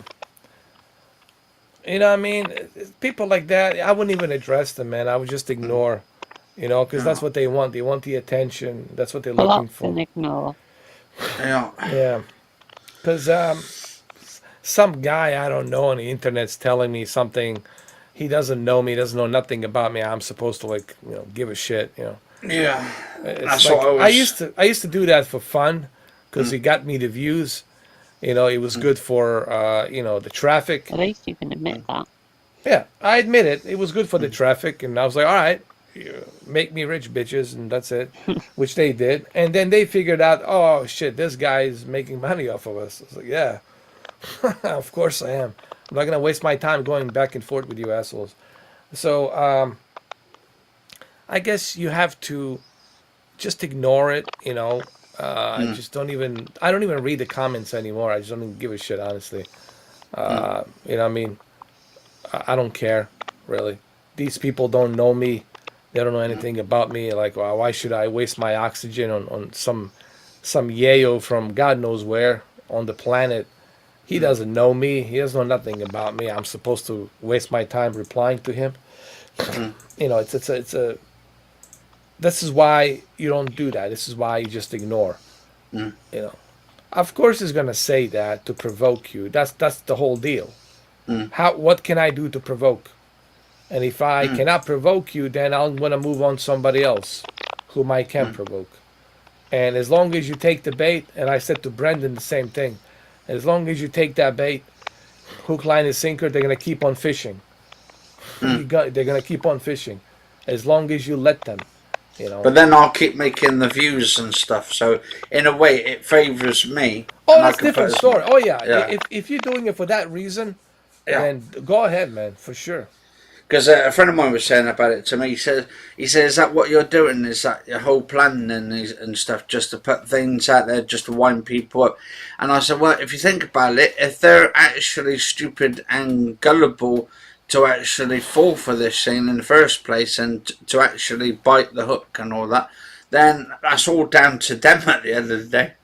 Yeah, I mean, sure, absolutely. If you're doing it for that reason, then sure, go ahead. That's what I used to do. I used to drive the traffic that way. Until they realize, oops, this guy's making money off of us, and then they stop. And then they also realize that I don't read the comments anymore, and they stop writing. It's pointless. This guy doesn't give a shit. He's not gonna read my comment. But that's by choice. I did that by choice, But in general, for people out there, I would never reply to anybody on the internet. It's like, because, dude, 8 billion people on this planet. Like, dude, like, really? Like, why? Why care, dude? It's really like, it's really is dumb. I mean, it's stupid. Plain and simple stupid, just to reply. Yeah. Actually, I've got to show you this because I got this today from the post. I've got to get it over here. Where is it? But I've got to try and see if I can put it into a 16 slot because I'm not too sure because I only got like 3 slots, one for the graphics card and then 2 spare ones. Let me see. Alright, hang on. Let me just take this down so I can show the plain background. There we go. So I've got this one through the door. Oh, that's the one I have. GC573. Yeah, that's the one I have. Yeah, the internal one. It's pretty good, man. Yeah. For 4K. Yeah, in HDR. 4K HDR and all that. It's pretty good. 240 frames per second. So technically, I could actually shrink that down the speed and like slow it down in the process. So, but I'm not too sure. Can you actually stick these on a 16 times on a graphics card slot? No, it has to be one of those with the 2 small slots. Oh shit! Because I did hear from a friend of mine. He said if it fits in the slot, he said it should work on a 16 Well, give it a times. try. Give it a try, but at your own risk, Yeah. You know what I mean? Because the last thing I want you to do is to fry the card or something, Yeah. Yeah. I would do some more research on it. But, yeah, there's a risk involved with that. I'm sure you understand if you do that, Yeah. It's better to be safe.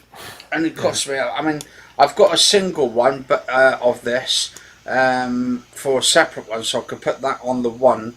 But the thing is, I won't have any more room to put my sound card on there because I've only got one 4 times, I think, or 2 times slot on there, and then 2 16 slots. Well, maybe you can take off something you don't need. Like if you don't need that sound card, you can just, put it in there. I mean, I personally never tried putting on a 16 slot, because I didn't want to find out what happens afterwards, Yeah. But like I said, at your own risk, if you want to do it, it's at your own risk. But I would definitely do some research before doing it. Yeah. See what other people are saying.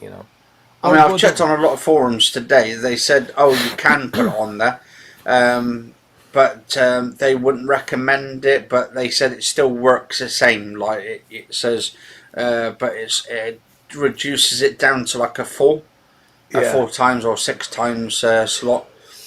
Well, like I said, at your own risk. It's not recommended, but you might have a problem with like maybe it's not going to work properly. It's not going to record. Driver issues. Yeah, so you're going to have all sorts of different problems. You have to think about that. If something is not recommended, it's just like you're going to have problems in the long run for sure. Well, ladies and gents, we did it. Episode 18, 4 hours and 15 minutes, man. We did it, bro.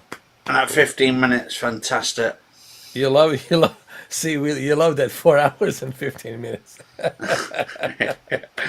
Oh, it's really fun as well because this new bike I actually bought my brother and all that for him at the new electric bike.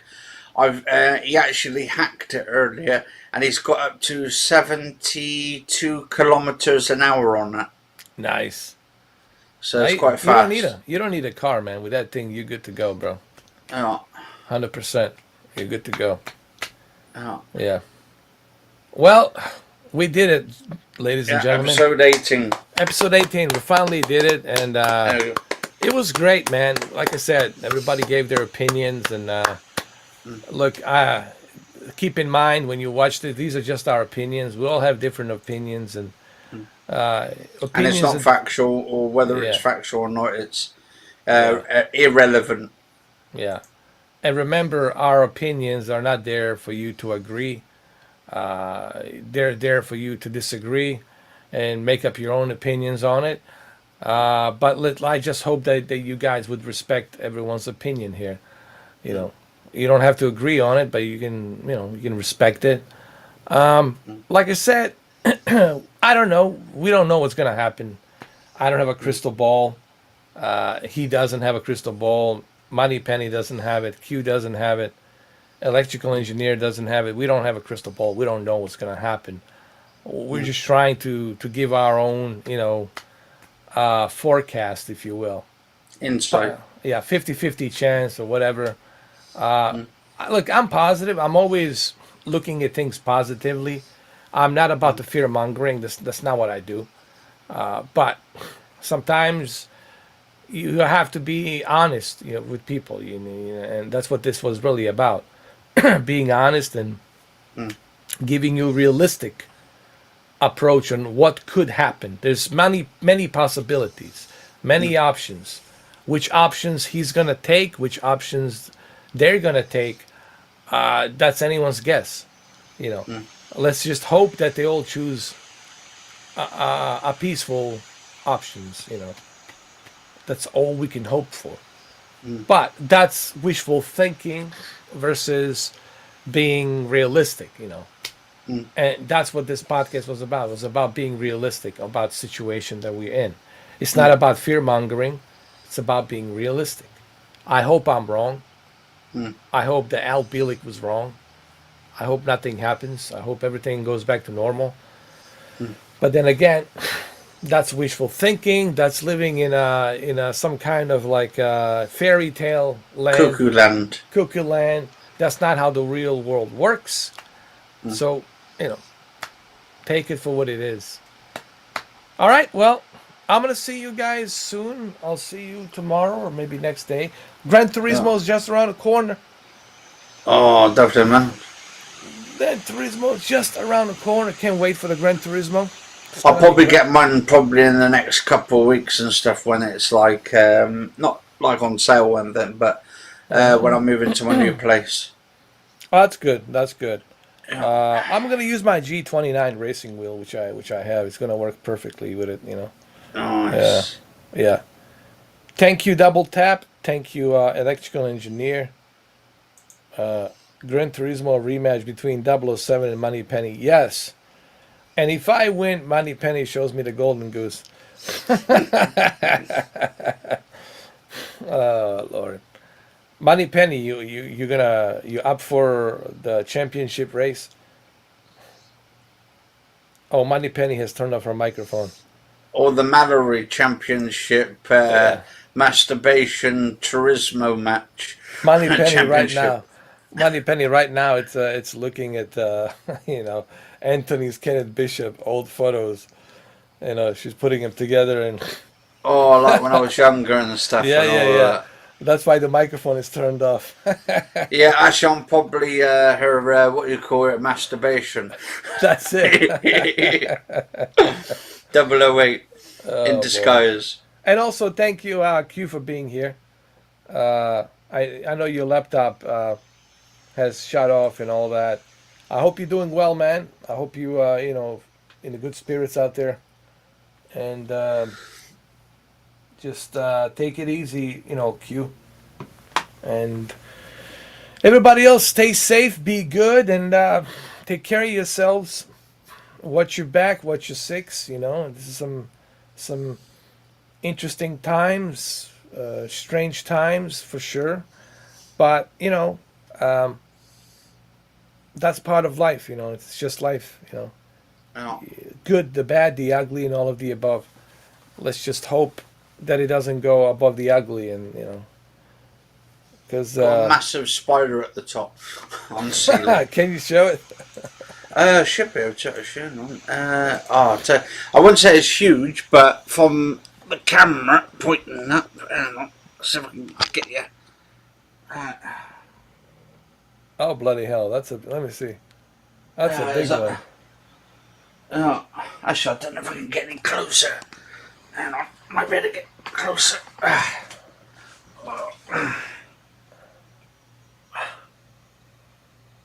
I see it. Little motherfucker up there. Yeah, it's Spider-Man. Yeah, Spider-Man, definitely, man. Definitely a Spider-Man. Yeah. Well, that's cool, man. You guys get yourself a Spider-Man, man. That's it. You're gonna have the power, superpower. Gonna wake up in the morning, could be covered in cobwebs. You're gonna be more than handy capable this time. Oh, I hate spiders. Fucking hate them. I know, man.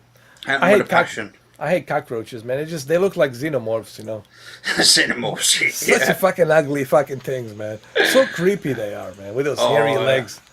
I like xenomorphs, right? They look exactly like xenomorphs, man. Cockroaches. God damn it.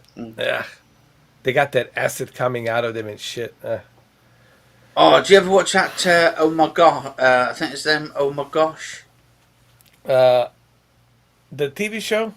No. He's a YouTuber called Oh My Gosh. No, I never saw him. His name's Omar or something, and he's got his he does his family video vlogs and stuff. But sometimes he goes into these abandoned warehouses, hospitals, and does sort of ghost hunting and all this kind of stuff. It's I think he's Puerto Rican. Oh, I see. It's pretty cool. I like his watching his channel. I'll check him out for sure. I'll check him out for sure. Yeah. See if we can get him on the channel and stuff. I'm not yeah, too sure man. we can get him on the podcast or not. If you can get him, or if you can get that other guy, what's his name? The guy with the autism, friend of yours. Oh yeah, my friend Jamie Soden. Yeah. Yeah, he's been on a few podcasts, on other people's podcasts before. Yeah, I'm gonna try to get some people back into. It's just you know how it is with people, man. Trying to get them on, it's like trying to pull a tooth out. Yeah. They're so hesitant. And the reason I haven't done an episode in a while is because I was looking for like a good topic and all that, and I think this was definitely a topic that we could easily talk about, and we did talk about. The cherry on the cake. Yeah. And I would love to get some people that want to talk about something that happened to them in life, or they overcome something, that could be helpful for them in the future, for other people to help themselves, whether it's overcoming, some sort of addiction or autism or whatever it might be, something they survived and overcome, and they can talk about their experience, and those experiences can help others, So, but we'll see. We'll see where it goes. Yeah. Oh, be good, man. All right, listen, Anthony, thank you, man. It was great. I'm glad we did this episode 18. It was a long one, 4 hours and 24 minutes. Oh, definitely, man. It was great. It's been a pleasure. Yeah, it's always been a pleasure, man. And Yeah. hopefully people will enjoy it. And please do leave the comments, your thoughts on this, I would like to hear what other people have to say, and how you guys feel about it. Don't be shy, So, yeah, time goes quickly as always. Absolutely, absolutely. And again, strange thing happened. My camera got shut down again. And what's up with that? And don't know. Yeah, it's probably Vladimir Putin. Yeah, He's probably or watching you. maybe because he's like, how does he know my offensives? How does this guy know what I'm doing? Hey, you never know. He might be watching my shit. Oh God, he's on the news now doing his little talks. Fuck it up. Yeah. I mean, look, I wouldn't be surprised if he came across one of my videos spontaneously, because I do have Probably plenty getting of- his men to watch you. I mean, I always tell people, I don't know how people can miss my videos. 6,400 plus counting. That's a lot of videos, right? The chances of you not bumping into one of my videos are really, really slim. Yeah. Very slim. Yeah, you're gonna definitely bump into one of my. Whether you click on it or not, that's a whole different story.